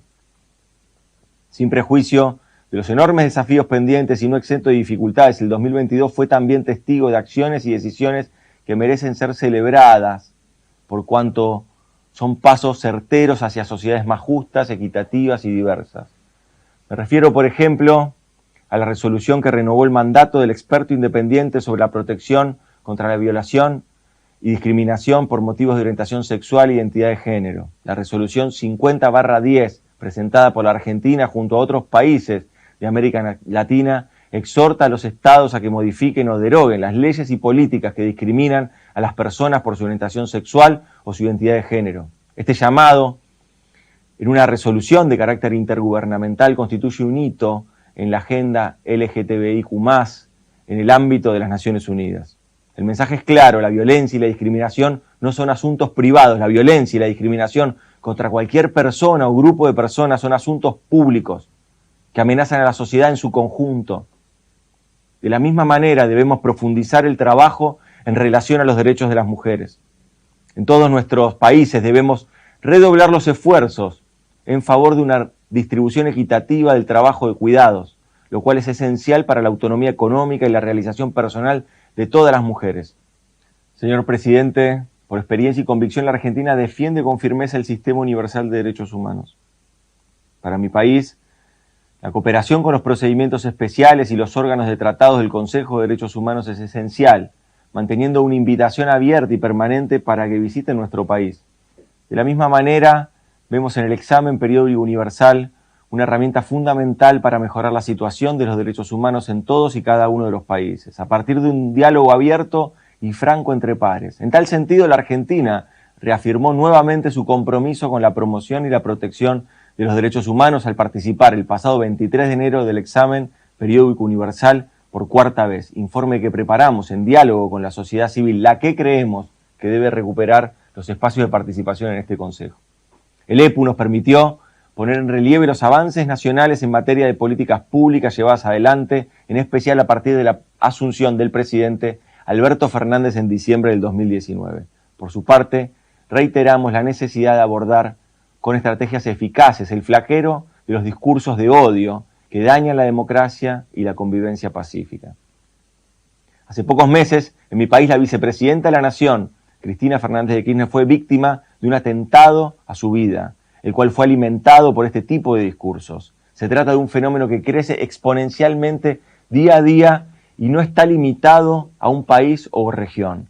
Es un fenómeno global que nos interpela como comunidad internacional, demandándonos acciones concretas. No se trata de una cuestión abstracta. En la historia, los discursos de odio siempre precedieron a la invención de estereotipos para deshumanizar a millones de personas y convertirlas en chivo expiatorio para lograr un efecto: ocultar que no se estaban matando seres humanos, sino cosas. Señor presidente, este año estamos conmemorando el 75 aniversario de la Declaración Universal de Derechos Humanos y el 30 aniversario de la Declaración y Programa de Acción de Viena. Se trata de dos hitos en el sistema internacional de los derechos humanos que nos llaman a reflexionar sobre los logros alcanzados y más aún en los desafíos y problemas pendientes. En este marco, reafirmo el compromiso de la Argentina con el sistema universal de derechos humanos y la voluntad de trabajar con todos los países y actores para fortalecer el mandato de este Consejo para promover y proteger los derechos humanos en todo el mundo. A fin de contribuir con esta tarea, en marzo próximo celebraremos en Buenos Aires el tercer Foro Mundial de Derechos Humanos. Esperamos poder contar con su presencia. Quisiera finalizar con el llamamiento hecho por el Papa Francisco a aquellos con responsabilidades institucionales para que coloquen a los derechos humanos en el centro de todas sus políticas, incluso cuando ésta signifique ir contra la corriente. Muchas gracias. Thank you. I have the honor to give the floor to His Excellency Mr. Zamri Abdul Qadir, Minister of Foreign Affairs of Malaysia, by video message. Mr. President, Mr. High Commissioner for Human Rights, Excellencies, ladies and gentlemen, let me begin by expressing Malaysia's heartfelt solidarity with the people of Turkey and Syria, who have been gravely affected by the devastating earthquake that hit the region earlier this month. We are moved by the massive humanitarian responses rendered through global solidarity. Excellencies, history has shown that the protection and promotion of human rights fosters robust democracy, and Malaysia's experience is no different. The formation of the recent coalition unity government under the leadership of Prime Minister Anwar Ibrahim and the peaceful transition of power in Malaysia are clear testimonies of the country's democratic growth and maturity. The government's decision to lower the voting age from 21 to 18, as well as the enactment of the anti-doping law, shows significant progress in ensuring a more democratic society thrives. On the human rights front, we have passed the Anti-Sexual Harassment Bill. This Council will hear Malaysia progress on the mandatory death penalty at the biannual panel tomorrow. We are proud of our achievements. Nonetheless, we will not rest on our laurels. The Malaysian Madani, or Civilizational Malaysian concept, launched by our Prime Minister, is based on universal human rights principles and our own experience as a multiracial and multicultural democracy. Malaysian Madani will be realized through institutional reforms, among others. The reforms will be implemented through broad engagement and active discussion with all stakeholders, including civil society. Malaysian Madani values will make us stronger as a nation. Malaysia Madani is also at the heart of our efforts to advance human rights and the SDGs through transparent, accountable, and efficient public service. Malaysia will advocate this issue in resolutions at this session. We hope to count on everyone's support in this. Excellencies, Malaysia is gravely concerned with challenges brought about by conflicts, climate change, environmental degradations, and food insecurity, which in turn threaten humanity's very own survival. Let's be honest, alarming as it is, the situation will only get worse in the coming decades. As such, Malaysia emphasizes that human rights cannot be an afterthought in our response to these challenges. The HRC must continue addressing these issues collectively and collaboratively. Ironically, we are commemorating the UDHR and VDPA while abuses against the already oppressed persist.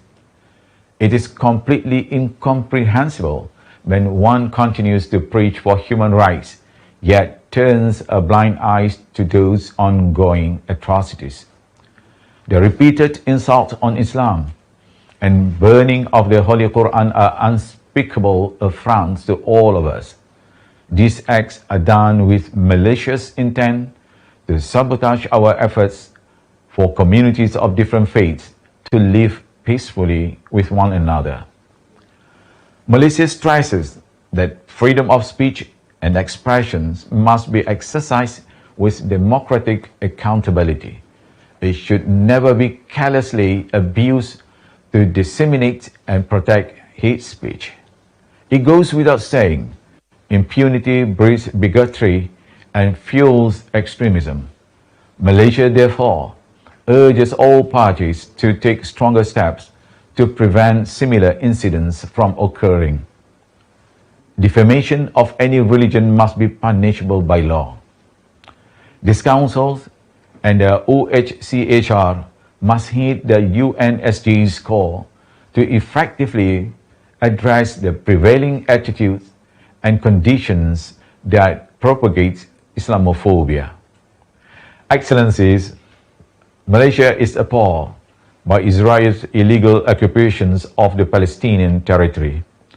Atrocities have continued for far too long.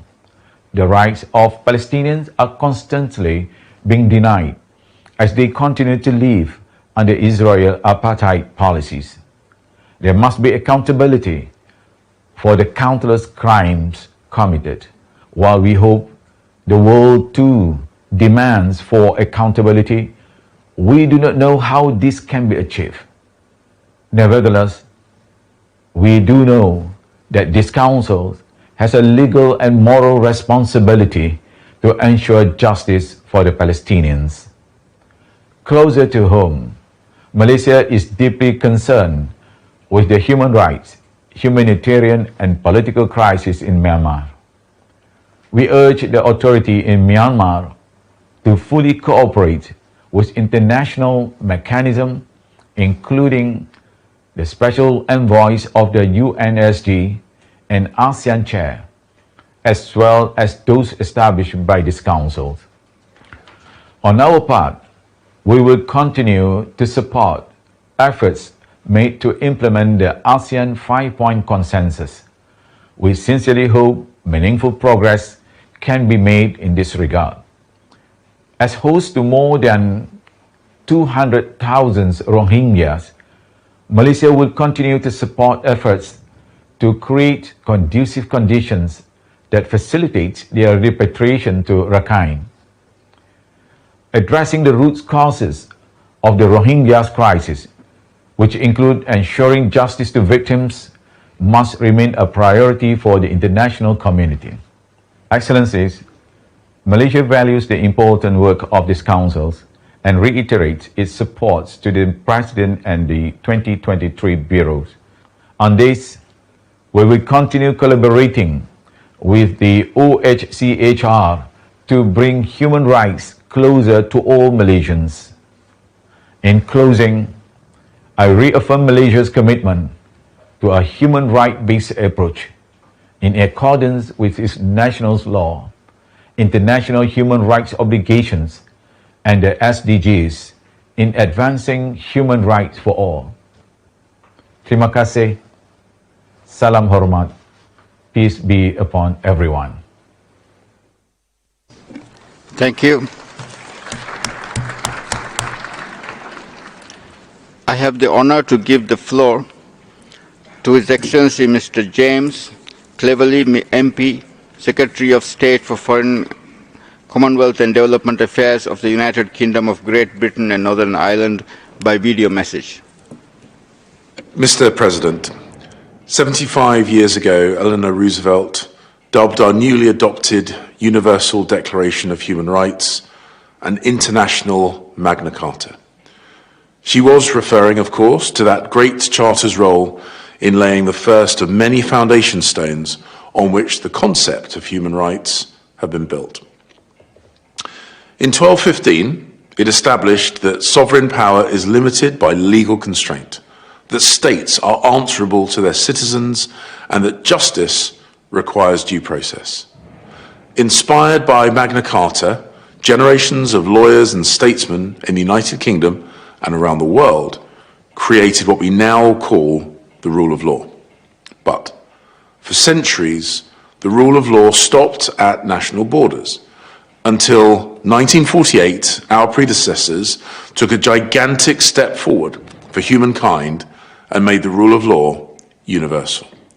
I'm proud of my country's long role in the struggle for human rights, a struggle that continues today across the world. Russia's invasion of Ukraine and illegal so-called annexations are a blatant violation of international law and the UN Charter. The Commission of Inquiry, which this Council established last year, has concluded that war crimes have been committed in Ukraine. Abuses and violations of human rights have been committed by Russian forces on a systematic scale. Torture and killing of civilians, rape and sexual violence, forced deportation. The Human Rights Council must condemn Russia's actions. We cannot allow this behaviour to go unanswered. These barbaric acts must never be repeated. The Ukrainian people must have justice. That is why this session must renew the Commission of Inquiry's mandate. We remind Russia of its international human rights obligations, which it has freely undertaken, and of its obligations under the UN Charter. We call upon Russia to enable humanitarian access to Ukraine and safe passage for civilians, restore human rights within its own borders and outside, and to immediately withdraw its forces from Ukraine. But the Ukrainians are not Putin's only victims. We call for the release of those detained in Russia on political grounds, including Alexei Navalny, and for those imprisoned for their opposition to Russia's illegal war in Ukraine, like Vladimir Kara-Murza, to be freed. Together with our international partners, the UK has invoked the OSCE's Moscow mechanism, which evidenced Russia's repression of its own people. We will support the UN Special Rapporteur's work on human rights in Russia. We will attend the trials of human rights defenders in Russia. And we will use sanctions to hold human rights violators to account. Last year, the High Commissioner for Human Rights published a report that found evidence of arbitrary detention, torture, sexual and gender-based violence, forced sterilisation, and the destruction of religious sites taking place in Xinjiang. And it found these abuses may amount to crimes against humanity. Surely, such serious and well-evidenced findings merit further and proper discussion by this Council. But instead, China has consistently sought to deny these findings and obstruct discussion. I now urge China to engage with the Council and uphold the international obligations into which it has freely entered. Last year, the Human Rights Committee published its report on the implementation of the International Convention on Civil and Political Rights in Hong Kong. Under the national security law, independent media outlets have been closed down. The right to freedom of speech and assembly guaranteed in Hong Kong's basic law has been eroded. Those who speak out, including journalists or businessmen like Jimmy Lai, have been arrested. We call on the Hong Kong and Chinese authorities to uphold the Sino-British Joint Declaration and urge them to implement the recommendations of the HRC report. In Afghanistan, curtailment of women's human rights, including the ban on women going to university, is unacceptable. We will continue to press the Taliban on these issues. And in Iran, the killing of Mahsa Amini last September was yet another shocking reminder of the regime's callous disregard for the lives of its own citizens. Since October, we've introduced 5 separate sanctions packages targeting those individuals and entities responsible for serious human rights violations. We reaffirm our commitment to support the fact-finding mission established by this Council in November. We must ensure that the voice of the Iranian people continues to be heard. Mr. President, the United Kingdom will always ensure that human rights are upheld around the world and that we hold to account those who systematically violate them. To achieve this, we want this Council to succeed. We will work with our international partners to ensure that it does. And we will back up our words with actions. Thank you. Thank you. I have the honor to give the floor to His Excellency Mr. Ziambi, Minister of Justice, Legal and Parliamentary Affairs of Zimbabwe. Excellency, you have the floor.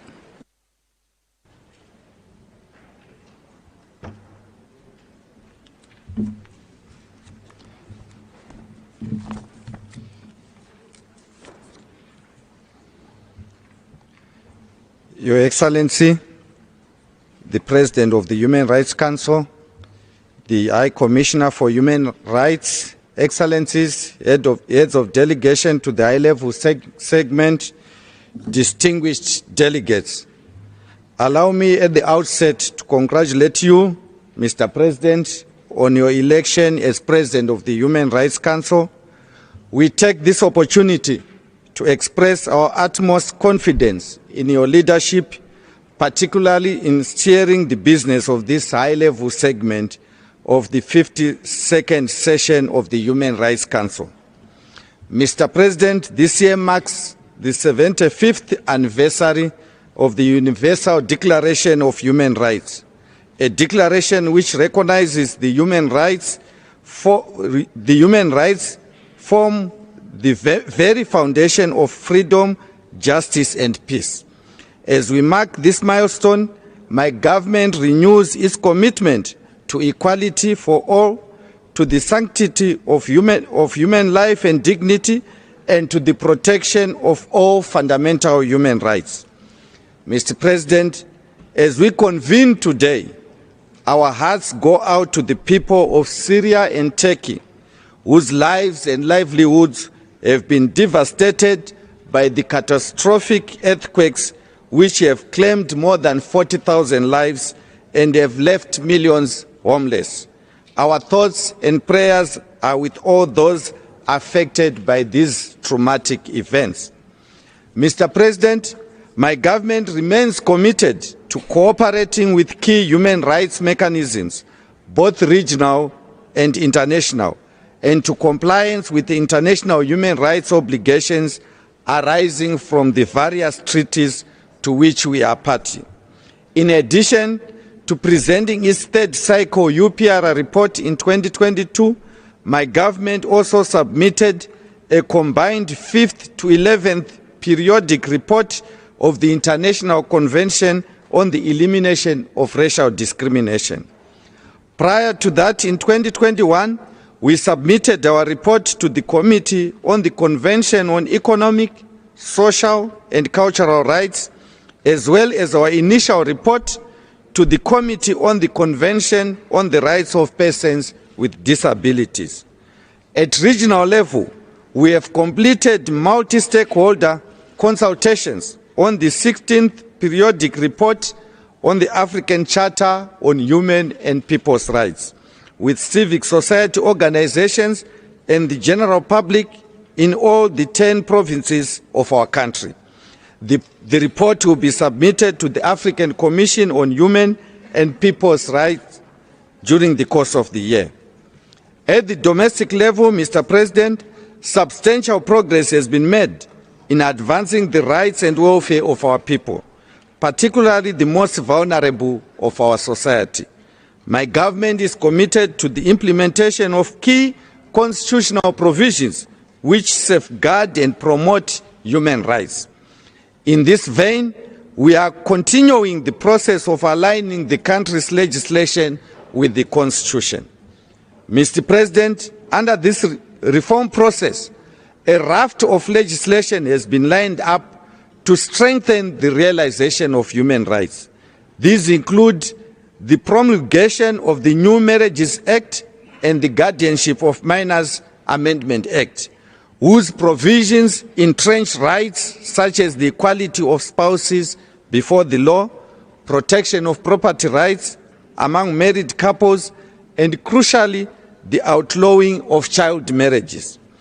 The advancement of the best interests of the child in all spheres of life has taken center stage in my administration's legislative agenda. Currently, we await the enactment of two pieces of legislation, namely the Child Justice Bill and the Children's Amendment Bill, which are undergoing parliamentary processes.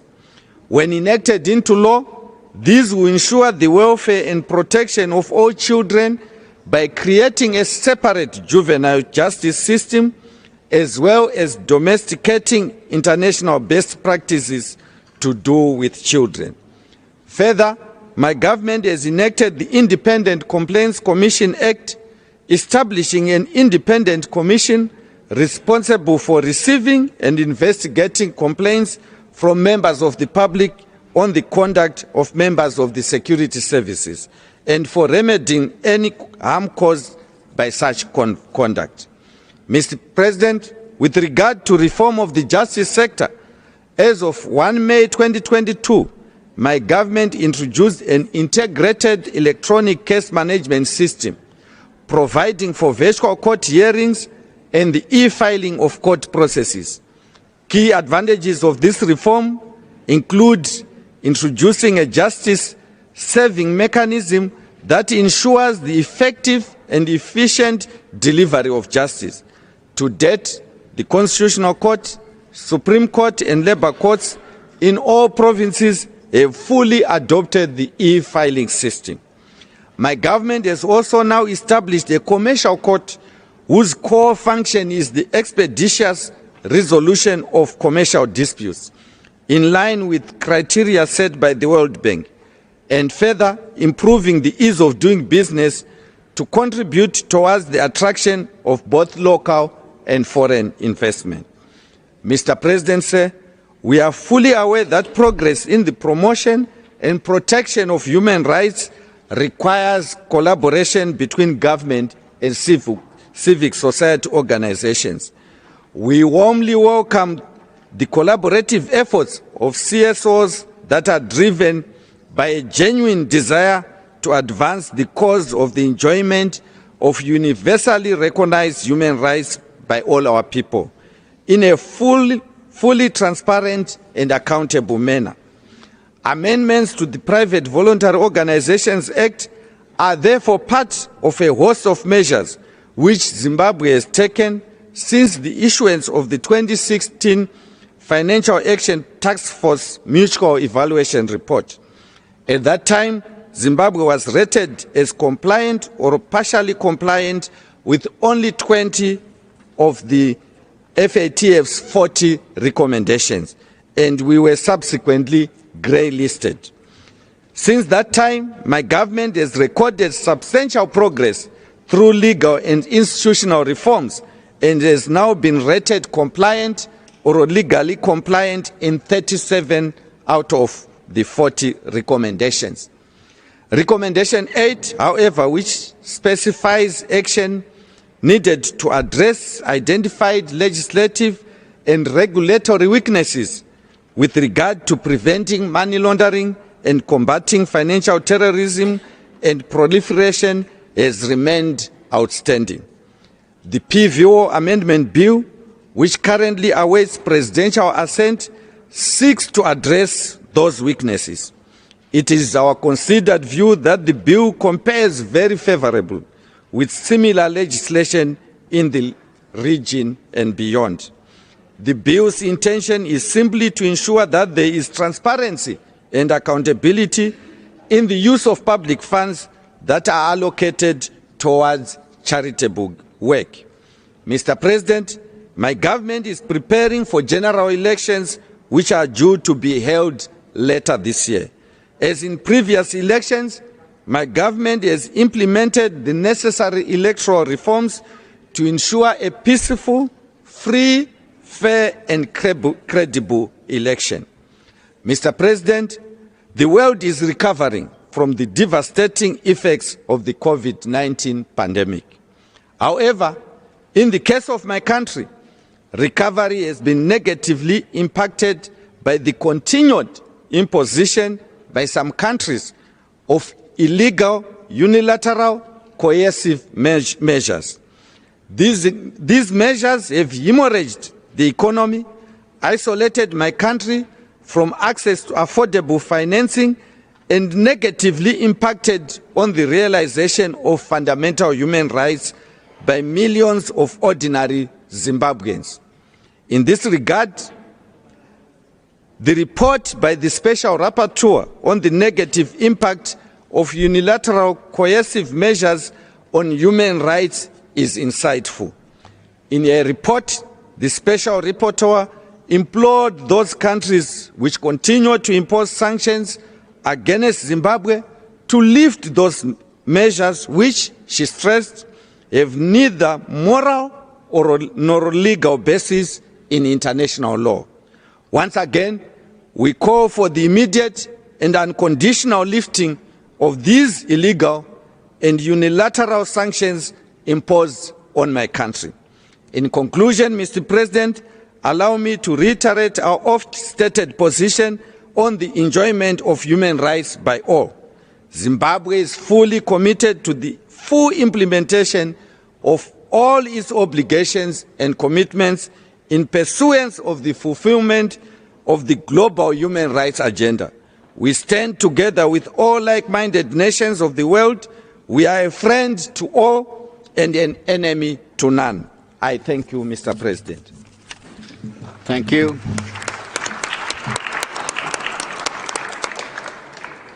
I have the honor to give the floor to Her Excellency Ms. Annalena Baerbock, Federal Minister of Foreign Affairs of Germany. Excellency, you have the floor.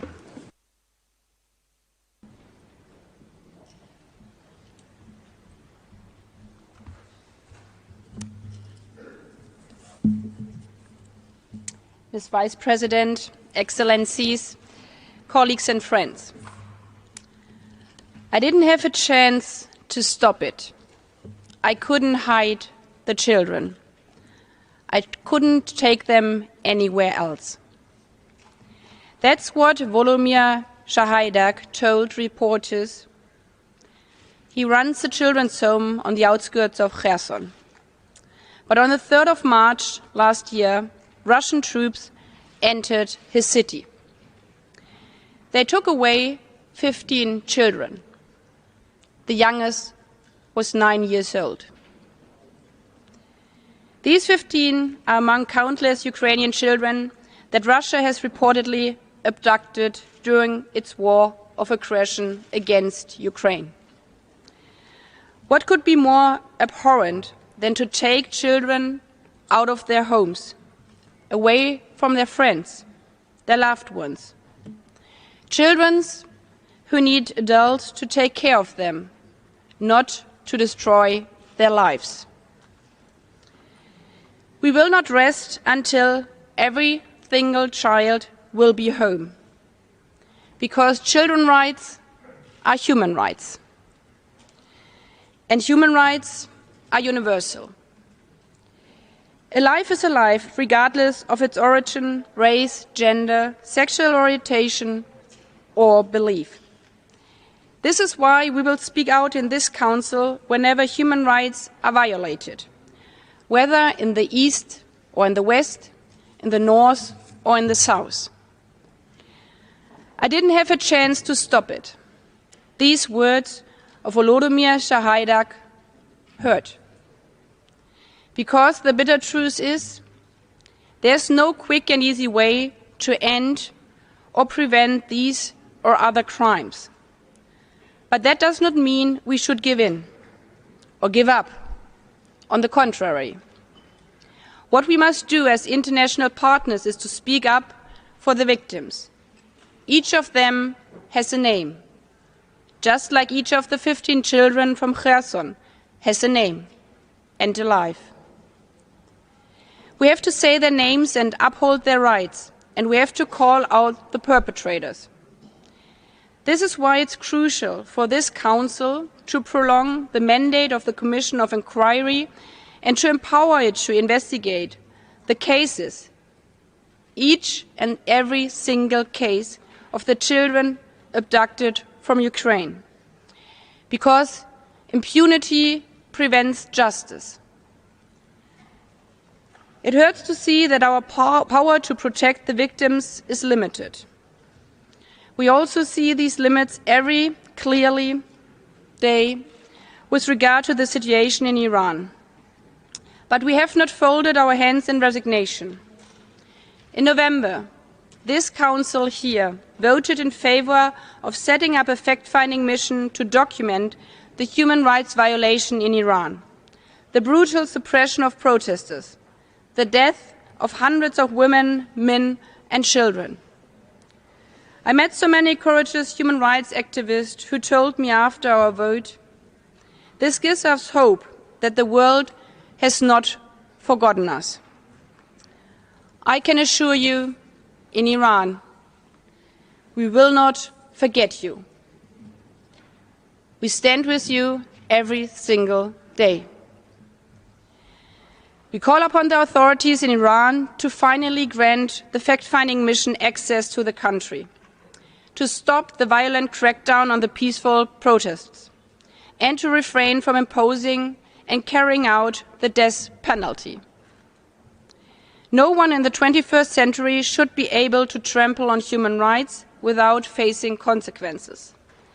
And I'm glad that the High Commissioner today especially pointed out the need to promote women's rights. Because women's rights are not only human rights. Women's rights are also an indicator of the state of justice in a society. That especially is true in Afghanistan, where the Taliban have forced women and girls out of all areas of public life, from universities and high schools, and even from parks. These women are surviving. But what kind of life are you then living? Being forced to stay every hour, every minute at home. What we are witnessing are the most brutal and systematic violation of human rights one can imagine in Afghanistan with regard to the women. And these actions must have consequences. That is why in the European Union we pushed for tough sanctions against those in the Taliban's regime who are responsible for these blatant violations of women's rights. And we should not forget that these measures add to hardship and the suffering that we are already seeing in Afghanistan. There are 26 million Afghans in need of help. But if women are not allowed to work, especially in the humanitarian field, many women and girls are cut off from aid because they are not permitted to receive aid from men outside their families. Therefore, we will make sure to continue to help all Afghans who need water, who need food, who need medicine. And at the same time, we will not become the willing helpers of those who fundamentally breach women's rights by excluding them from work. That is why it was so important that we, as an international community, took a clear stance and a united stance on our international aid programs, making clear that humanitarian work depends on women to be part of it, because otherwise women and children won't be reached. We know that our efforts will not change the brutal violation of Afghan women's rights in a heartbreak. But it matters. It matters to every single woman who is not allowed to go outside. It matters to every single child who wants to go to school, to every single person who needs water and food. Ladies and gentlemen, dear colleagues, I didn't have a chance to stop it. Unfortunately, these words by the director of the children's home in Kherson are not only true for the children in Ukraine. They are also true for the women in Iran and in Afghanistan, and for far too many people across the globe. But it's worth trying for every single one of them. Because if you save one life, you save the entire world. That is what this Council is all about. Thank you.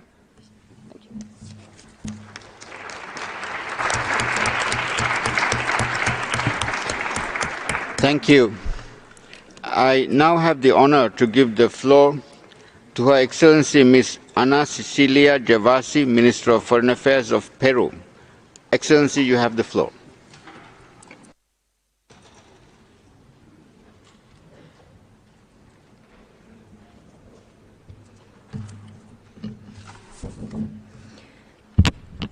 Muchas gracias, señor presidente, excelencias, señoras y señores. Es un alto honor para mí participar en el segmento de alto nivel del 52 periodo de sesiones del Consejo de Derechos Humanos de las Naciones Unidas, a fin de reafirmar el histórico e irrevocable compromiso del Perú con el respeto, la promoción y la defensa de los derechos humanos y libertades fundamentales de todos. Consecuente con esta firme postura nacional, al iniciar mi intervención ante este Consejo, me es ineludible abordar la difícil y compleja situación que atraviesa mi país desde el 7 de diciembre pasado, fecha en que el entonces presidente Pedro Castillo, violando la Constitución, dio un golpe de Estado, que fue inmediatamente contrarrestado por las instituciones democráticas y se produjo la sucesión constitucional en la persona de la actual presidenta Dina Boluarte.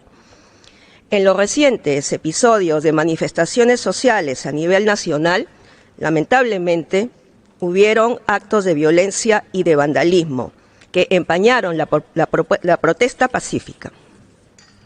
Ante ello, deseo reiterar el profundo pesar del Gobierno del Perú por la trágica pérdida de vidas de nuestros compatriotas.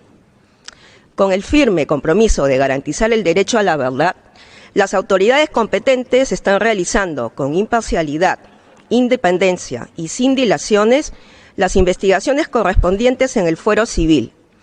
Esperamos poder contar en el más breve plazo con los resultados de dichas investigaciones, las cuales, como he mencionado, se vienen desarrollando con total imparcialidad a efectos de, una vez concluidas, procesar y sancionar a quienes resulten responsables de las afectaciones a la vida, a la integridad y a la propiedad pública y privada conforme a la normatividad aplicable.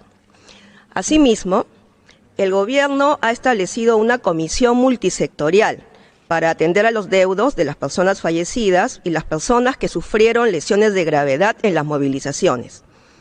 En el marco de los trabajos de dicha comisión, en la que participan como invitados, entre otros, representantes de la Defensoría del Pueblo y la Oficina del Coordinador Residente de las Naciones Unidas, se ha aprobado la entrega de un apoyo solidario para familiares de personas fallecidas y los heridos en el contexto de las movilizaciones, identificando además sus necesidades en temas de salud física y mental, educación, vivienda, entre otros, a fin de poder brindarles una atención integral.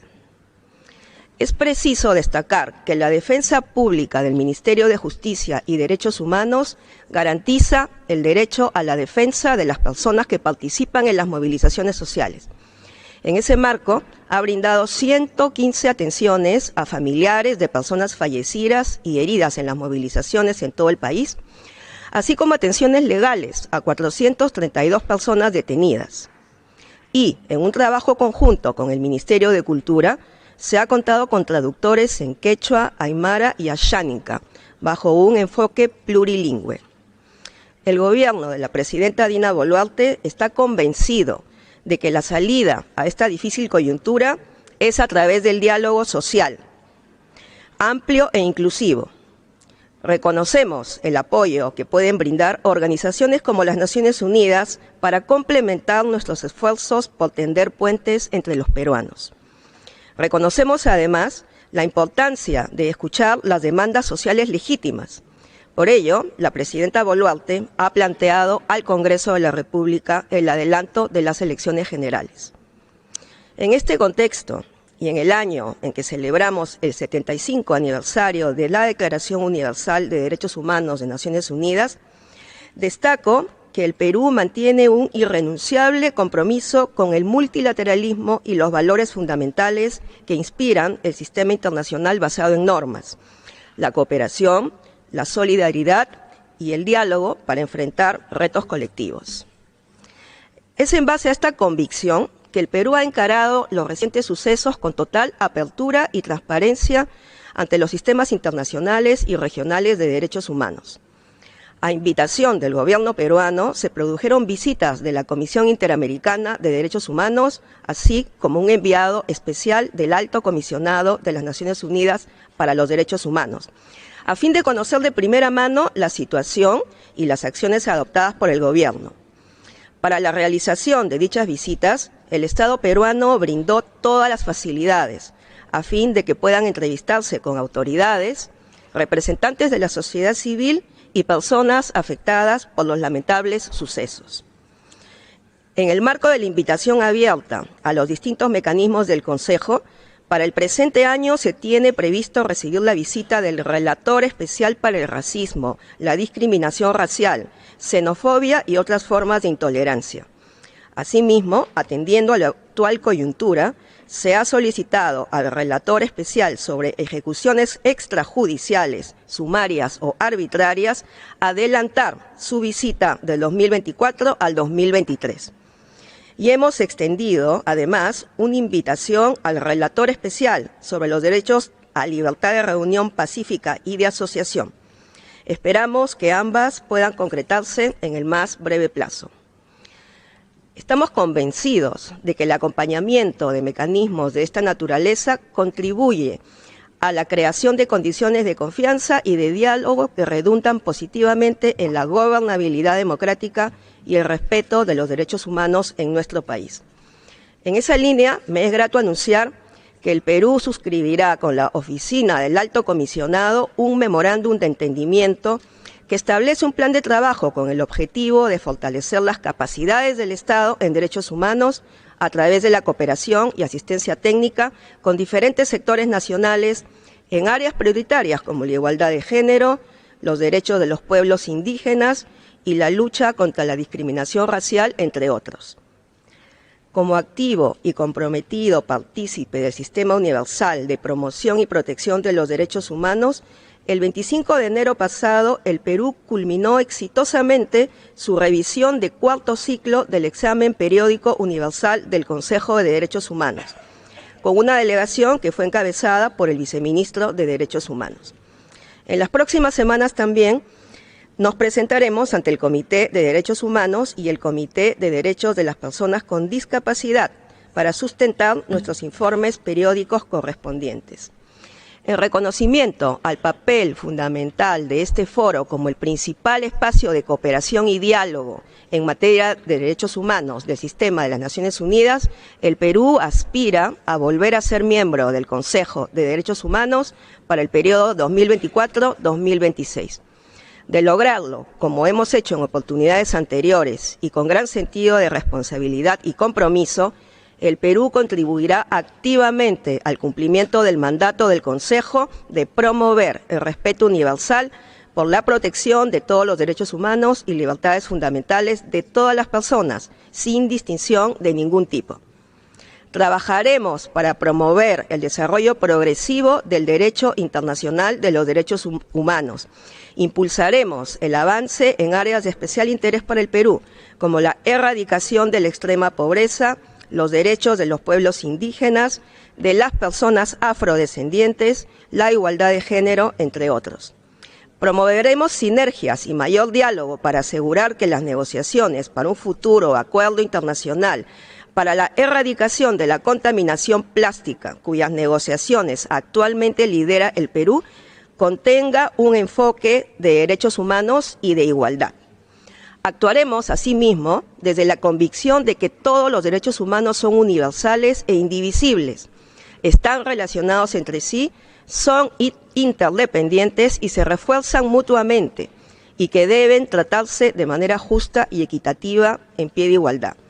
Señor presidente, el Perú está convencido de la necesidad de construir democracias efectivas que generen acciones concretas para mejorar la calidad de vida de las personas y superar las brechas que afectan a los peruanos y peruanas, con un enfoque de derechos, garantizando la realización de una vida individual, colectiva, económica y cultural, en sintonía con el medio ambiente y con la igualdad de género. Solo así lograremos el desarrollo sostenible, pacífico e inclusivo. Muchas gracias.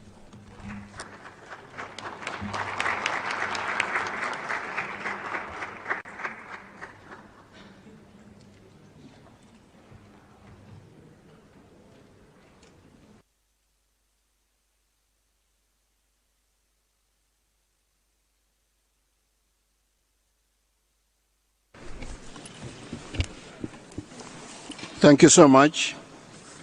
I have the honor to give the floor to Excellency Mrs. Retno L.P. Masudi, Minister for Foreign Affairs of Indonesia.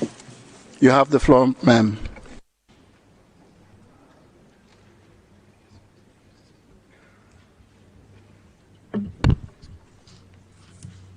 Mr. President, Excellencies, it is with great pride and hope we celebrate the 75th anniversary of the Universal Declaration of Human Rights.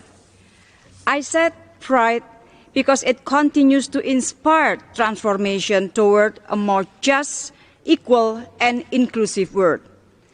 I said hope because I'm sure we can create a better future for humankind if we work together. Mr. President, our celebration must not divert our attention away from the global state of human rights. Our world today is full of uncertainty and challenges that millions of people are still deprived of their basic rights. The question now, what are we going to do? Are we going to stand still and be indifferent? Or are we going to work harder together and do better? For Indonesia, this 75th anniversary should be our momentum to recommit ourselves to the values enshrined in the Declaration. These are three areas that should be our focus. First, take concrete action for humanity. Respect for human rights is precondition to peace and stability. Wars and conflicts must be ended because they only cause destruction and human miseries, from Afghanistan to Palestine and from Myanmar to Ukraine. Peaceful solution to conflict must be promoted. We cannot close our eyes to the suffering of the people of Palestine. The latest incident in Huwara only show us the worsening human rights and humanitarian situation in Palestine. On Myanmar, Indonesia-ASEAN chairmanship would spare no effort to engage all stakeholders and encourage them to start inclusive national dialogue. ASEAN 5-point of consensus must be implemented. The rights of women and girls cannot also be neglected, including in Afghanistan. Last December, with Qatar, Indonesia hosted international conference on Afghan women education. Indonesia will continue to play its active role in promoting respect to women's rights. Second, redouble our effort on prevention. Enhanced prevention would contribute to stronger protection. Government have responsibility to ensure affirmative policies, equal access to opportunities and resources, and resource mechanism. This Council can contribute by improving national capacities and facilitating capacity building. Better prevention also comes with embracing past mistakes. Earlier this year, my president openly admitted and regretted 12 incidents of human rights violation in the past. Indonesia is committed to rehabilitate the victims without negating the judicial resolution. This kind of courage is key if we want to better protect human rights and prevent the same things from happening in the future. And Indonesia has that courage. And third, strengthen our human rights architecture. This Council must keep up with human rights challenges of our time. Impartiality, transparency, and dialogue must be the soul of this Council's work. In the meantime, we must guard against politicization of human rights in this Council, including as a tool for geopolitical rivalry. Finger-pointing and double standard would not contribute to sustainable solution. Instead, they will divide the Council. We must strive for unity rather than us versus them mentality. In the region, Indonesia also continues to strengthen human rights mechanism. As chair of ASEAN, Indonesia will reinforce effective mandates of ASEAN Intergovernmental Commission on Human Rights, ASEAN Commission on the Promotion and Protection of the Rights of Women and Children, and institutionalize ASEAN Human Rights Dialogue. Mr. President, Excellencies, our work to promote and protect human rights is far from over. If we want to celebrate the Declaration 100th anniversary on a high note, we must keep making improvement and nurturing partnership. We, Indonesia, want to contribute to this cause. On this note, we put forward our candidacy to the Council for 2024-2026 with the theme Inclusive Partnership for Humanity. We would appreciate very much your kind support for this candidacy. I thank you very much.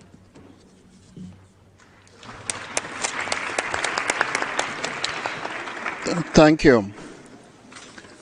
I now have the honor to give the floor to His Excellency Mr. Hussein Amir Abdullahian, Minister of Foreign Affairs of the Islamic Republic of Iran. Excellency, you have the floor.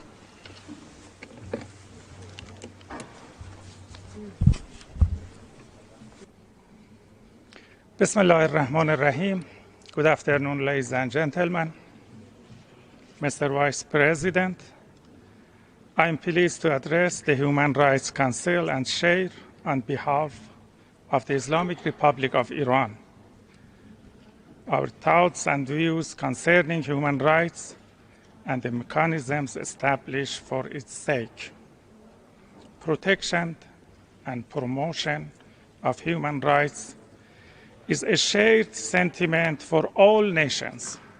No state or a group of states should entitle themselves to claim exclusive ownership of human rights, nor should any state coerce others into submitting to any self-styled interpretation of human rights. For us, respect for human rights and dignity is a core value that is deeply rooted in our national tradition and profoundly embedded in our religious beliefs. I would like here to outline a few points concerning the human rights. 1. The resolution that established the Human Rights Council reaffirms quite purposefully the purposes and principles such as developing friendly relations among nations based on respect for the principle of equal rights and self-determination of people. In practice, though, the Council has been forced to take up certain agenda that neither serve such purposes and principles, nor do they contribute to friendly relations among nations. 2. Human rights are all important. Human rights are all important and must be treated in a fair and equal manner. Economic and social rights should not be treated as second-class rights after civil and political rights. The right to development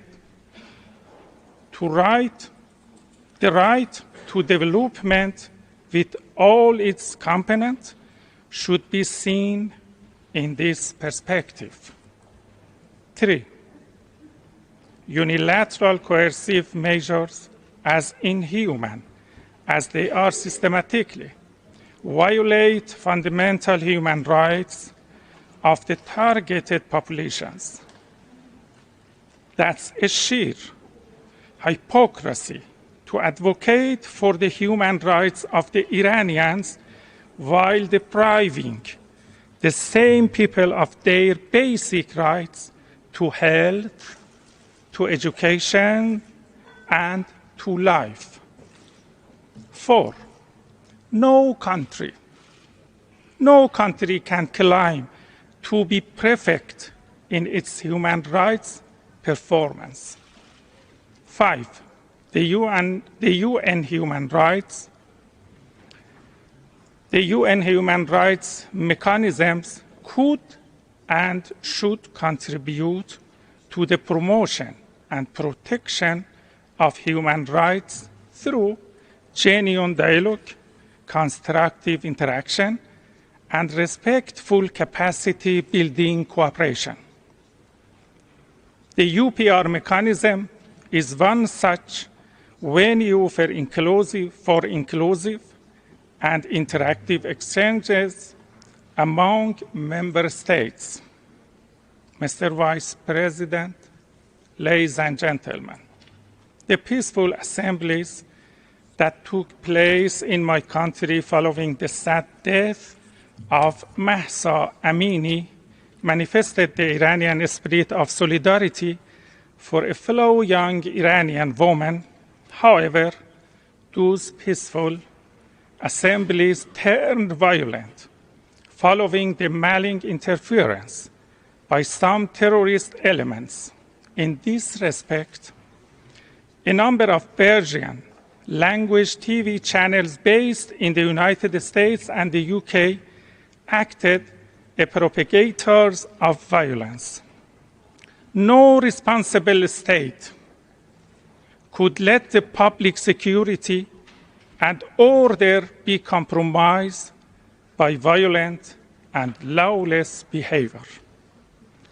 The National Committee that was established for addressing different aspects of the unrest is also mandated to receive and investigate any complaint regarding alleged use of unnecessary force by police. It is noteworthy that all of those who were arrested released. The National Committee shall conduct thorough investigations into the unrest and submit its report to relevant authorities for necessary follow-up. Mr. Vice President, one of the main challenges of the present era in the emergence of terrorist groups across the world, the Islamic Republic of Iran has been always at the forefront of counterterrorism. Our region will not forget. Our region will not forget the struggle of General Qasem Soleimani against the Daesh terrorism. The role of anti-Iran terrorist groups in the recent crisis in my country was evident. Some states were involved in terrorism laundering while applying double standards. They provided considerable financial and logistical facility to some violent and terrorist elements during the unrest. Ladies and gentlemen, the systematic violence of human rights and crimes against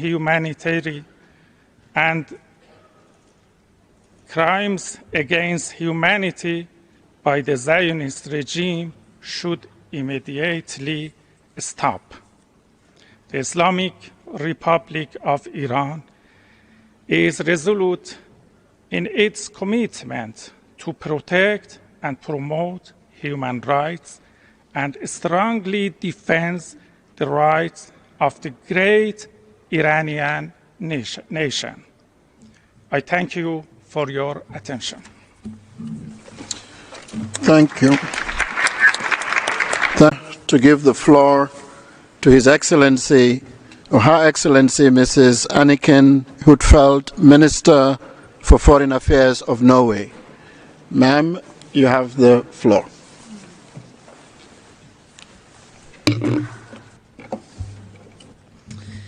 President, Excellencies, ladies and gentlemen, listening just now to the representative from Iran, I was reminded of the importance of this forum.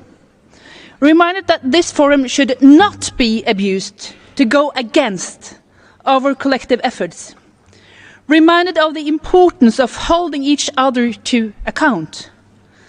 This is not about interference in internal affairs. It is about upholding the commitment we have under international law to respect, protect and fulfill human rights. Norway is deeply concerned about the worsening situation for human rights and women's rights in Iran, not least the violent response to popular and peaceful demonstrations. We urge Iran to respond with meaningful reform and to immediately stop the executions. I repeat my strong condemnation of the executions that have been carried out. Globally, these are challenging times. We face war, climate change, food insecurity and inequality. According to the United Nations Development Programme, 90% of countries saw their human development fall backwards in 2020 and 2021. And now, the attack on Ukraine is having devastating global consequences. It is an attack on the rules-based international order, undermining multilateral cooperation when we need it most. It is reversing development gains, threatening progress on the 2030 agenda. It is compounding the climate crisis. It is amplifying armed conflict elsewhere. More and more people are affected by humanitarian crisis, food insecurity and hunger. Ordinary people are paying the price, not least in developing countries. Norway's Nansen support programme for Ukraine includes assistance for hard-hit countries in the global south. President, 1 year ago, Russia launched its unprovoked and illegal invasion of Ukraine. The war is a clear breach of the UN Charter. We are witnessing massive destruction and suffering in Ukraine. There are many indications of systematic and large-scale war crimes. The deportation of Ukrainian children are the latest in a string of shocking reports. The Human Rights Council has shown leadership and solidarity with Ukraine. Independent monitoring is crucial, especially to ensure future accountability. Russia is responsible for this war and also its consequences. And Russia is responsible for bringing this war to an end. President, the war is also an attack on respect for universal human rights and fundamental freedoms, on democracy and the rule of law. Democracies are united in responding to the challenges. Democracy is resilient and strong. At the same time, let us be clear about what we are dealing with. For some time, we have seen increasing autocratic rule, shrinking civic space, disregard for human rights, disregard for women's rights. We often hear talk of the race of the strong man. But how strong are you really if you cannot even tolerate dissenting voices? This is rather a sign of weakness. The actions of leaders who feel threatened by fundamental freedoms. Freedom of association, peaceful assembly and expression. But there is reason to hope. Human rights defenders continue to speak out, bravely persistently and peacefully. President, human rights defenders continue to be an essential voice. The progress we have made is a large part thanks to them. The hard work of civil society, activists, journalists, artists, trade unionists, lawyers, students, academics, teachers and health workers. They must not be silenced. They must be included and also supported at home and in the United Nations. This is a priority for Norway in the Security Council. In this session, Norway will present the resolution to renew the mandate of the Special Rapporteur on the situation for human rights defenders. President, Norway will continue to stand up for human rights and fundamental freedoms, economic, cultural and social rights, as well as civil and political rights, for everyone, everywhere. We will remain a strong supporter of the rights of women and girls. The right to decide over their own body should be protected for all women. We need to renew our joint commitment to the Universal Declaration of Human Rights and recall the consensus we had 75 years ago. Safeguarding human rights is crucial to ensuring inclusive and sustainable development. And in times of conflicts and war, it is crucial for achieving just and lasting peace. Thank you.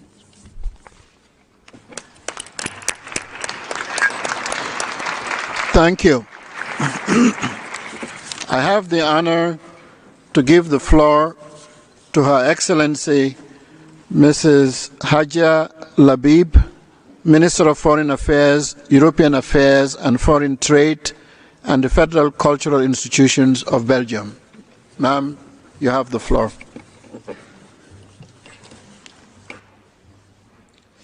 Monsieur le Président, Monsieur le Secrétaire général, Monsieur le Haut-Commissaire, Excellences, chers collègues, Mesdames et Messieurs.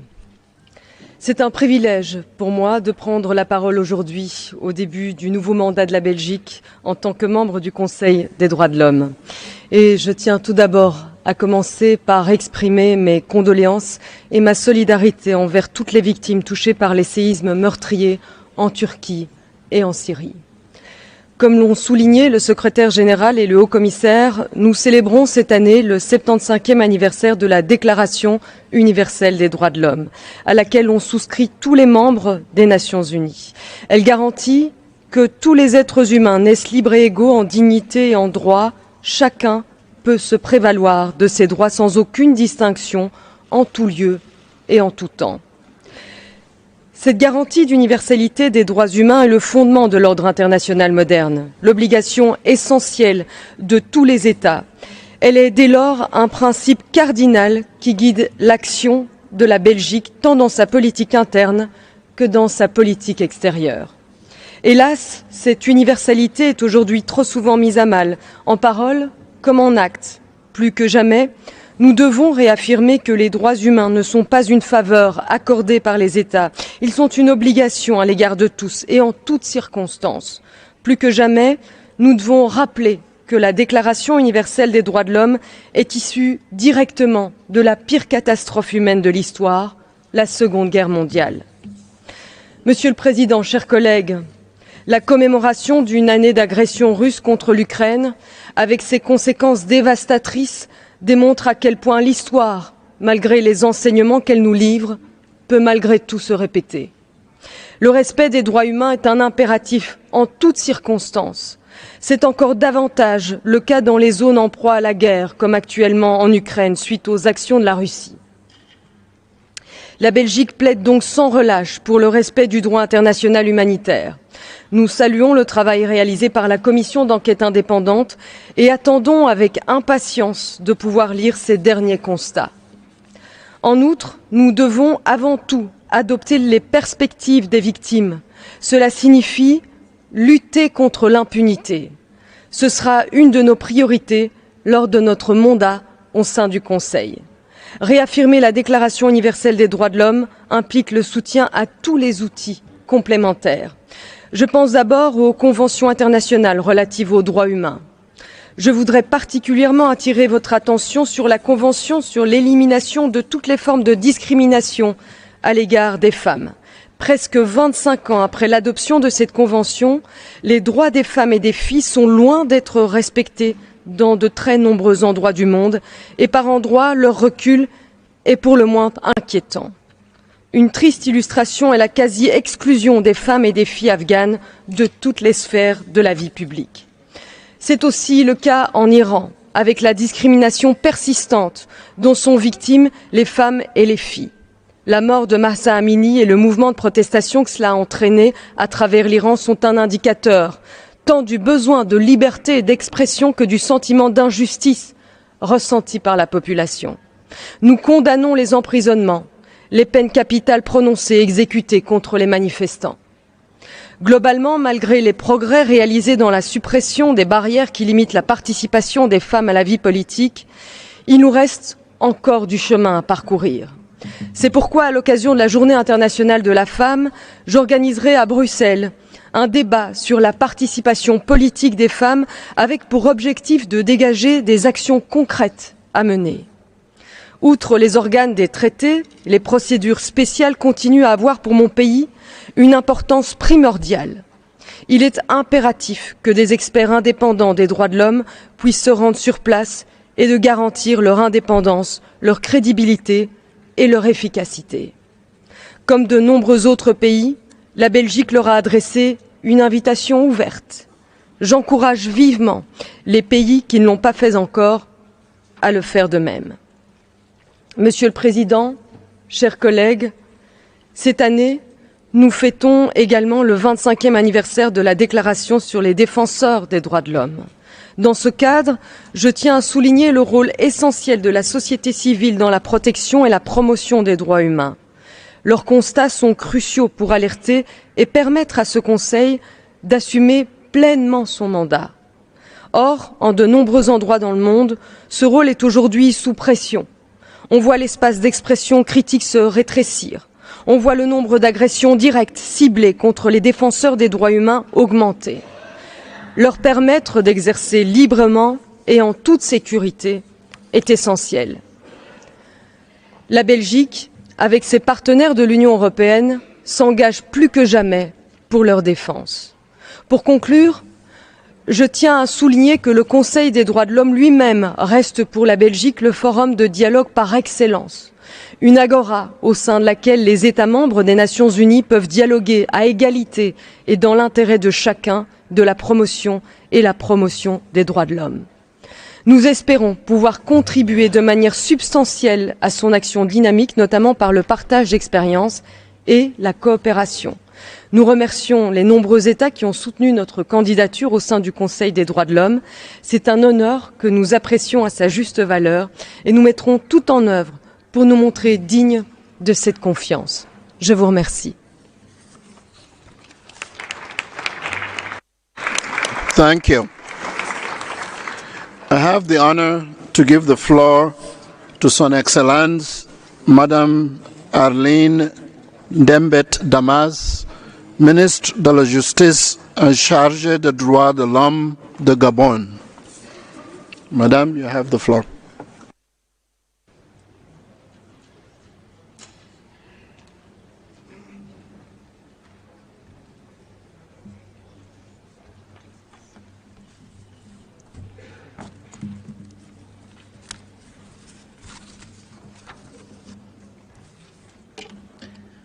Monsieur le Président du Conseil des droits de l'homme, Monsieur le Secrétaire général, Monsieur le Haut-Commissaire aux droits de l'homme, Excellences, Mesdames et Messieurs, c'est pour moi un honneur et un plaisir renouvelé de prendre la parole devant cette auguste Assemblée à l'occasion de ce segment de haut niveau, alors que débute la 3e année du mandat du Gabon comme membre du Conseil des droits de l'homme. Je voudrais, à l'entame de mon propos, réitérer le soutien de mon pays aux populations de Turquie et Syrie, victimes de violents séismes dont le bilan est estimé à plus de 40 000 morts. Qu'elles reçoivent à nouveau, par ma voix, les condoléances du peuple gabonais et des plus hautes autorités du Gabon en tête desquels son Excellence Ali Bongo Ondimba, président de la République, chef de l'État. Qu'il me soit permis d'exprimer notre appréciation à M. Volker Türk, haut commissaire aux droits de l'homme, pour son leadership depuis sa prise de fonction. Je tiens également à adresser mes vives félicitations à son Excellence Václav Balek, ambassadeur représentant permanent de la République tchèque auprès des Nations Unies à Genève, pour son élection à la présidence du Conseil des droits de l'homme pour l'année 2023. Monsieur le Président, Mesdames et Messieurs, l'année 2023 marque la commémoration du 75e anniversaire de la Déclaration universelle des droits de l'homme, ainsi que les 30 ans de la Déclaration et du Programme d'action de Vienne. À cet effet, le Haut-Commissaire, par le biais de l'initiative Déclaration universelle des droits de l'homme 75, nous a exhortés le 10 décembre dernier à repenser notre agir afin de restaurer l'indivisibilité et l'universalité des droits de l'homme. Ce segment de haut niveau m'offre donc l'occasion de réaffirmer solennellement le soutien de mon pays à cette initiative d'importance. La Déclaration universelle des droits de l'homme, souscrite par tous les États membres, garantit l'universalité des droits de l'homme, principe cardinal qui guide l'action de mon pays en matière de politique internationale et nationale, comme cela est attesté par l'intérêt particulier que nous accordons à la coopération avec les mécanismes des droits de l'homme, les organes des traités et les procédures spéciales auxquelles nous avons adressé une invitation permanente depuis 2012. De même, le Gabon entend continuer, au sein du Conseil des droits de l'homme, à poursuivre une politique d'engagement actif en faveur du respect effectif de tous les droits de l'homme, soit par des initiatives propres, soit par le soutien aux initiatives entreprises par nos partenaires et nos groupes d'appartenance.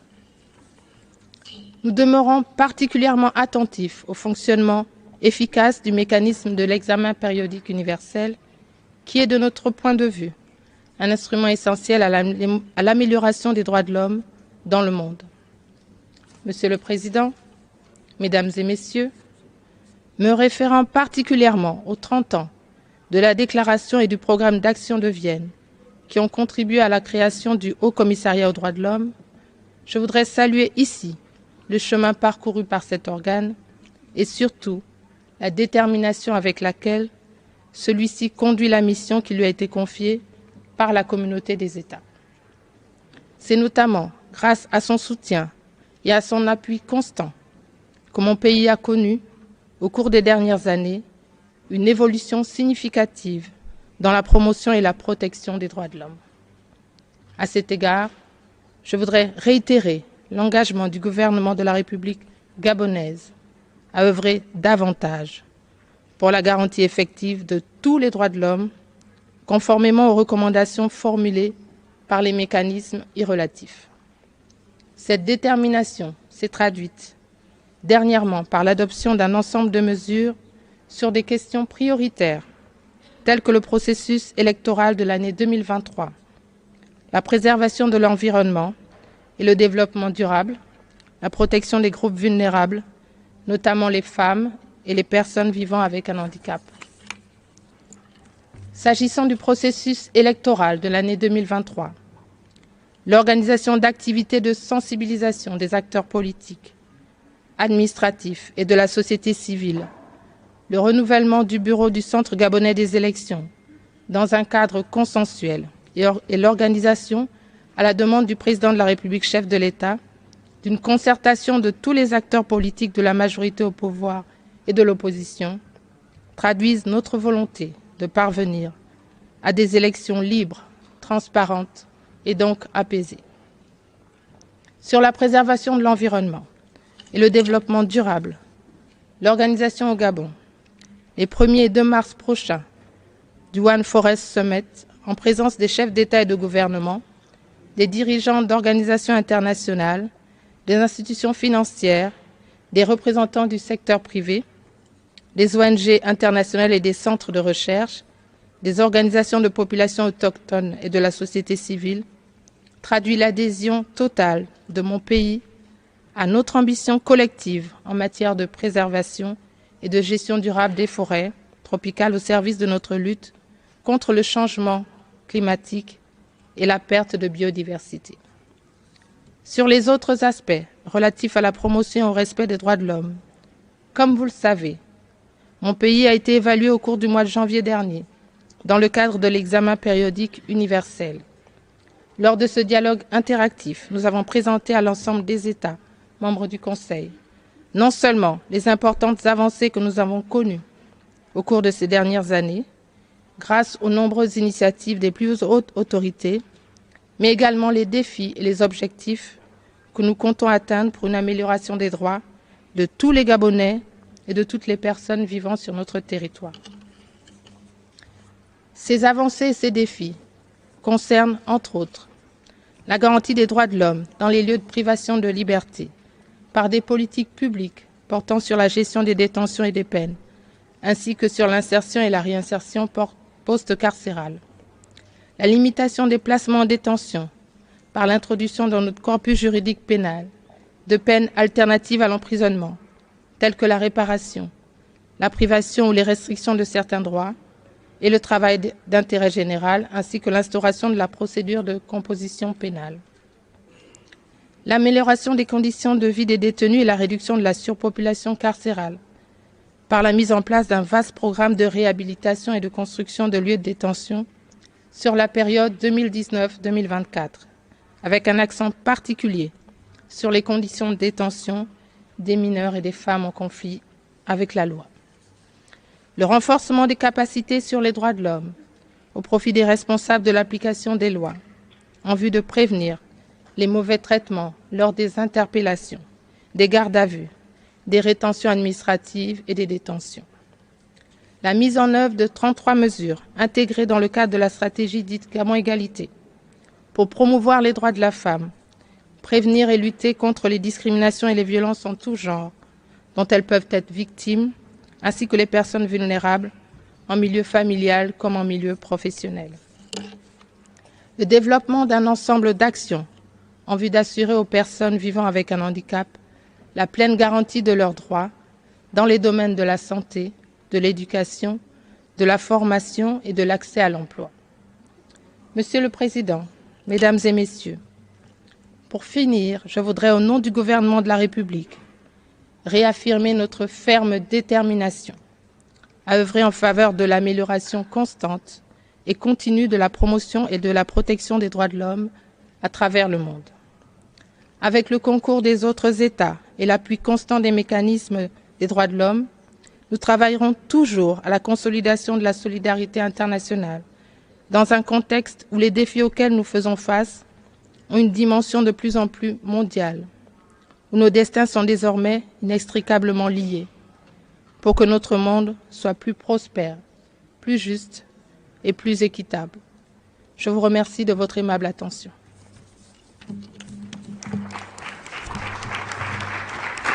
Thank you. I have the honor to give the floor to Son Excellence Madame Catherine Colonna, Ministre de l'Europe et des Affaires étrangères de la France. Ma'am, you have the floor.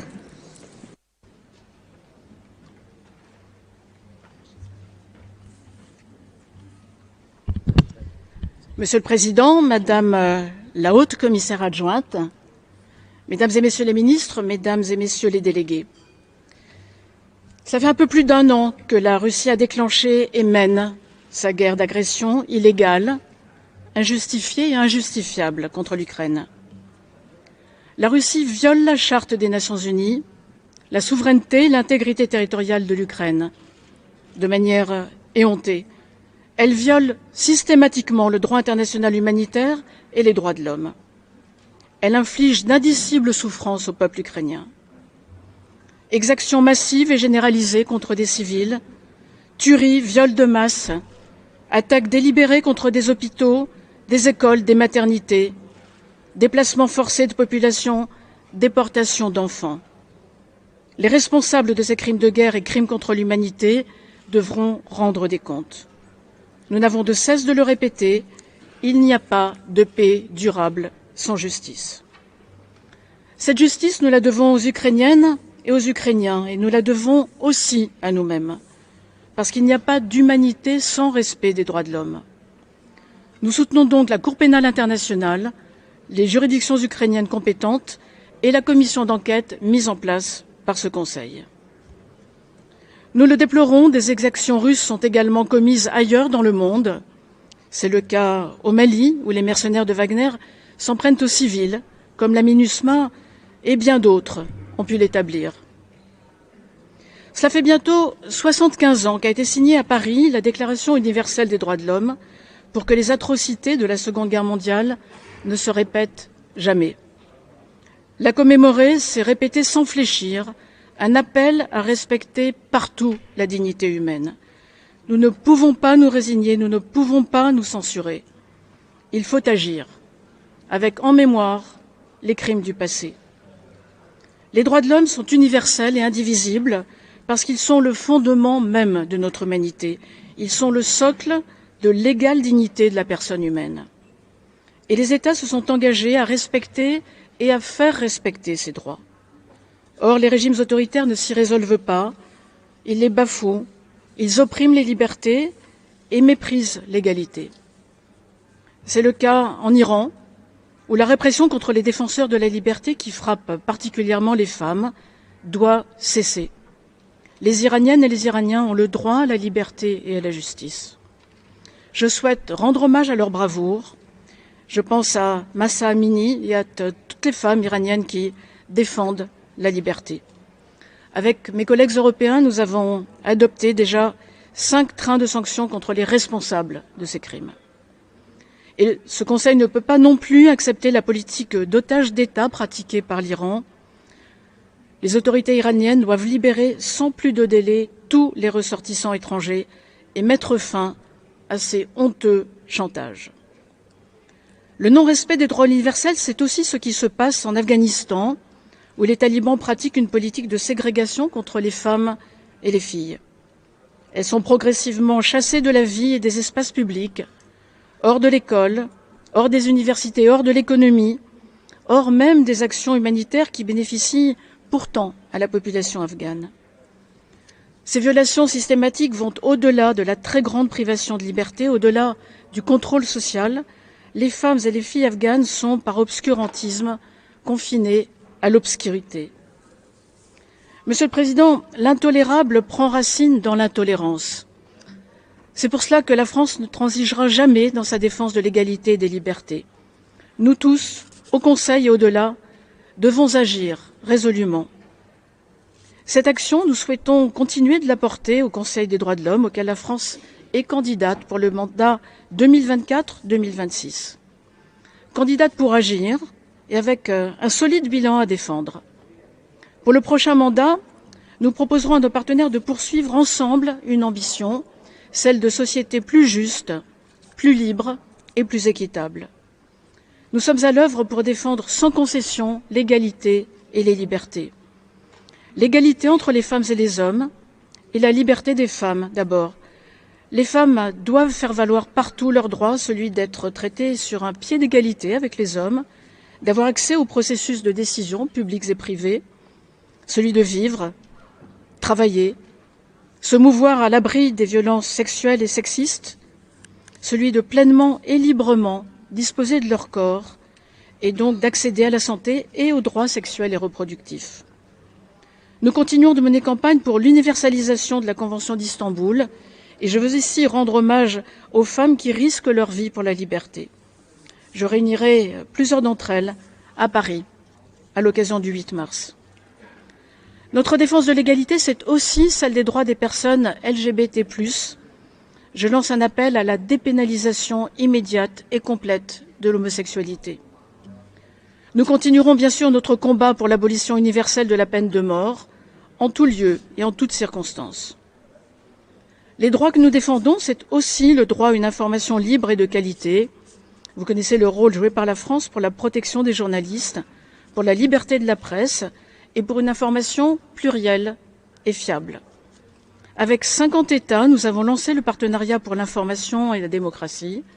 Nous accueillerons à Paris le Fonds international pour les médias d'intérêt public, cofondé par la prix Nobel Maria Ressa, qui permettra aux médias de pays en développement de garantir leur indépendance financière. Chacun doit pouvoir exercer ses libertés en toute sécurité dans l'environnement numérique, à commencer par les enfants. C'est un autre combat. En Russie, la mise au pas des instituts de recherche a montré les dangers de l'instrumentalisation de l'histoire au service de discours révisionnistes et bellicistes. Nous mettrons la défense des libertés académiques, d'enseignement et de recherche à l'agenda de ce Conseil. Les droits de l'homme sont indivisibles. Je le redis clairement, il n'y a ni concurrence ni contradiction entre les droits civils et politiques et les droits économiques et sociaux.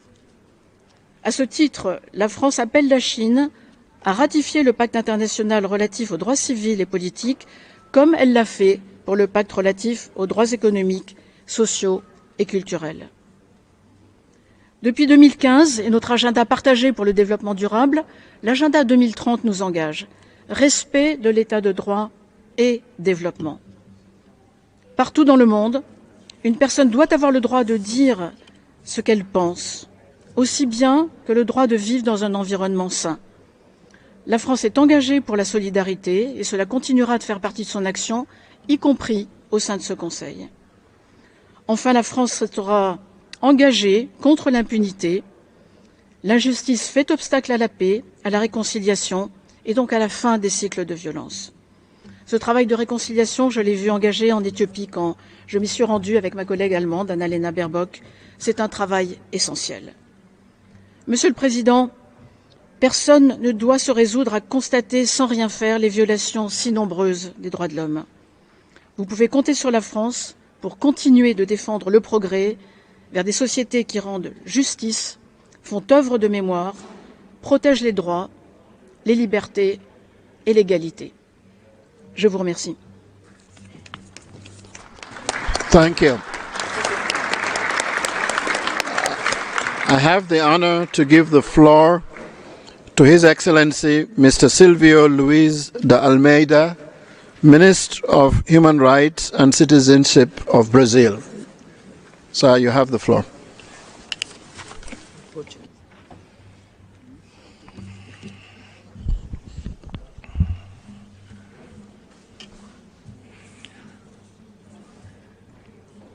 Senhor Vice-Presidente do Conselho dos Direitos Humanos, Senhora Alta Comissária Adjunta das Nações Unidas para Direitos Humanos, representantes permanentes, membros do secretariado, amigos e amigas. No momento em que subo nessa tribuna, meu coração e minha consciência transbordam a certeza de que o meu país e o mundo encontram-se em uma encruzilhada histórica. Como vi sentiu Nelson Mandela, aqui já mencionado, ao tomar posse como presidente da África do Sul, eu também sinto que para nós brasileiros e cidadãos de todo o mundo é chegado o momento de sarar as feridas. O momento de transpor os abismos que nos dividem, o momento de construir. E é com esse mesmo sentimento que venho hoje neste Conselho de Direitos Humanos das Nações Unidas dizer: o Brasil voltou. De uma nova forma, para um novo tempo, o Brasil voltou.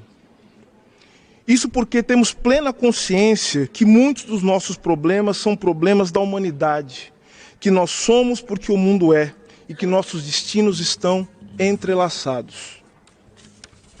Sejamos, portanto, parceiros na promoção e na proteção dos direitos humanos para todos e todas. E, sobretudo, para aqueles que, como diz o líder indígena, Ailton Krenak, foram expulsos do chamado Clube da Humanidade. Neste ano em que comemoramos os 75 anos da Declaração Universal dos Direitos Humanos e 30 anos da Conferência Mundial de Viena, devemos olhar para trás e refletir sobre tudo o que conquistamos até aqui. Mas devemos também ter a coragem de olhar para frente e ver o quanto nos falta ainda para garantir a dignidade, a paz e a prosperidade para os nossos povos. Devemos, como um dia fez Aimé Césaire, despir todos os pseudo-humanismos de suas vestes pomposas e olhar claramente o que neles resta das concepções parciais, tendenciosas e mesmo racistas de direitos humanos. A seletividade no tratamento e a instrumentalização das pautas dos direitos humanos minam não apenas a credibilidade, mas, sobretudo, a efetividade das instituições internacionais. Como em muitas ocasiões na história, prezados e prezadas, os condenados da terra nos advertem: o rei está nu. Ouçamos a essas advertências e não tenhamos medo de construir o novo. Não tenhamos medo de denunciar os clubes da humanidade e construir com o nosso engenho e suor a verdadeira humanidade comum, que seja fruto da solidariedade, na diversidade e jamais da opressão e do silenciamento. No Brasil, sob a liderança do presidente Lula, estamos empenhados em fazer a nossa parte, reconstruindo os laços sociais entre os brasileiros e traçando uma política de direitos humanos com ampla participação popular. As dificuldades são muitas. O que encontramos foi um quadro escandaloso de desmonte, negligência e crueldade. E aqui preciso mencionar de forma particular a crise nos territórios indígenas e Yanomami. Não temos medido esforços para restaurar a dignidade dessas populações e garantir-lhes o efetivo domínio sobre suas terras. Os povos indígenas no Brasil, pela primeira vez, têm um ministério próprio, capitaneado por uma liderança indígena. Nenhuma decisão sobre seus direitos será tomada sem a sua efetiva participação.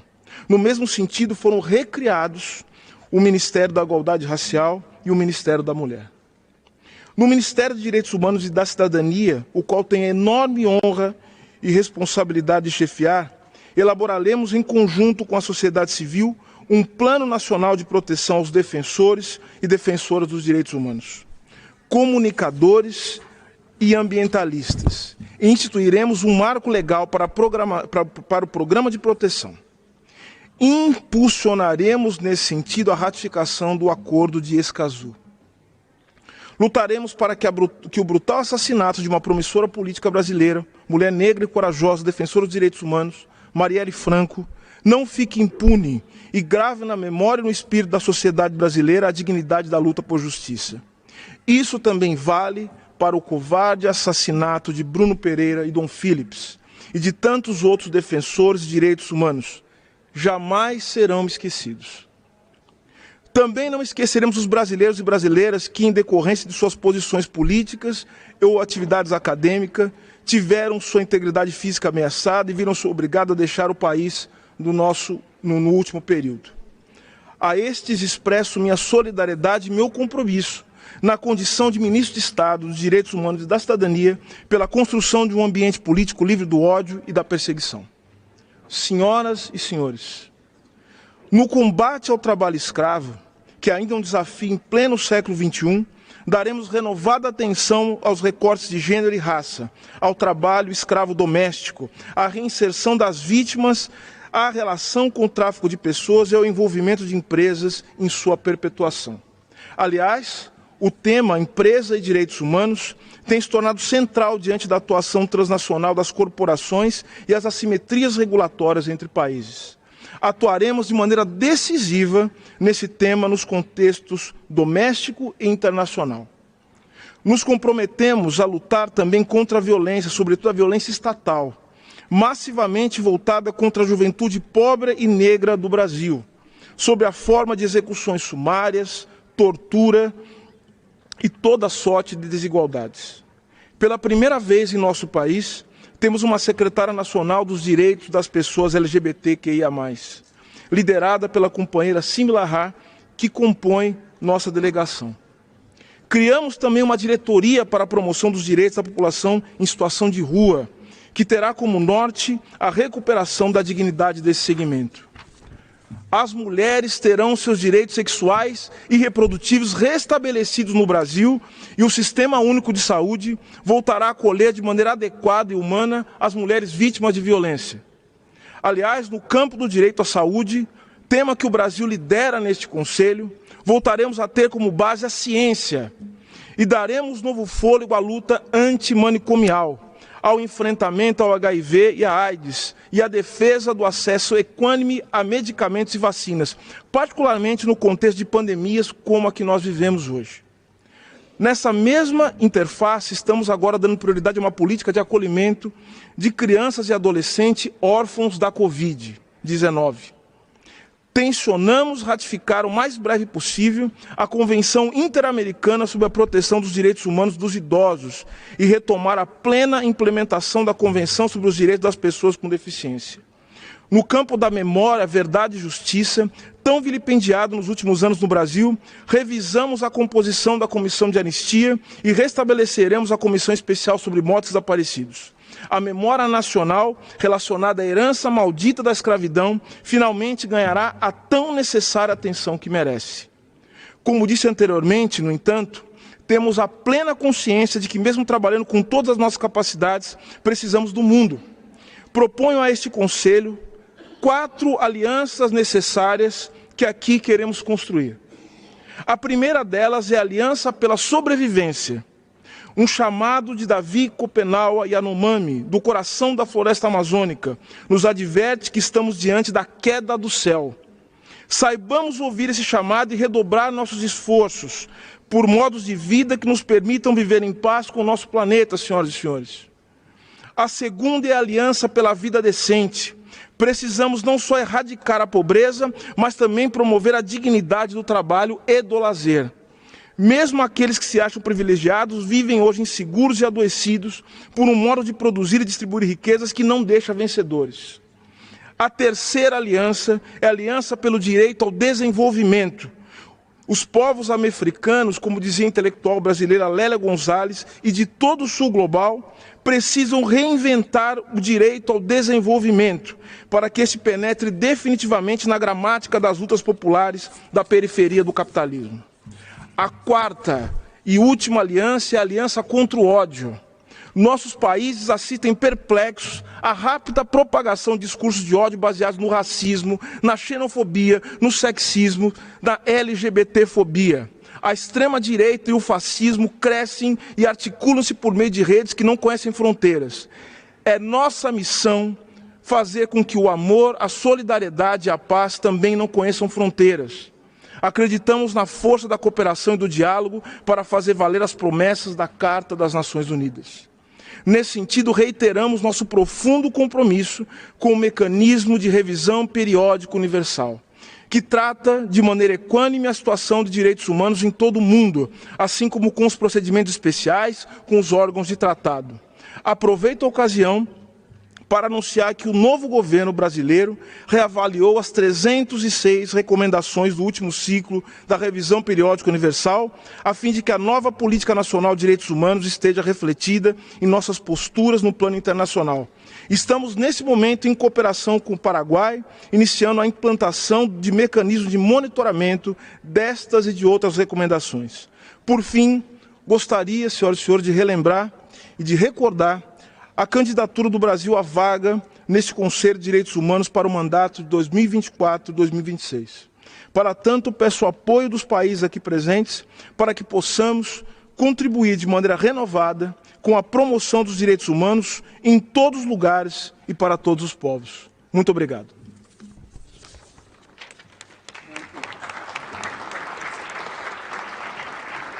Thank you. Excellencies, distinguished participants, this was the last speaker on my list for this meeting. We will now have a short technical break and reconvene in a few minutes to continue with the high-level segment. I hereby close the second meeting of the 52nd session of the Human Rights Council. Thank you.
Excellencies, distinguished participants, I hereby declare open the third meeting of the 52nd session of the Human Rights Council.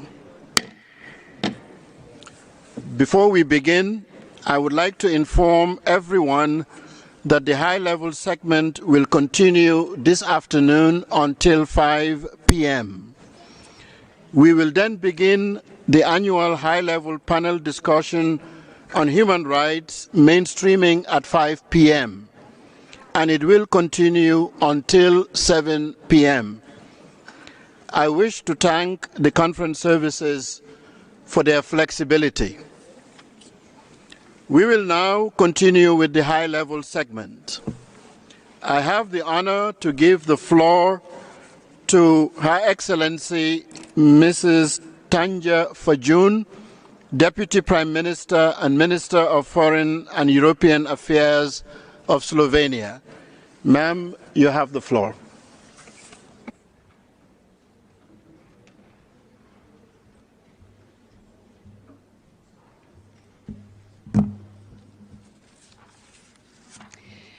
Mr. President, Excellencies, we are meeting in the shadow of the devastating earthquakes in Turkey and Syria, a brutal war in Ukraine, and many other humanitarian tragedies, conflicts, and human rights violations around the globe.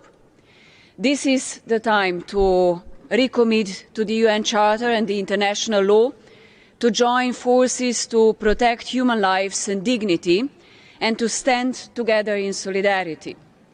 The need for multilateralism, dialogue and cooperation is now greater than ever before. And this is what will guide Slovenia's actions if elected as a non-permanent member of the UN Security Council later this year. All human beings are born free and equal in dignity and rights, is the timeless message of the Universal Declaration of Human Rights adopted 75 years ago. Now is the time to recapture its spirit and live up to its highest standards. Out of respect for our common humanity, we have to find the determination to protect all human rights for all in this era of global insecurity. 30 years ago, meetings in Vienna led to the establishment of the High Commissioner for Human Rights and his office. As a staunch supporter of the High Commissioner's mandate and his independence, I would like to take this opportunity to wish him every success in fulfilling this important mission. Slovenia will continue to support the office financially and advocate for more predictable funding. It will also continue to contribute to the Trust Fund for participation of LDCs and SIDS in the work of the Council. Mr. President, there are no first or second-rate rights. What matters is making sure that we do not regress from what has been achieved so far and work together better to ensure that the most vulnerable and underprivileged also gain access to the world's resources and riches. Women's rights are human rights. Women and girls hold immense potential for a better future. Gender equality and full participation of women and girls in all segments of our societies are fundamental to achieving the SDGs, Sustainable Development Goals. This is Slovenia's priority, both nationally and its foreign policy. Our development cooperation supports women and girls across the globe, from training Venezuelan women in mediation and conflict resolution, beekeeping workshops for Afghan refugee girls in Iran, to medical care for women and girls in Afghanistan and for Syrian refugee women and girls in Lebanon. I remain deeply troubled that the Taliban in Afghanistan denied the right to women and girls to higher education, work and freedom of movement, and that Iran is limiting the freedom of expression and assembly and imposing the death penalty on peaceful protesters.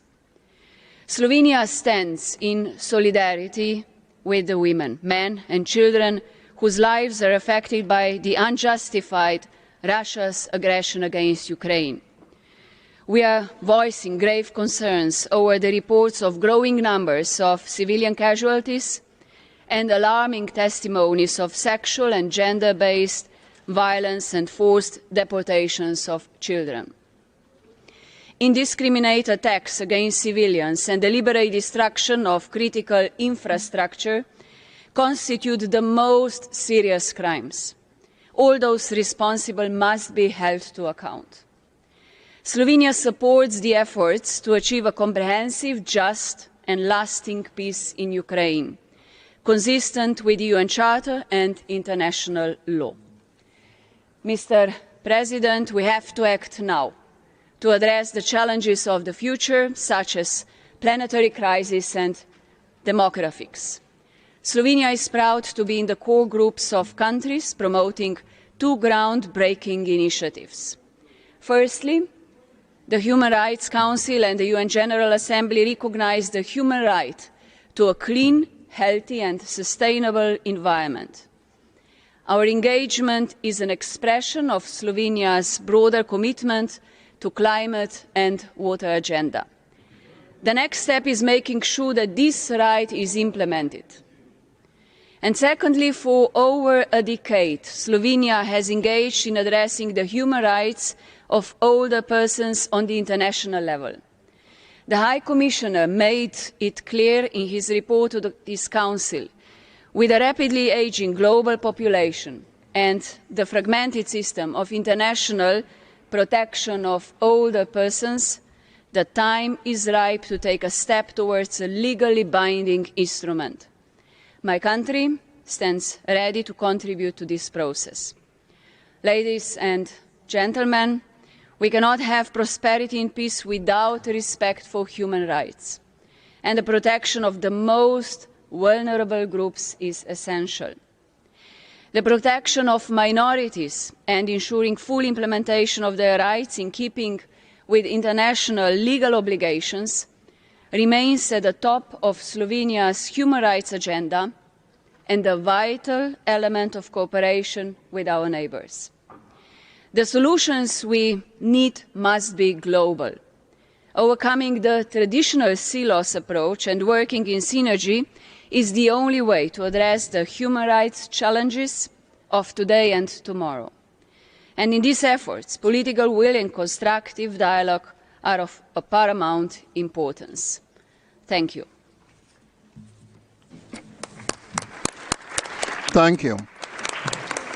We will now call on, I have the honor to give the floor to His Excellency Mr. Don Alfonso Nso Mukoy, Third Vice Prime Minister in charge of Human Rights of Equatorial Guinea. Your Excellency, you have the floor.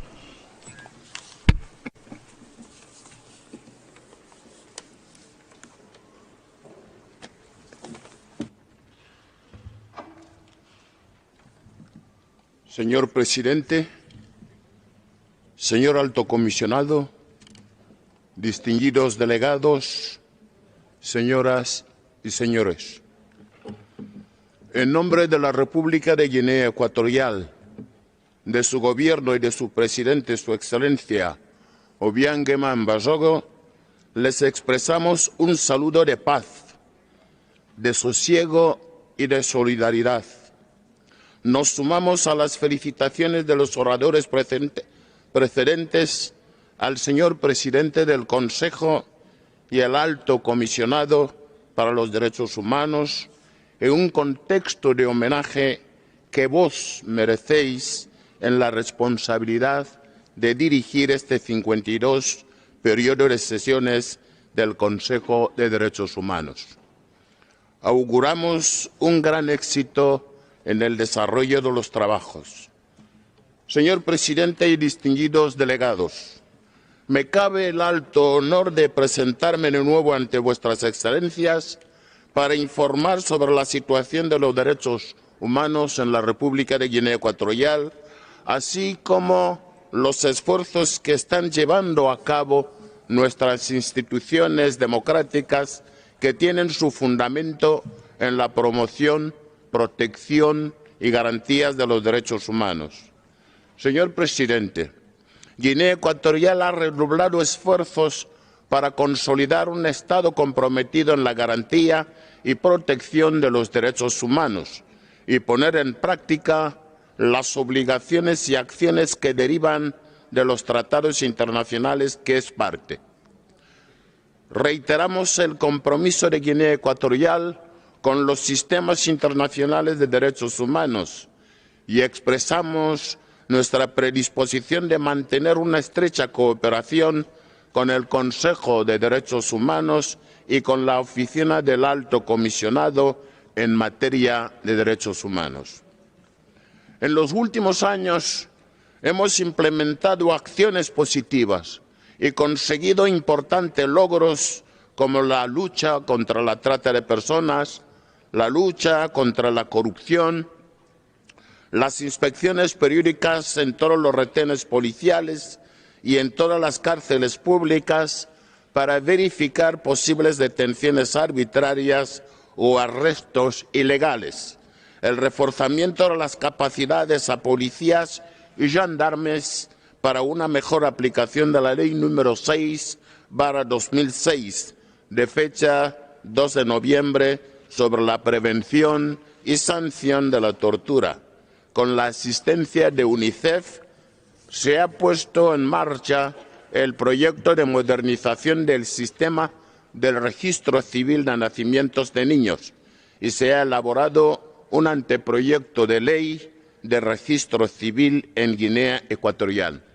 Señor presidente, la tasa de desempleo en Guinea Ecuatorial se ha reducido porcentualmente, absorbiendo a más de 4.000 jóvenes para prestar servicios en la función pública como funcionarios, mediante criterios de selección basados en el principio de meritocracia después de un concurso de oposición pública.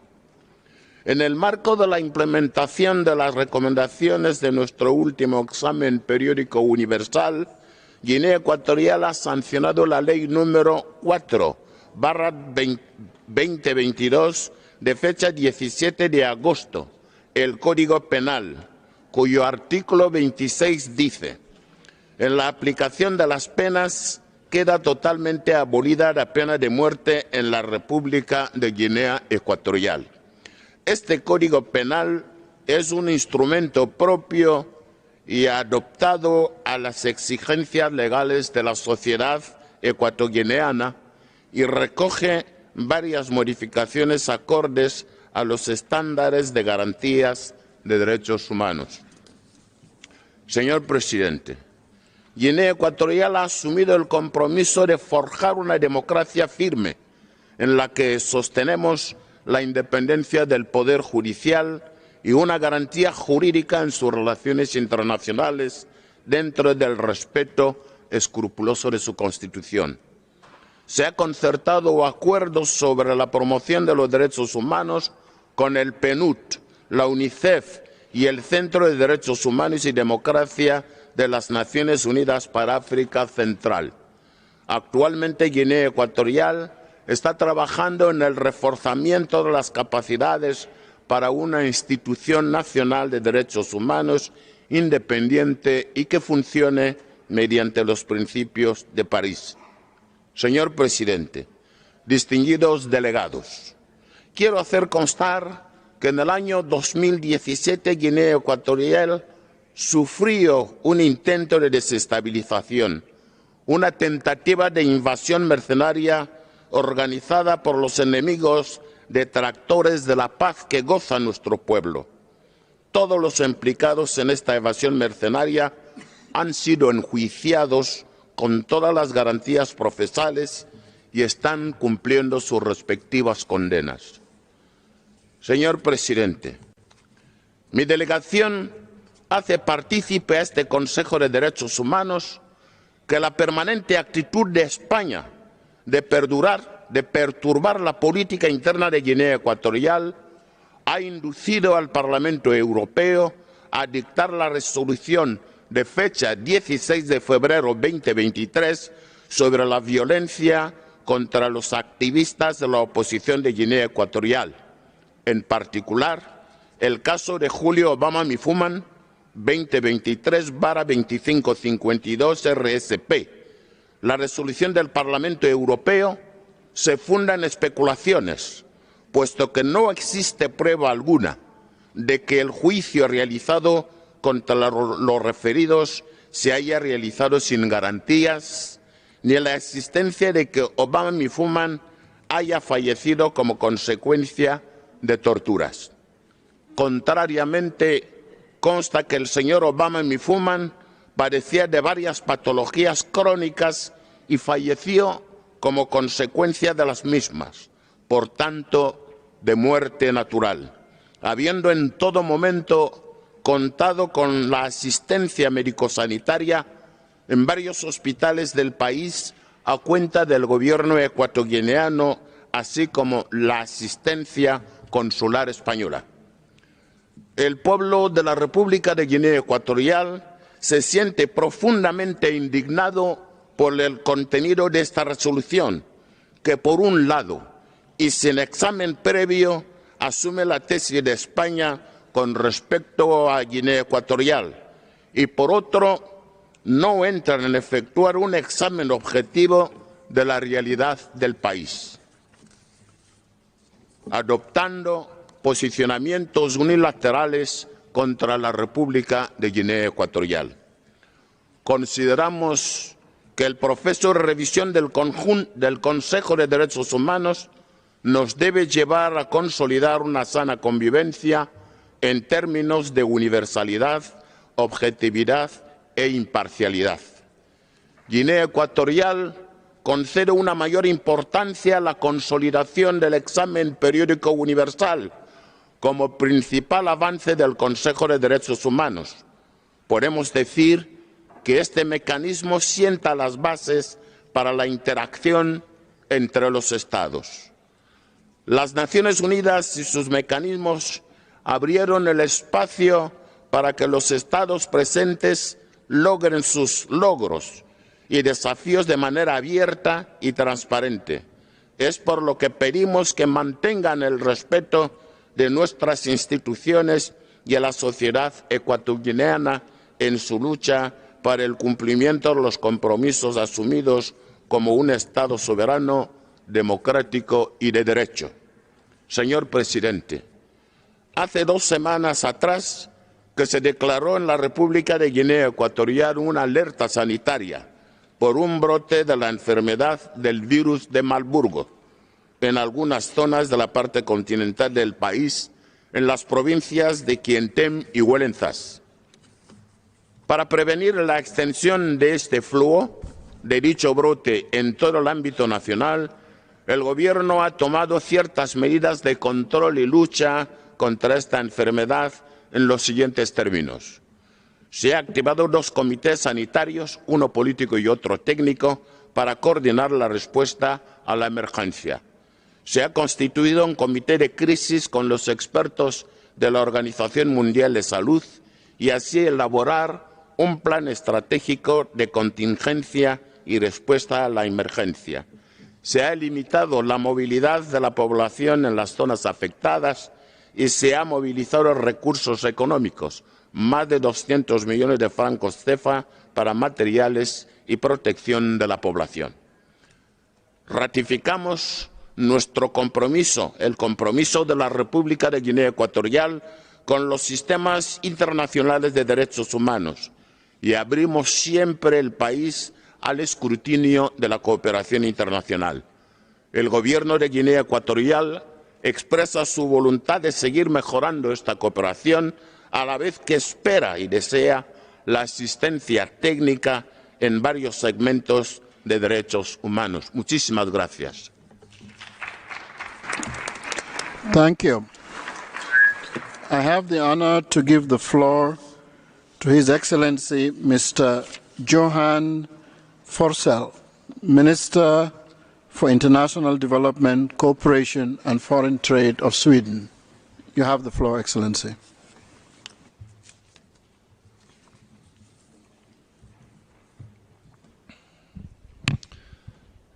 Mr. Vice President, Excellencies, ladies and gentlemen, there are moments in history when one era ends and another one begins.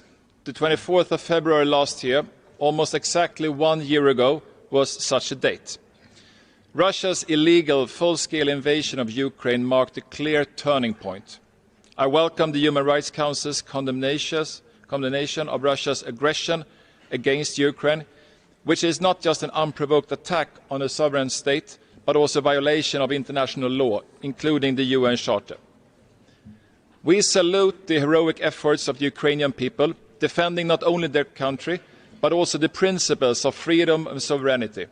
Totalitarian states, regardless of their brutality, can never take away our firm belief in freedom and the rule of law.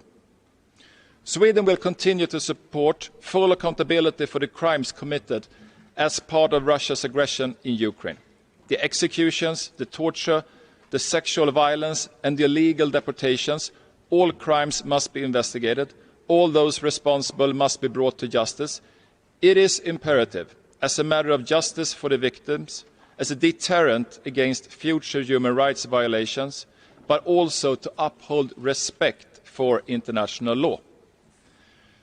The reports of the International Commission of Inquiry on Ukraine and of the High Commissioner will be important contributions to the international efforts to ensure that there will be no impunity. Mr. Vice President, this year marks the 75th anniversary of the Universal Declaration of Human Rights. A great achievement, and its importance and impact are hard to overestimate.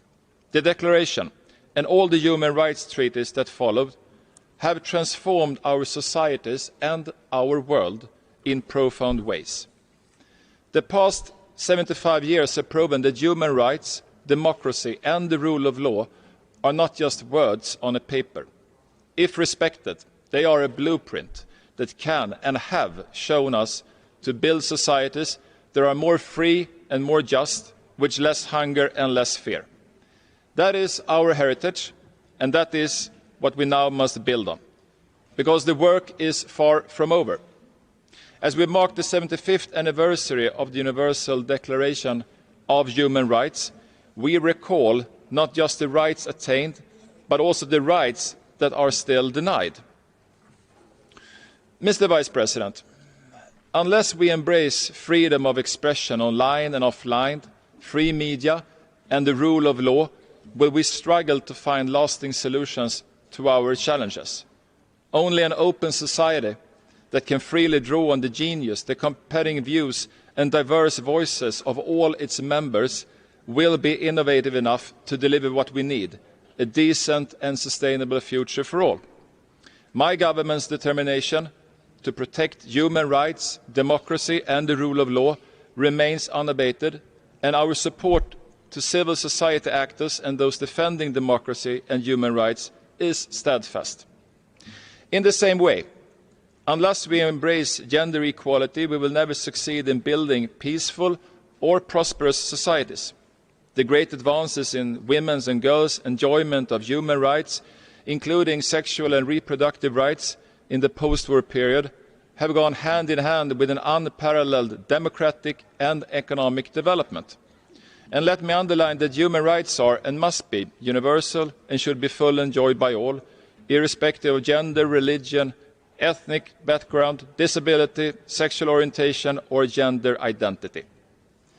At this session and over the coming years, this Council will address many of the key issues before us, such as the serious situations in Iran and in Afghanistan.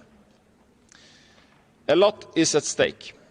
Will the open standards that form the foundation of today's digital world be replaced by protocols that give states control over critical data flows? Will human rights-based or authoritarian principles form the basis of the artificial intelligence technology that will shape much of our future? Mr. Vice President, I started my intervention here today by saying that we live in a new era. And in this new era, we see an increasing competition over values and narratives, opposing views of how societies should be organized. We see efforts by major powers to create political and economic dependencies to bolster their positions. In this era, it is more important than ever that the Human Rights Council steps up to its role as the global body charged with protecting and promoting international human rights law. By promoting international cooperation and developing the normative framework, but also by addressing the violations and demanding accountability from those responsible. Civil society, human rights defenders, and victims of human rights violations must be able to make themselves heard in this Council without fear of reprisals. The new High Commissioner and his office must be empowered and financed to carry out their work with full independence. Mr. Vice President, human rights, freedom, democracy, and the rule of law are core values for Sweden. We will always react when there is systematic oppression and when rights are violated or abused. And we will always believe, like the drafters of the Universal Declaration 75 years ago, that the best world is a world where freedom and equal value of every one of us is respected. Thank you. Thank you.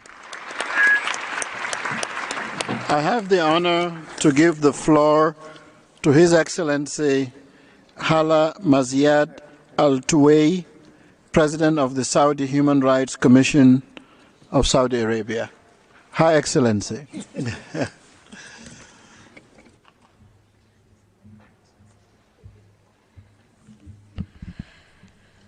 السيد نائب رئيس مجلس حقوق الإنسان، السيدات والسادة، السلام عليكم ورحمة الله، وأسعد الله أوقاتكم بكل خير.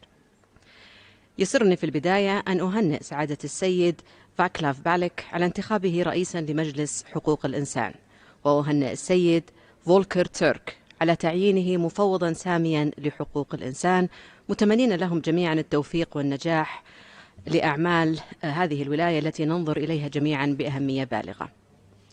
السيدات والسادة، نشهد الذكرى 75 لاعتماد الإعلان العالمي لحقوق الإنسان الذي يمثل مرتكزا لجميع حقوق الإنسان، وإننا إذ نذكر بهذا الحدث التاريخي لنؤكد بأن تعزيز وحماية حقوق الإنسان تقتضي بذل جهود حثيثة ومستمرة وتحقيق تحولات على أرض الواقع تجسد أهداف هذا الإعلان. ونحن في المملكة العربية السعودية نشهد تحولات تاريخية تمثلت في الكثير من الإصلاحات والتطورات في مختلف ميادين حقوق الإنسان، مما كان له عظيم الأثر على التنمية وجودة الحياة، حيث تعد رؤية المملكة 2030 إطاراً لرسم السياسات العامة للدولة على 3 محاور: مجتمع حيوي، واقتصاد مزدهر، ووطن طموح. ويندرج تحت كل محور عدد من الأهداف والبرامج المتصلة بشكل مباشر أو غير مباشر بحماية وتعزيز حقوق الإنسان. واشتملت الرؤية على عدد من الحقوق، من أبرزها الحق في الأمن، الصحة، العمل، حقوق المرأة والطفل وذوي الإعاقة وكبار السن، والحق في التنمية، وتعزيز المشاركة في الحياة العامة وتكوين الجمعيات. ونتيجة للرؤية تشهد المملكة اليوم إصلاحات كبيرة وغير مسبوقة في مختلف المجالات، محورها الرئيس الإنسان، حيث عملت على تطوير منظومتها التشريعية من خلال إصدار وتعديل العديد من التشريعات التي شملت نظام الإثبات، نظام الأحوال الشخصية، ويجري حاليا العمل على إعداد مشروعي نظام العقوبات ونظام المعاملات المدنية. السيدات والسادة، فيما يتعلق بحقوق الطفل، فقد تم إطلاق مبادرة صاحب السمو الملكي الأمير محمد بن سلمان بن عبد العزيز لحماية الأطفال في الفضاء السبراني، بهدف مواجهة التهديدات السبرانية المتزايدة التي تستهدف الأطفال، والتي يجري تفعيلها مع العديد من المنظمات الدولية. كما صدرت في المملكة السياسة الوطنية لمنع عمل الأطفال بهدف توفير بيئة آمنة تدعم الطفولة للوصول إلى مجتمع يتمتع فيه الأطفال بجميع حقوقهم. وفيما يتعلق بالحق بالعمل، فقد سجل معدل البطالة خلال الفترة من 2016 إلى 2022 انخفاضا كبيرا من 11.6% إلى 5.8%. كما صدرت السياسة الوطنية لتشجيع تكافؤ الفرص والمساواة في المعاملة في الاستخدام والمهنة، والتي تهدف للقضاء على أي تمييز في هذا المجال. وفي مجال الحق في السكن، فقد ارتفعت نسبة تملك المواطنين للمساكن من 47% في عام 2017 إلى أكثر من 60%. وبالنسبة للحق في بيئة سليمة، فإن المملكة ملتزمة بمواجهة التحديات المتزايدة للتغير المناخي. وفي هذا الإطار فقد تم إطلاق مبادرتي السعودية الخضراء والشرق الأوسط الأخضر ضمن سعي المملكة لتعزيز شراكتها إقليميا ودوليا في مواجهة التحديات البيئية والتغلب عليها. وقد أعلنت المملكة عن الإسهام بمبلغ $2.5 دعما لمشروعات المبادرة وميزانية استضافة الأمانة العامة على مدى 10 سنوات القادمة.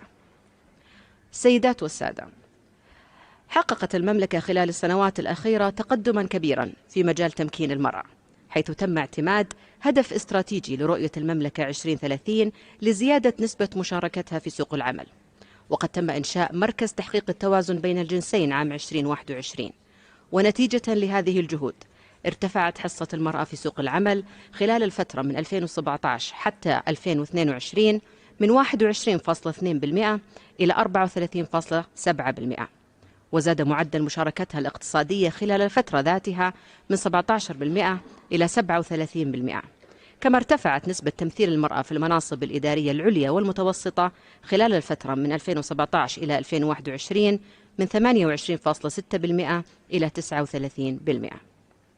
السيدات والسادة، من منطلق اهتمام المملكة بالحق في التعليم، فقد تجاوزت جهودها الإطار الوطني وصولا إلى دعم هذا الحق على المستوى الإقليمي والدولي، إيمانا منها بالدور الجوهري للتعليم في النهوض بالإنسان وتحقيق تطلعاته إلى حياة كريمة، حيث قدمت مساعدات تنموية وإنسانية للعديد من الدول بلغت أكثر من $3 مليار. كما عملت حكومة بلادي على تعزيز الأمن الغذائي عالميا من خلال تقديمها مساعدات بلغت ما يقارب $3 مليار.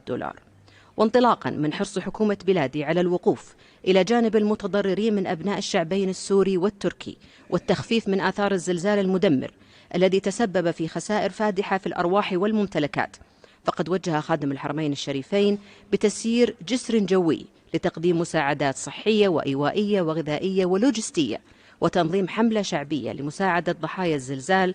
وقد بلغ إجمالي المساعدات حتى هذه اللحظة أكثر من $160 مليون. وتأكيدا لدعم حكومة بلادي لأمن واستقرار اليمن ووقوفها مع الشعب اليمني الشقيق، فقد قدمت مساعدات إغاثية وإنسانية للأشقاء في اليمن بمبلغ يزيد على $10 مليار، إضافة إلى ما يقوم به البرنامج السعودي للتنمية وإعمار اليمن من مشاريع ومبادرات تنموية بلغت ما يقارب $1 مليار. السيدات والسادة، انطلاقا من قيم المملكة الراسخة ودورها الريادي وسعيها لإرساء الأمن والسلم الدوليين وتعزيز حقوق الإنسان، فإنها لم تدخر جهدا في دعم القضايا الإنسانية، ومن ذلك إبداء المملكة استعدادها للوساطة بحل الأزمة الروسية الأوكرانية، فضلا عن إسهام وساطة صاحب السمو الملكي الأمير محمد بن سلمان بن عبد العزيز ولي العهد ورئيس مجلس الوزراء في إطلاق سراح العديد من الأسرى وعودتهم إلى بلدانهم. وفيما يتعلق بقرار حكومة تصريف الأعمال الأفغانية بمنع الفتيات الأفغانيات من التعليم الجامعي، فإن حكومة بلادي تبدي أسفها الشديد لهذا القرار وتدعوها للتراجع عنه لتمكين المرأة من التمتع بكامل حقوقها دون تمييز. كما تعرب حكومة بلادي عن إدانتها واستنكارها لقيام عدد من المتطرفين بإحراق وتمزيق نسخ من المصحف الشريف في عدد من الدول الأوروبية، وتؤكد على ضرورة التقيد بالمبادئ والأحكام التي نصت عليها المعايير الدولية لحقوق الإنسان، والتي تحظر أي دعوة للكراهية القومية أو العنصرية أو الدينية تشكل تحريضا على التمييز أو العداوة أو العنف. ختاما، السيدات والسادة، تؤكد حكومة بلادي عزمها على مواصلة تعزيز وحماية حقوق الإنسان انطلاقا من قيمها الراسخة وإرادة قيادتها التي تقدم الإنسان على كل اعتبار. كما تؤكد على أهمية احترام التنوع الثقافي والمساواة بين الشعوب في ضوء الصكوك والمواثيق الدولية.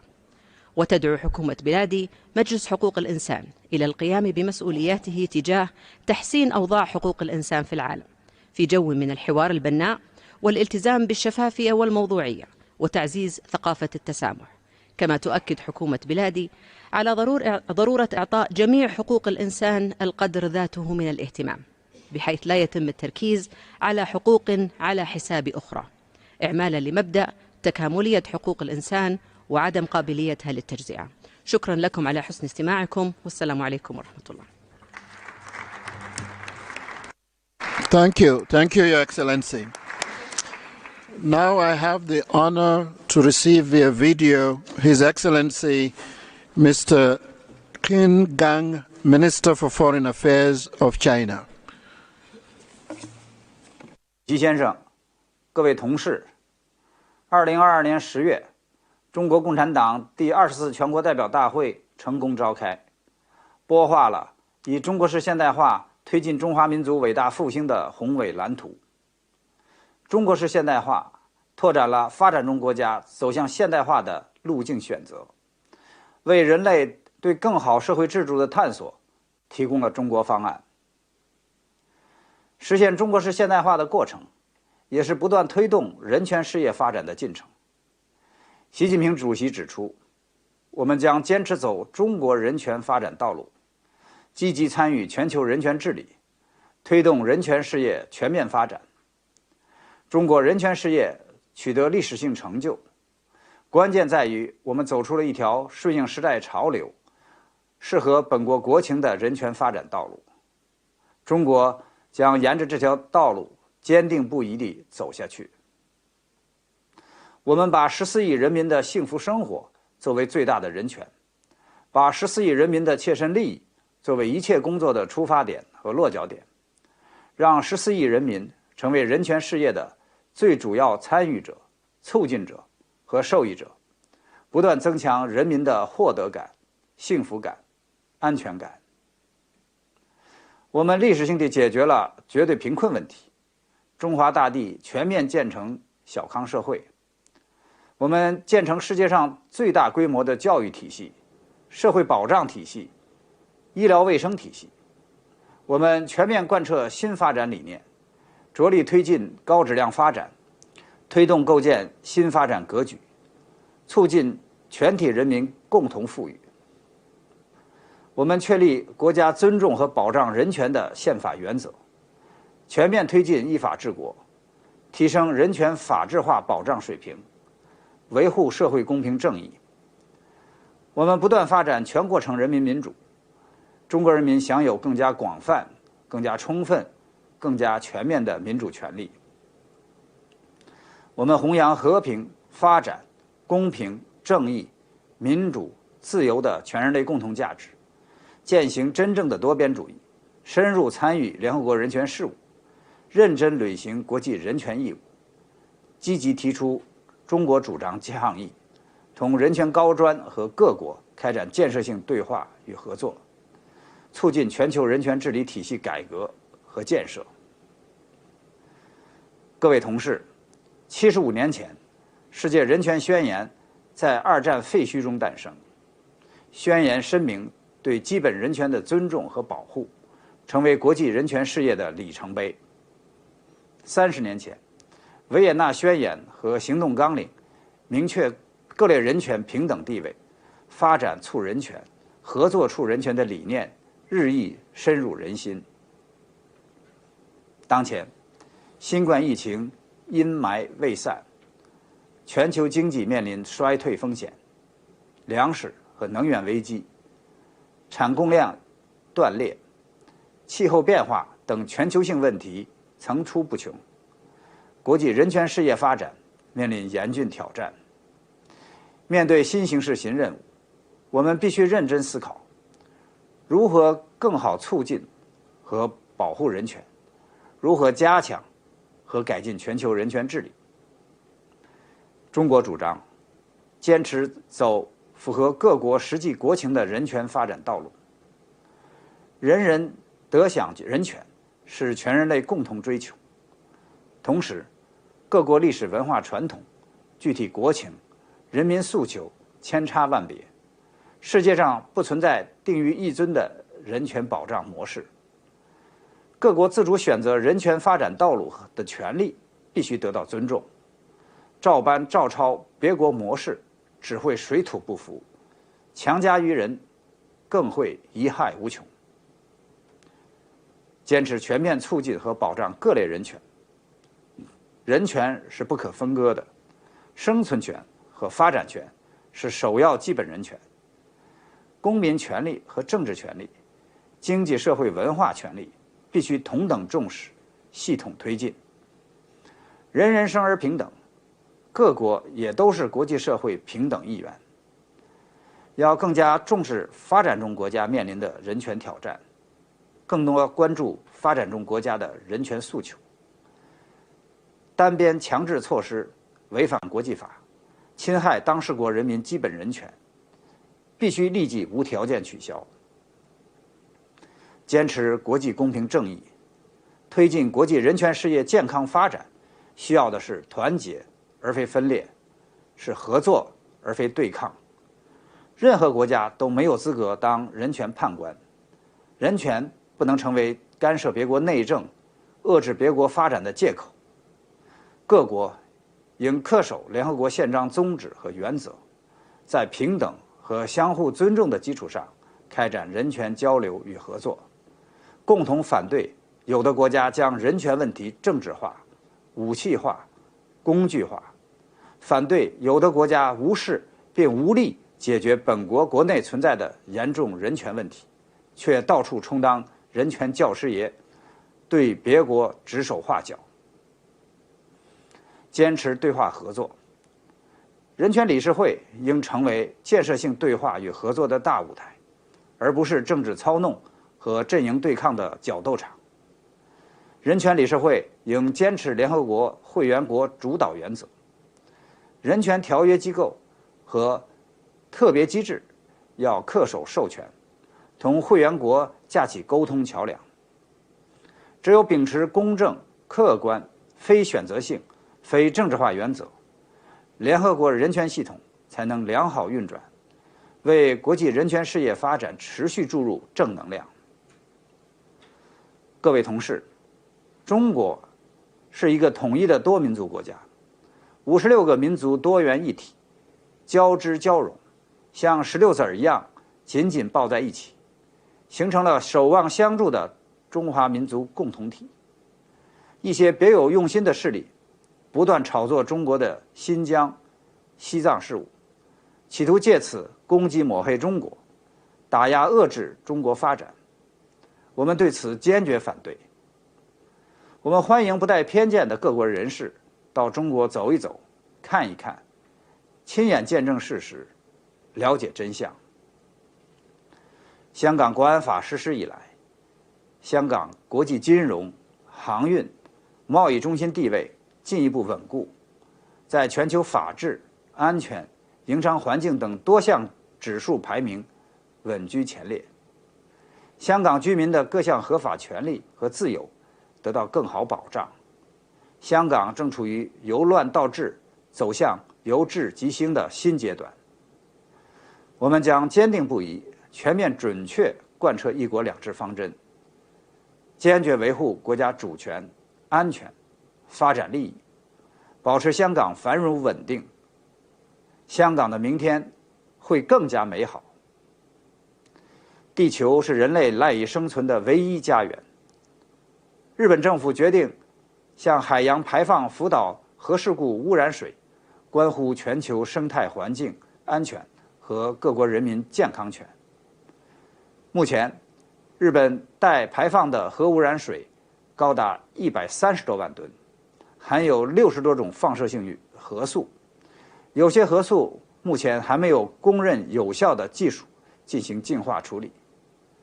预计核事故污染水排放的时间将长达30年之久。福岛沿岸拥有世界上最强的洋流，核污染水排海10年后，有关放射性核素将蔓延至全球海域。这不是日本一家的私事，各国应敦促日方正视国际社会合理关切，履行应尽国际义务，以公开、透明、科学、安全的方式处理核污染水。主席先生，各位同事，新的一年，我们愿同各方携手努力，共同推进全球人权保护事业，推动构建人类命运共同体。预祝本届人权理事会取得积极成果。谢谢。Thank you. Thank you. I have the honor to give the floor to Her Excellency Mrs. Dominique Hassler, Minister for Foreign Affairs, Education and Sport of Liechtenstein. You have the floor, ma'am.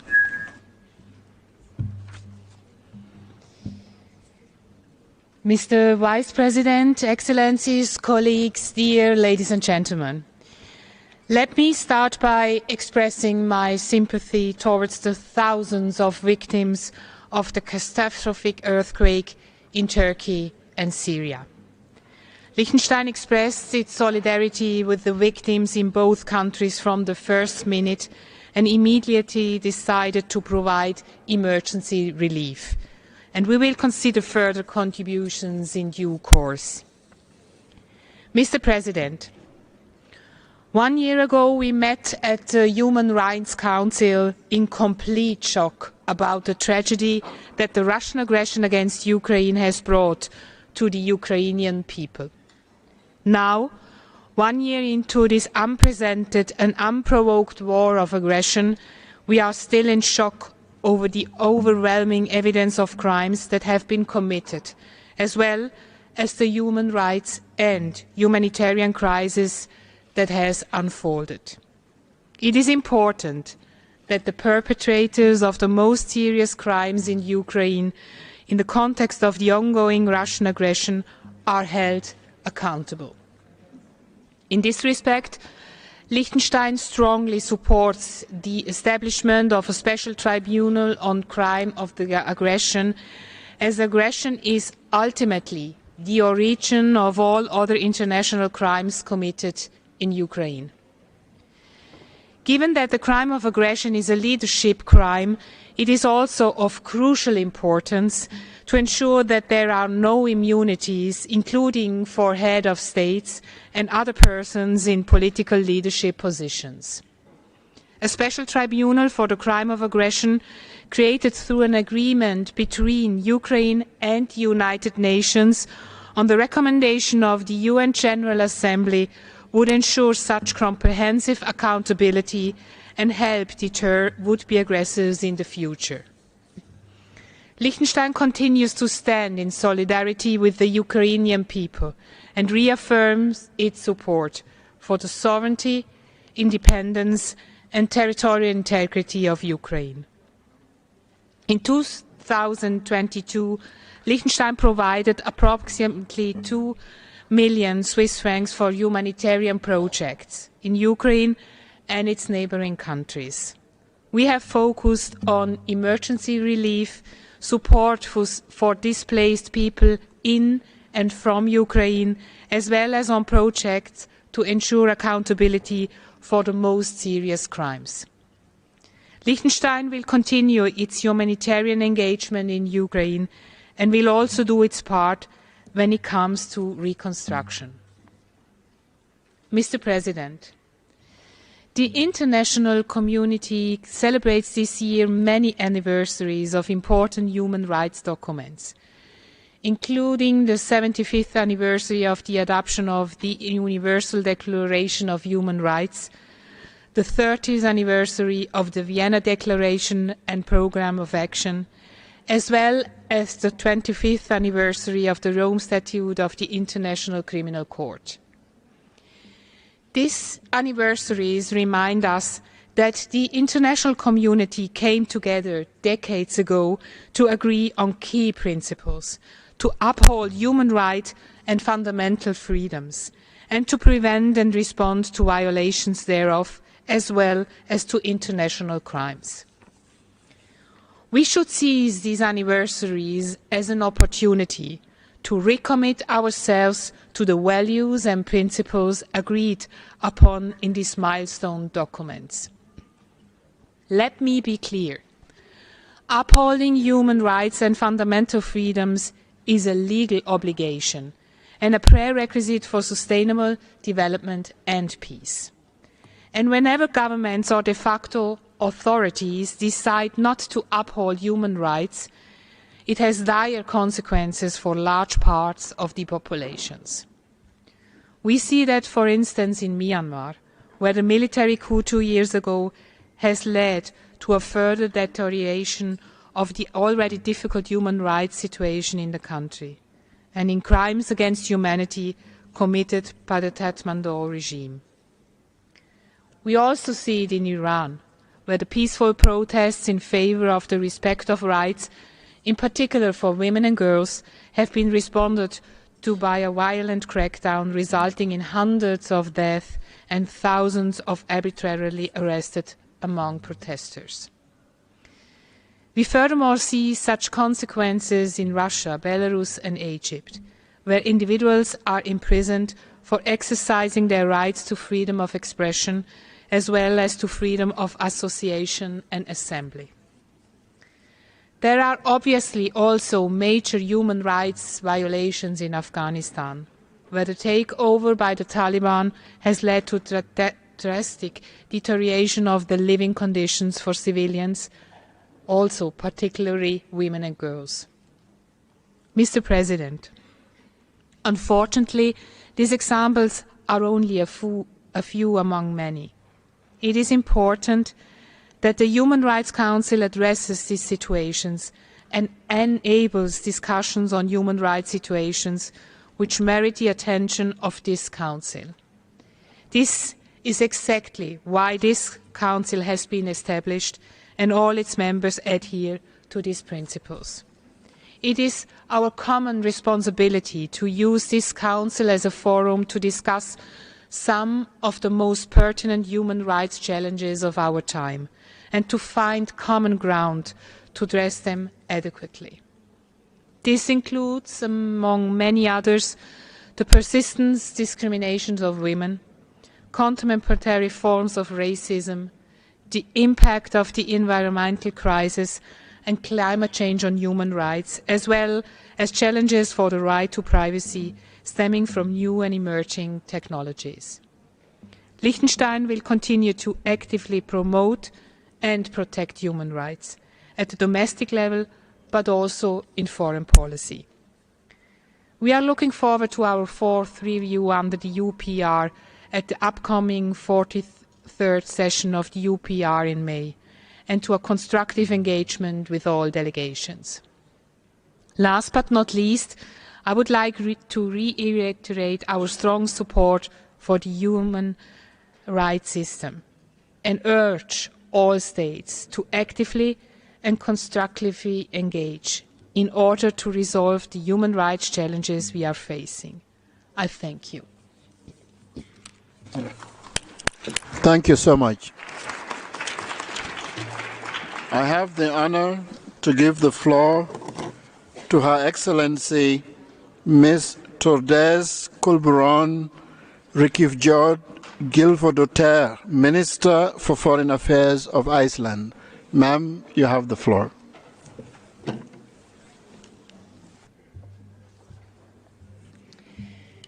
Mr. Vice President, High Commissioner, Excellencies, the past year has been a year that has brought on many disappointments, but it has also been a year of inspiration.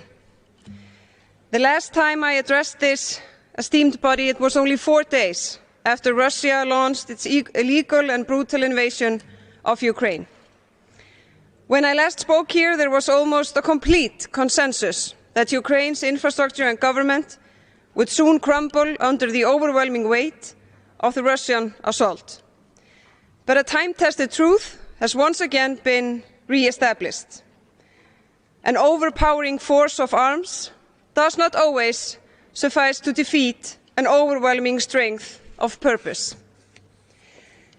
I mention this here today because I believe that the world has drawn inspiration from the magnificent courage of the Ukrainian people and the dynamic and often poetic words of their leader, President Zelensky.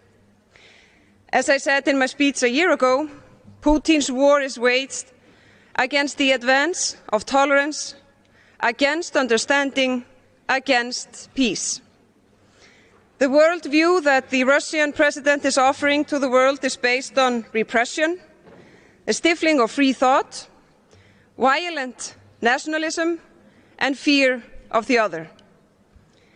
It persecutes those who challenge authority. It stigmatizes for those who, by choice or by nature, are different and unique.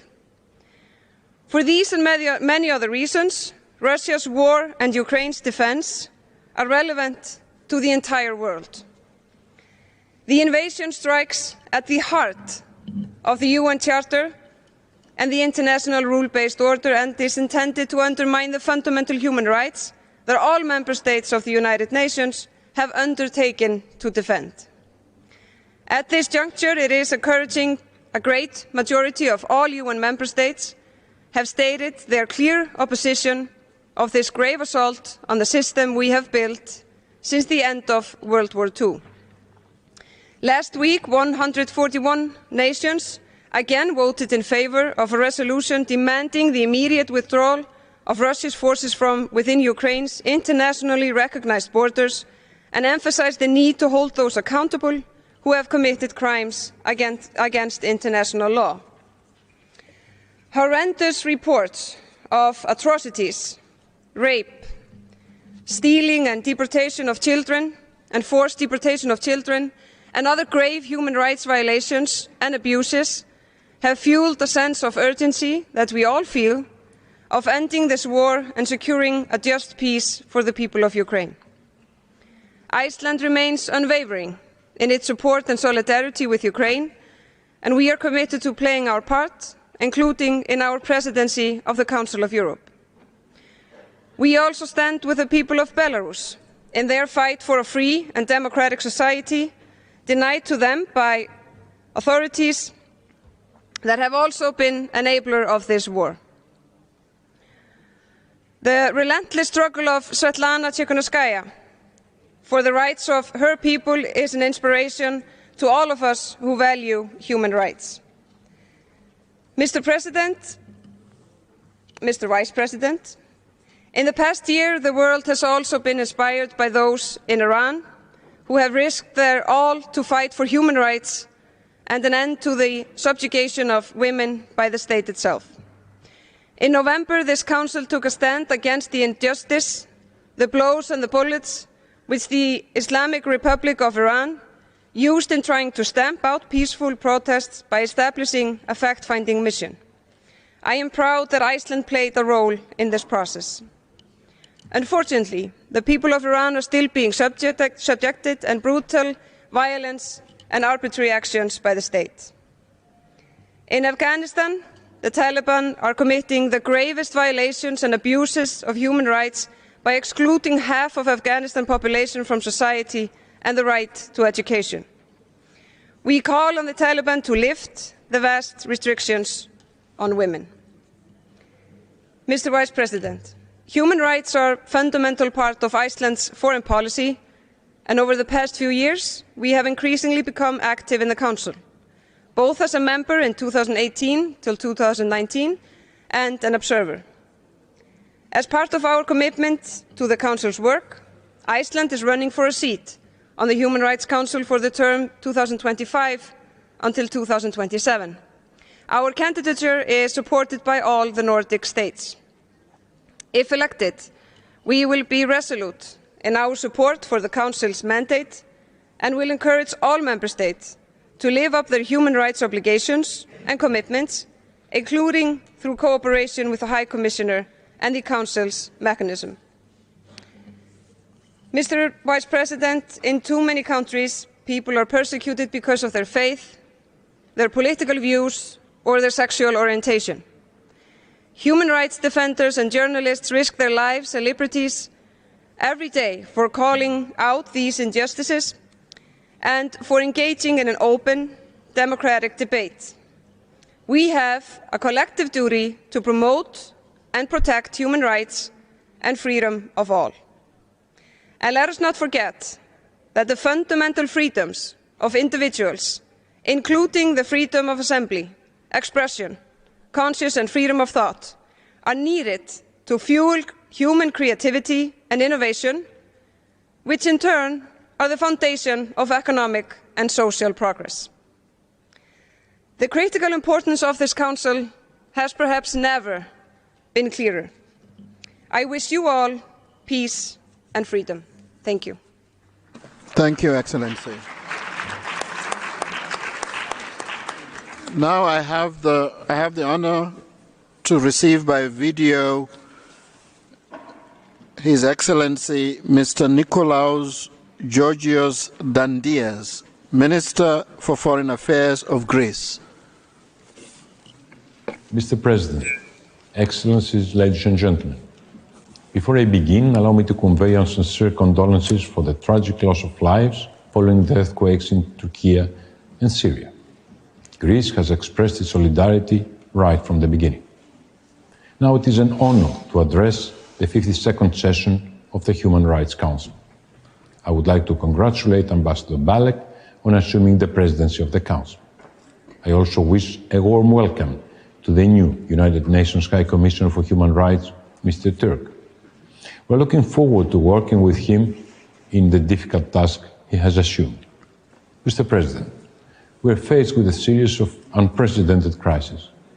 The long-term effect of the pandemic, climate change, scarcity of basic goods such as food and water, and of course, prolonged conflicts caused by the blatant violation of international norms. In this context, we need to reaffirm our universal commitment to the respect of international law, and in particular, in the United Nations Charter. 75 years after its adoption, the Universal Declaration of Human Rights is here to underline that there can be no peace if human rights are violated. Unfortunately, on the 24th of February, a year elapsed since Russia invaded Ukraine. I personally have visited Ukraine 3 times since the beginning of the war and one just before. I have seen for myself the suffering of innocent people. I'm apprehensive about the fate of the Greek community in areas now under Russian occupation, including Mariupol. In these challenging times, we stand along with all our partners in seeking justice and accountability. At the same time, we must not forget other conflicts conducive to human rights violations. Syria, Afghanistan, Libya, and Belarus are just a few cases. In this turmoil, Greece once again stood by its principles. Respect for rules-based multilateralism based on international law. After all, not all is doom and gloom. Efforts are being undertaken to improve the human rights situation in several countries. In times of severe challenges, there is one way forward: working together and building bridges in order to reach our common goals. To actively support this effort, Greece has put forward its candidature for the United Nations Security Council for 2025-2026. At the same time, we contribute to resolutions such as promoting cultural rights, sports and the Olympic Games, as well as the human rights in neurotechnology. Mr. President, it is with these priorities and principles that we aim to promote the vital work of the Council. In this vein, Greece presented its candidature for the Human Rights Council in 2028-2030. Greece has never had the chance to serve in the Council before. We will continue working in a spirit of international synergy and dialogue with all relevant United Nations bodies and member states, because we are convinced of the added value of effectiveness of consensus-based approach. Thank you. Thank you. I have the honor to give the floor to His Excellency Mr. Mehmet Kemal Buziye, the Deputy Minister for Foreign Affairs of Turkey, via video. Sir, you have the floor. Mr. President, Excellencies, distinguished friends, I address you today while the Turkish nation mourns its losses following the largest natural disaster of this century. We lost more than 40,000 lives. We have more than 100,000 injured. Earthquakes affected a large area of 110,000 square kilometers. Statistically speaking, this is an area larger than almost 150 states. Many regional countries felt the impact, most particularly Syria. This is the most devastating and unprecedented natural disaster of this century. We are in an undefinable and a deep sorrow. However, as Rumi says, whenever sorrow comes, be kind to it, for God has placed a pearl in sorrow's hand. The pearl was the profound international solidarity that we have been receiving from first day on. The pearl were the tears countless foreign rescue team members from all over the world shed from the joy of saving lives. The whole session would not be long enough for me to give you all the precious examples of support we received and tell you how grateful we are. This solidarity reconfirmed that we should adopt one humanity, one world approach in tackling our problems. Dear friends, despite all the difficulties, Turkey will continue to engage with UN Human Rights Council for protection and promotion of human rights for all. Turkey is committed to Ukraine's territorial integrity and sovereignty, including Crimea, as well as diplomatic efforts to reach a just peace. This is what we did by brokering Istanbul grain deal, mediating prisoners exchange, and facilitating talks on Zaporizhzhia nuclear plant. We reiterate our support for Crimean Tatars' right to live freely and safely in their homeland. Turkey denies all sorts of discrimination, be it in the form of Islamophobia, anti-Semitism, racism, or xenophobia. Most recent despicable acts against our holy book Quran yet again made one thing clear. Hate crime is a hate crime and should not be allowed. Pushbacks, systemic violations of rights of migrants and refugees continue to cause major concern as well. We should not let desperate human beings die, neither in Mediterranean nor at the borders. In Syria, Turkey is trying to revitalize political process, enable safe, voluntary and dignified returns, and eliminate terrorist threats such as PKK, YPG, and Daesh. We facilitated humanitarian assistance to Syria from additional border gates after the earthquake. Also, international community must not allow the situation in Afghanistan deteriorate even further. We remind the interim government that recent limitations on women and girls, such as those on the right to education, are not humane. Establishment of an independent sovereign Palestinian state based on 1967 borders with East Jerusalem as capital is the only way for a just and sustainable peace. The recent escalation will serve nobody's interest.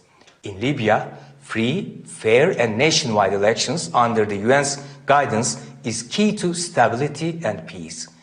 In South Caucasus, we will continue our sincere efforts for stability, including normalization process with Armenia. While respecting China's sovereignty and territorial integrity, we attach importance to the protection of the rights and freedoms of the Uyghur Turks and other Muslim minorities. It is important that recommendations of High Commissioner for Human Rights be implemented.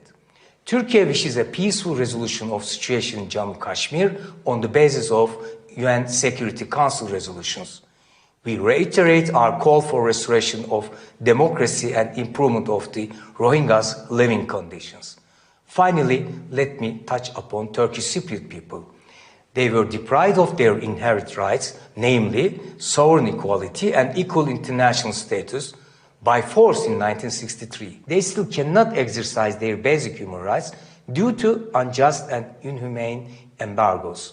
Their situation should be addressed by this Council. Mr. President, distinguished friends, 2022 was a difficult year with multiple intersecting crises that know no boundaries. The only way to deal with these challenges is through more dialogue, engagement, and cooperation. As the most generous nation per GDP, Turkey has been underlining the importance of international solidarity. This is the approach that will unite us. Once again, from the bottom of our hearts, thank you all for your solidarity. Thank you so much, Your Excellency. I have the honor to give the floor to His Excellency, Mr. Muzaffar Hussein Zoda, Deputy Minister of Foreign Affairs of Tajikistan. Sir, you have the floor. Thank you, Mr. Chair. Distinguished participants of the session, Tajikistan from the early days of its independence has taken a course towards building a secular and democratic state, where the human rights and freedoms are recognized as the highest values. Our country attaches great importance to cooperation with the United Nations structures, including the special procedures. The recommendations made by the special procedures following their visit to Tajikistan are included in the 2021-2023 Action Plan to implement the National Human Rights Strategy for the period up to 2030. Tajikistan also adopted a number of strategic documents in the area of human rights and national action plans to implement the recommendations of the United Nations bodies. These plans provide a set of measures aimed at implementing the recommendations of the United Nations human rights mechanisms, as well as specifying the time frame for carrying out the measures and the government bodies responsible. Distinguished participants, we value the important role played by civil society in actively promoting human rights and engage in collaboration with the civil society institutions. The civil society institutions and international organizations participate in the interagency commissions in an advisory capacity. They are members of the interagency working group established to implement the National Action Plan to prepare for the ratification and implementation of the Convention on the Rights of Persons with Disabilities, covering the period of up to 2024, as well as the Commission on the drafting of the National Health Development Strategy for the period of 2030. Distinguished ladies and gentlemen, Tajikistan is committed to elimination of stereotypes and discriminatory attitudes towards women and ensuring equal rights between men and women in all spheres. Under the government gender policy, women's activism in the public sphere is being encouraged. Strengthening women's political participation and increasing the number of women in public service is a priority of the National Development Strategy for the period up to 2030. And the 2017-2024 State Program for the Education, Recruitment and Appointment of Gifted Women and Girls to Leadership Positions. Distinguished participants, climate change and its consequences have a profound effect on the enjoyment of human rights for billions of people. Alongside the increase in mud flows and floods, water scarcities and droughts, today the accelerated melting of glaciers, primary source of fresh water on the planet, is of great concern. To this end, our country is actively promoting an integrated approach to addressing water and climate issues. On the 14th of December last year, the United Nations General Assembly, at the initiative of Tajikistan, unanimously adopted the resolution to declare 2025 as the International Year of Glacier Preservation and March 21st as the World Day of Glaciers. At the same time, Tajikistan is dedicated to fulfillment of its obligations to improve access to clean drinking water and sanitation. The Drinking Water Supply and Wastewater Disposal Act were adopted on 19th of July 2019. On the 2nd of April 2020, there was adopted a water code which guarantees the right of access to safe and clean drinking water as an integrated component for the realization of all human rights. Human rights to water and sanitation are essential for eradicating poverty and building peaceful and prosperous societies in which no one is left behind. On 21st of March, we will gather for the most important once-in-a-generation event in New York, the UN 2023 Water Conference. This will be a crucial moment not only for the water sector, but for everyone working in sustainable development to review and evaluate the progress made and the gaps and obstacles we have encountered in realizing the goals of the water decade, and most importantly, agree on concrete measures and actions. I thank you. Thank you, Your Excellency.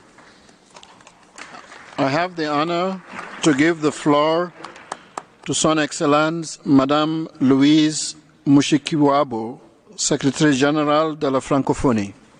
Ma'am, you have the floor.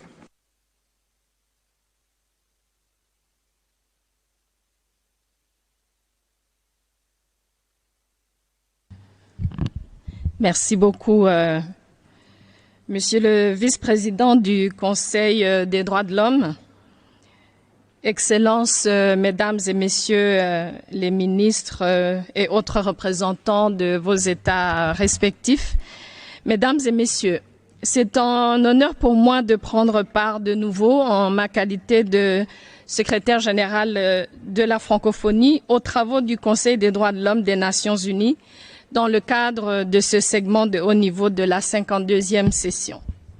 En cette circonstance, je tiens à saluer l'action déterminante du groupe des ambassadeurs francophones à Genève qui travaillent constamment à faire avancer les droits humains dans leur pays et dans le monde.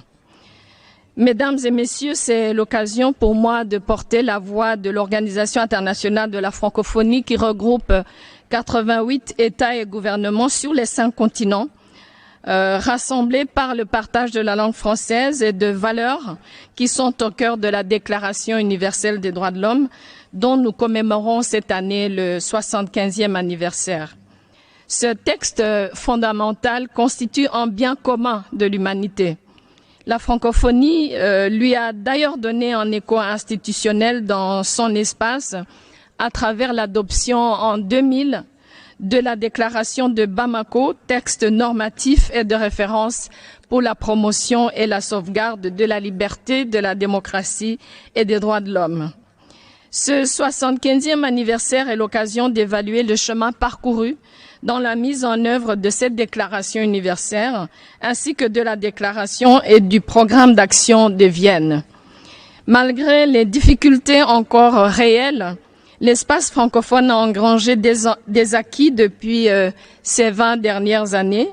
Le niveau d'engagement des États membres associés observateurs dans les instruments internationaux relatifs aux droits de l'homme, qui était au départ relativement faible, a connu une accélération significative.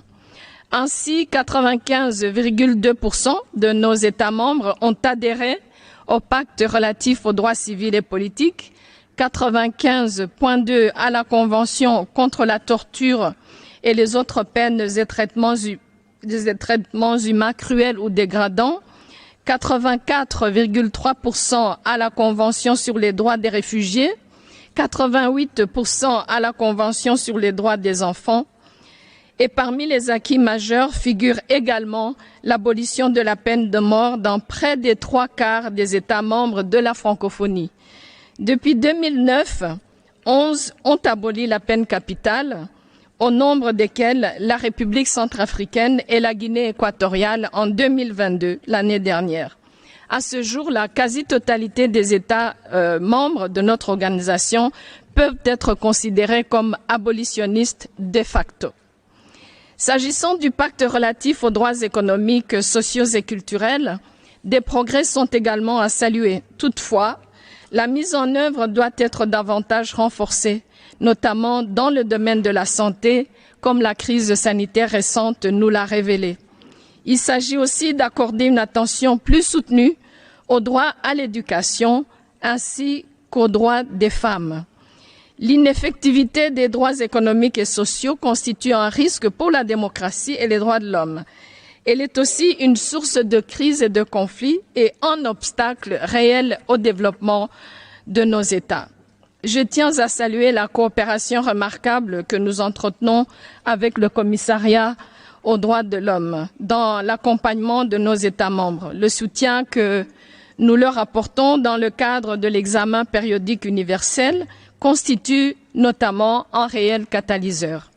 Ce partenariat mérite d'être approfondi pour mieux répondre aux attentes de nos États membres, comme l'a démontré le 6e séminaire francophone sur l'évaluation périodique universelle que nous avons conjointement organisé en septembre dernier.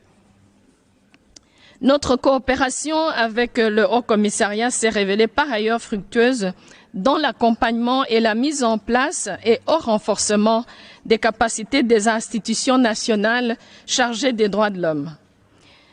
Mesdames et messieurs, ce 75e anniversaire est propice au bilan, mais il doit surtout nous permettre de nous projeter dans l'avenir. Comment en effet mieux assurer la promotion et la protection des droits de l'homme dans un contexte marqué par l'émergence de nouveaux et nombreux défis. Il conviendrait pour la francophonie notamment d'accorder une attention accrue au respect de l'état de droit et des droits de l'homme, à la mise en place des cadres juridiques appropriés dans certains de nos États, à la lutte contre la corruption qui met à mal l'état de droit et entraîne des discriminations potentiellement constitutives de toutes sortes de violations, à la lutte contre la désinformation et le discours de haine qui portent gravement atteinte à la dignité des personnes et peuvent conduire à des situations d'instabilité. Je me félicite que l'Organisation internationale de la francophonie travaille notamment dans la lutte contre la désinformation surtout depuis ces quelques 2 dernières années. Nous devons également porter une attention accrue à l'accès équitable aux vaccins et aux outils de diagnostic et de traitement. Nous devons aussi porter cette attention à la prise en compte de la jeunesse dans la promotion et la protection des droits de l'homme. Les consultations menées par la francophonie démontrent que la jeunesse francophone, à l'image de la jeunesse du reste du monde, est désireuse d'une société plus inclusive où chacune et chacun peut exercer ses droits de manière effective, y compris les droits environnementaux, une grande demande de la jeunesse. Cette jeunesse réclame aussi un accès au numérique pour tous, car le fossé dans ce domaine accentue les inégalités de toutes sortes, notamment les inégalités sociales et économiques. En plus des points majeurs, il me tient à cœur de rappeler, comme je l'ai fait dans cette enceinte l'année dernière, que pour la francophonie, le droit à l'éducation des filles constitue un défi majeur de notre époque et que notre attention devrait se porter d'une manière plus rapprochée à cette question du droit à l'éducation qu'ont les filles à travers le monde. Nous avons une responsabilité collective qui appelle notre action commune. Nous saluons le rôle joué dans ce cadre par le Conseil des droits de l'homme qui nous permet de mener en permanence un dialogue franc, exigeant et constructif. Ce dialogue est représentatif du multilatéralisme rénové auquel nous aspirons et qui doit être attentif à la diversité des situations. Pour le réaliser, vous conviendrez avec moi qu'il est nécessaire, comme nous l'avons toujours rappelé et comme les États et gouvernements membres de la francophonie l'ont réaffirmé lors du dernier sommet de Djerba à travers la déclaration sur la langue française dans la diversité linguistique de la francophonie, de veiller au respect du multilinguisme au sein des enceintes internationales. Le multilinguisme est en effet, et ce sera ma conclusion, une condition essentielle à une participation effective, équitable et éclairée de tous aux débats et décisions, dont les débats importants sur les droits de l'homme. Et je vous remercie. Thank you so much. Thank you so much. I have the honor to give the floor to Mrs. Jan Beagle, Director General of International Development Law Organization. Ma'am, you have the floor.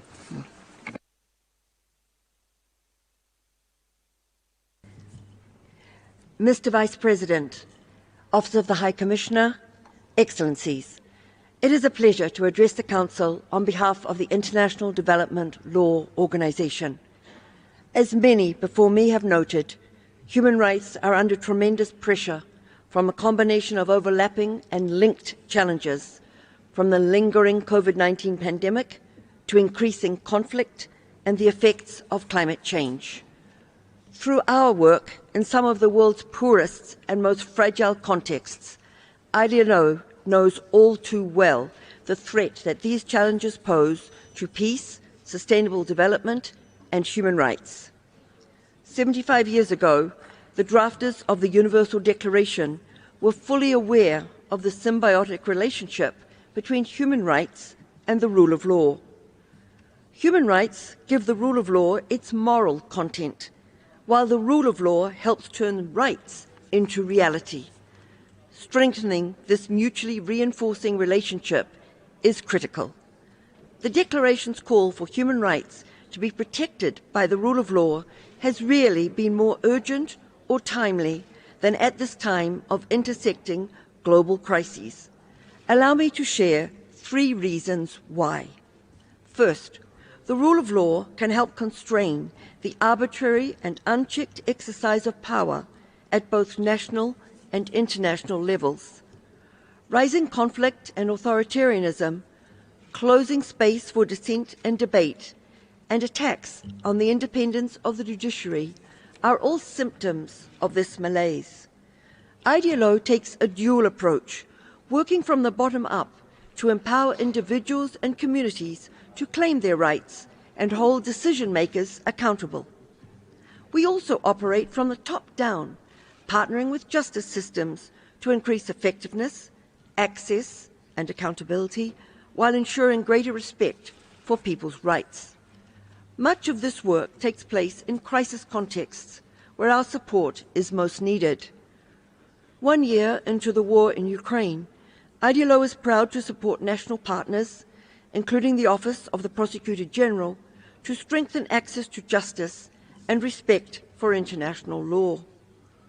We are also continuing our long-standing work on anti-corruption reform in Ukraine, given its significant role in reconstruction and laying the foundations for sustainable peace. Secondly, the rule of law is essential to realizing human rights by ensuring that development is sustainable, inclusive, and equitable. The 2030 Agenda is humanity's most ambitious collective blueprint to help make the full spectrum of human rights a lived reality for all, and the rule of law is its key enabler. The rule of law encourages economic growth by providing stability and certainty and resolving disputes fairly and expeditiously. It also helps to make it inclusive and sustainable through the application of human rights principles of equality, equity, and non-discrimination. In this context, ILO's investment support program for least developed countries provides eligible countries with no-cost support in investment negotiation and dispute settlement. My third and final point is that the rule of law is key to protecting human rights in the face of frontier technologies and existential threats such as climate change.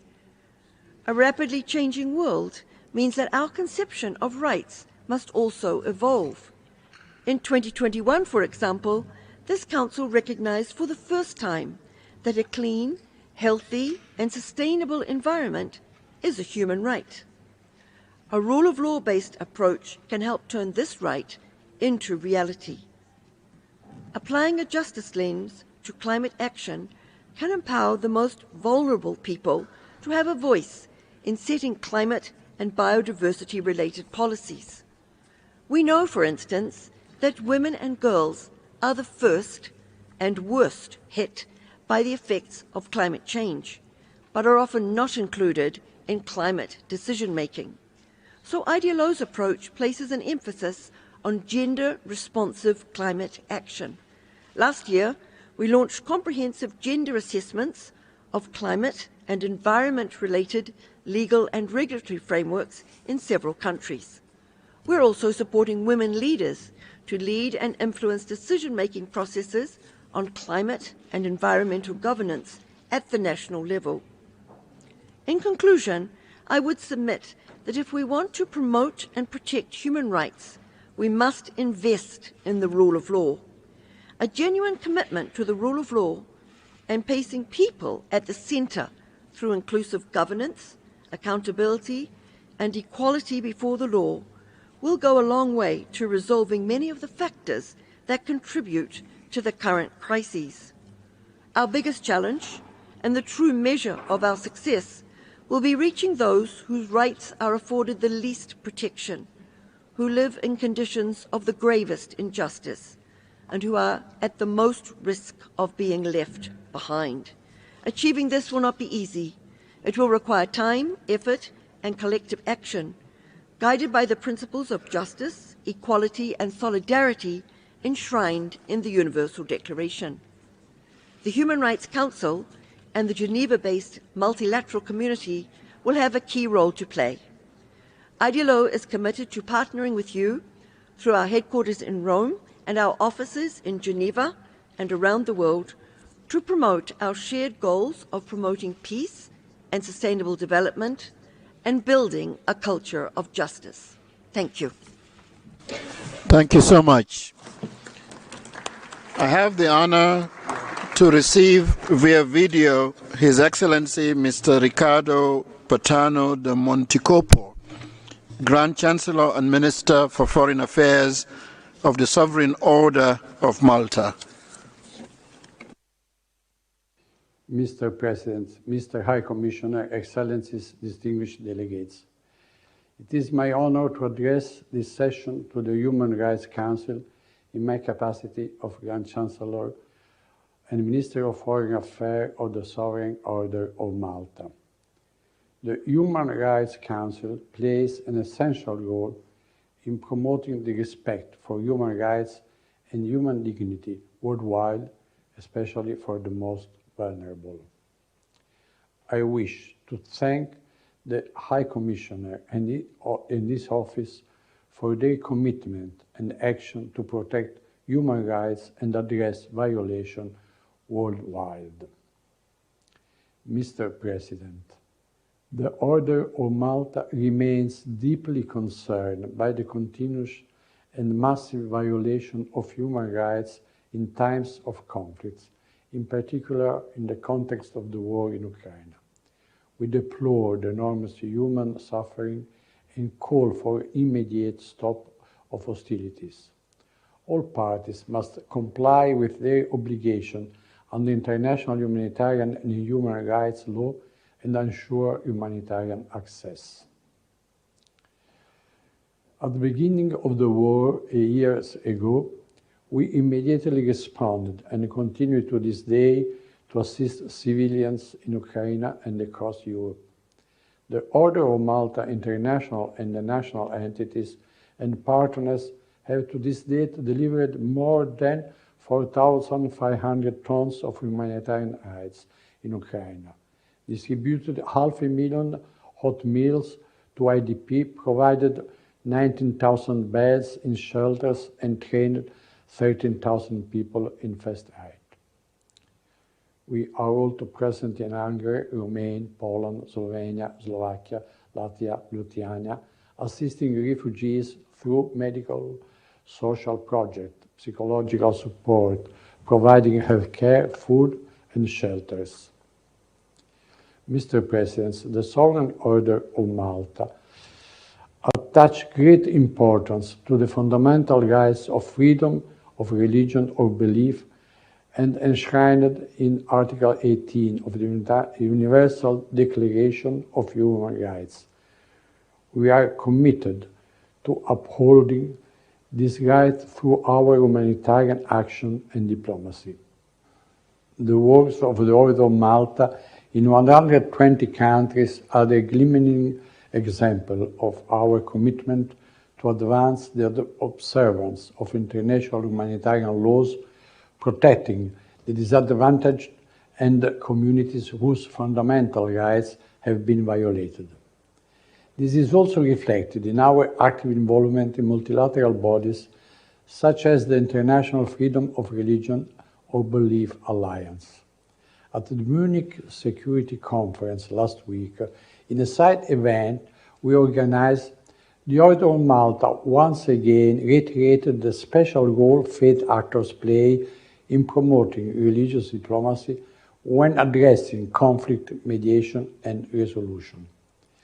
The Order of Malta also engaged in interfaith dialogue and promotes such dialogue between different religions and faith communities at all levels. My delegation looks forward to participating in interactive debate with the new special reporter on freedom of religion or belief during this session.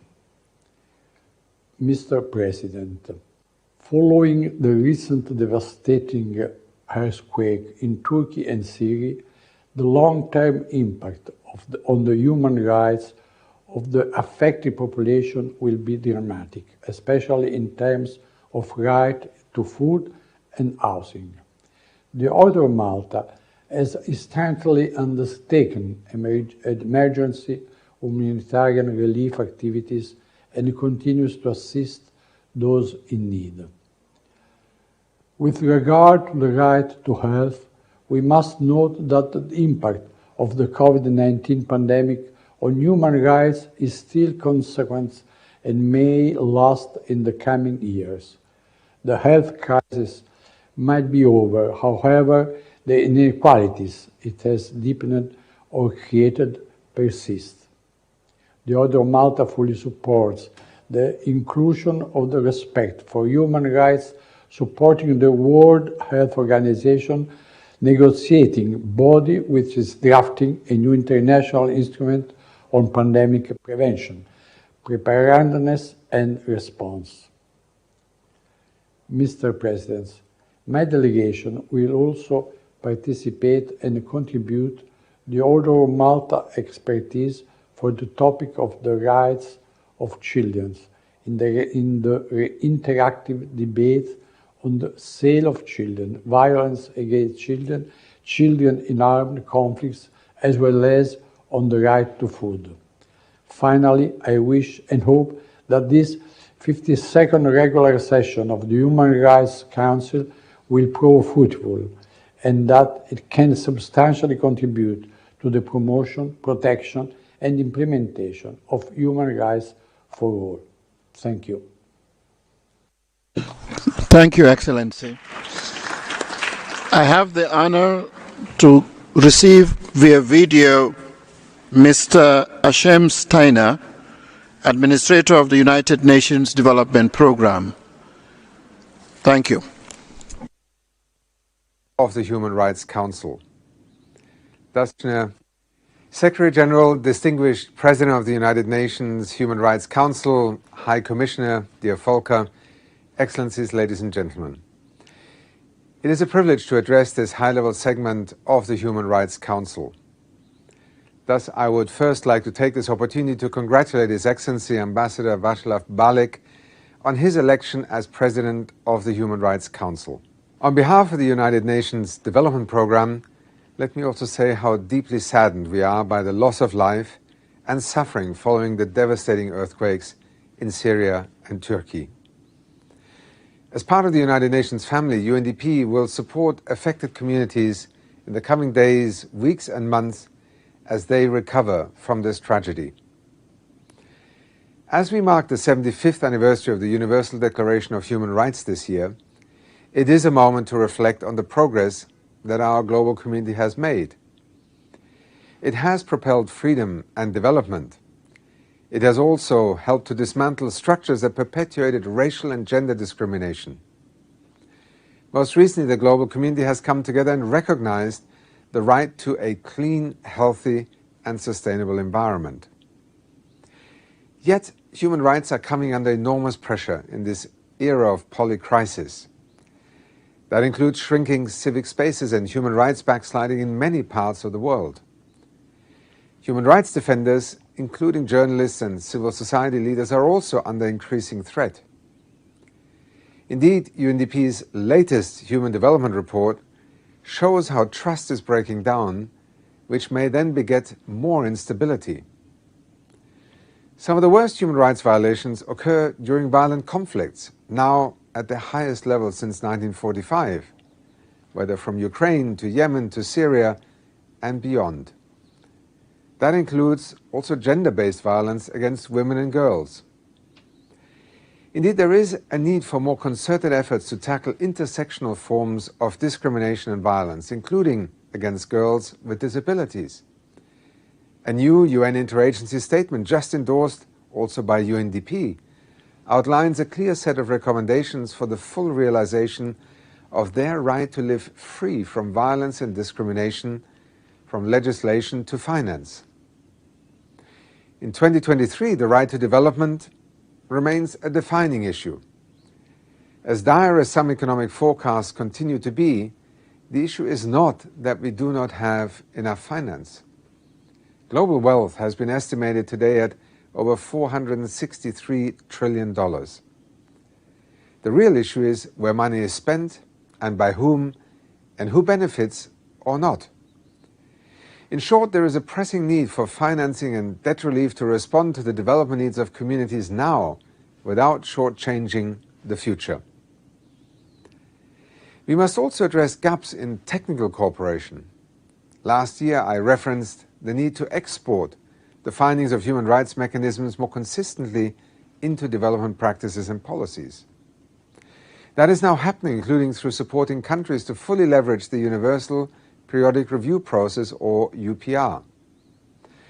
With the fourth cycle of the UPR commencing, we will support member states to turn conclusions of reviews and recommendations into actions and ultimately future reality. Albania has already used the process to support women facing discrimination, including the Roma community. Or look to Sierra Leone, which used the UPR process to help abolish the death penalty.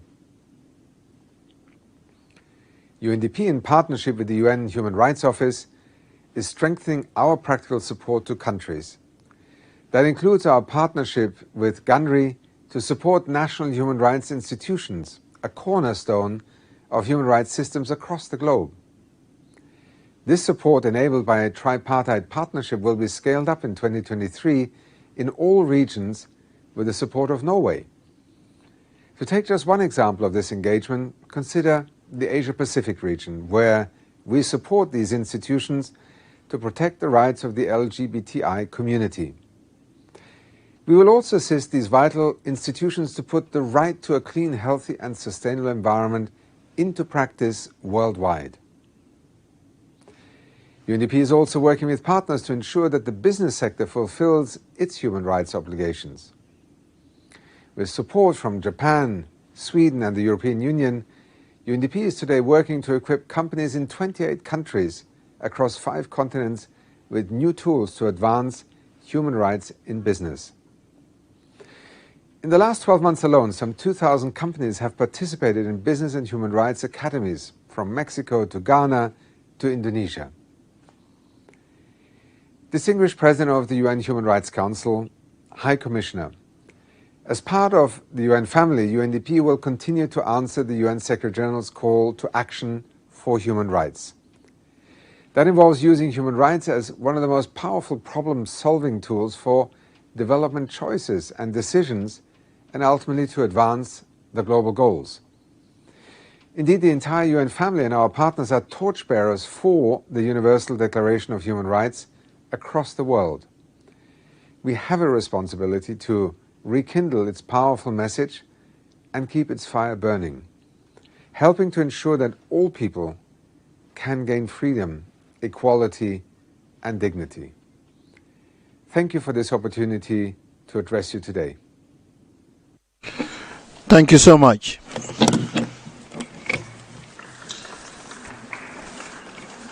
Excellencies, this was the last dignitary we could accommodate at this meeting.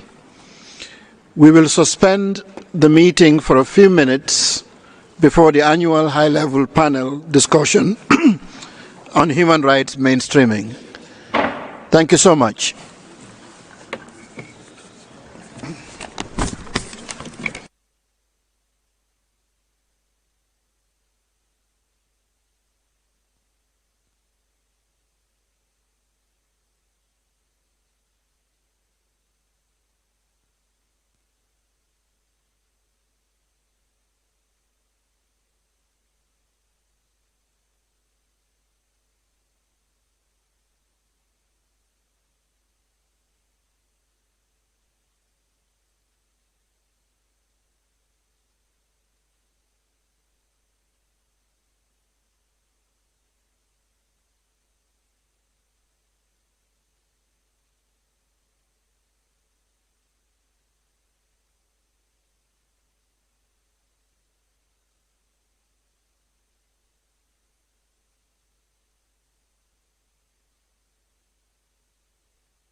Colleagues, ladies and gentlemen, we shall now begin the annual high-level panel discussion on human rights mainstreaming held pursuant to Council Resolution 16/21 to promote the mainstreaming of human rights within the United Nations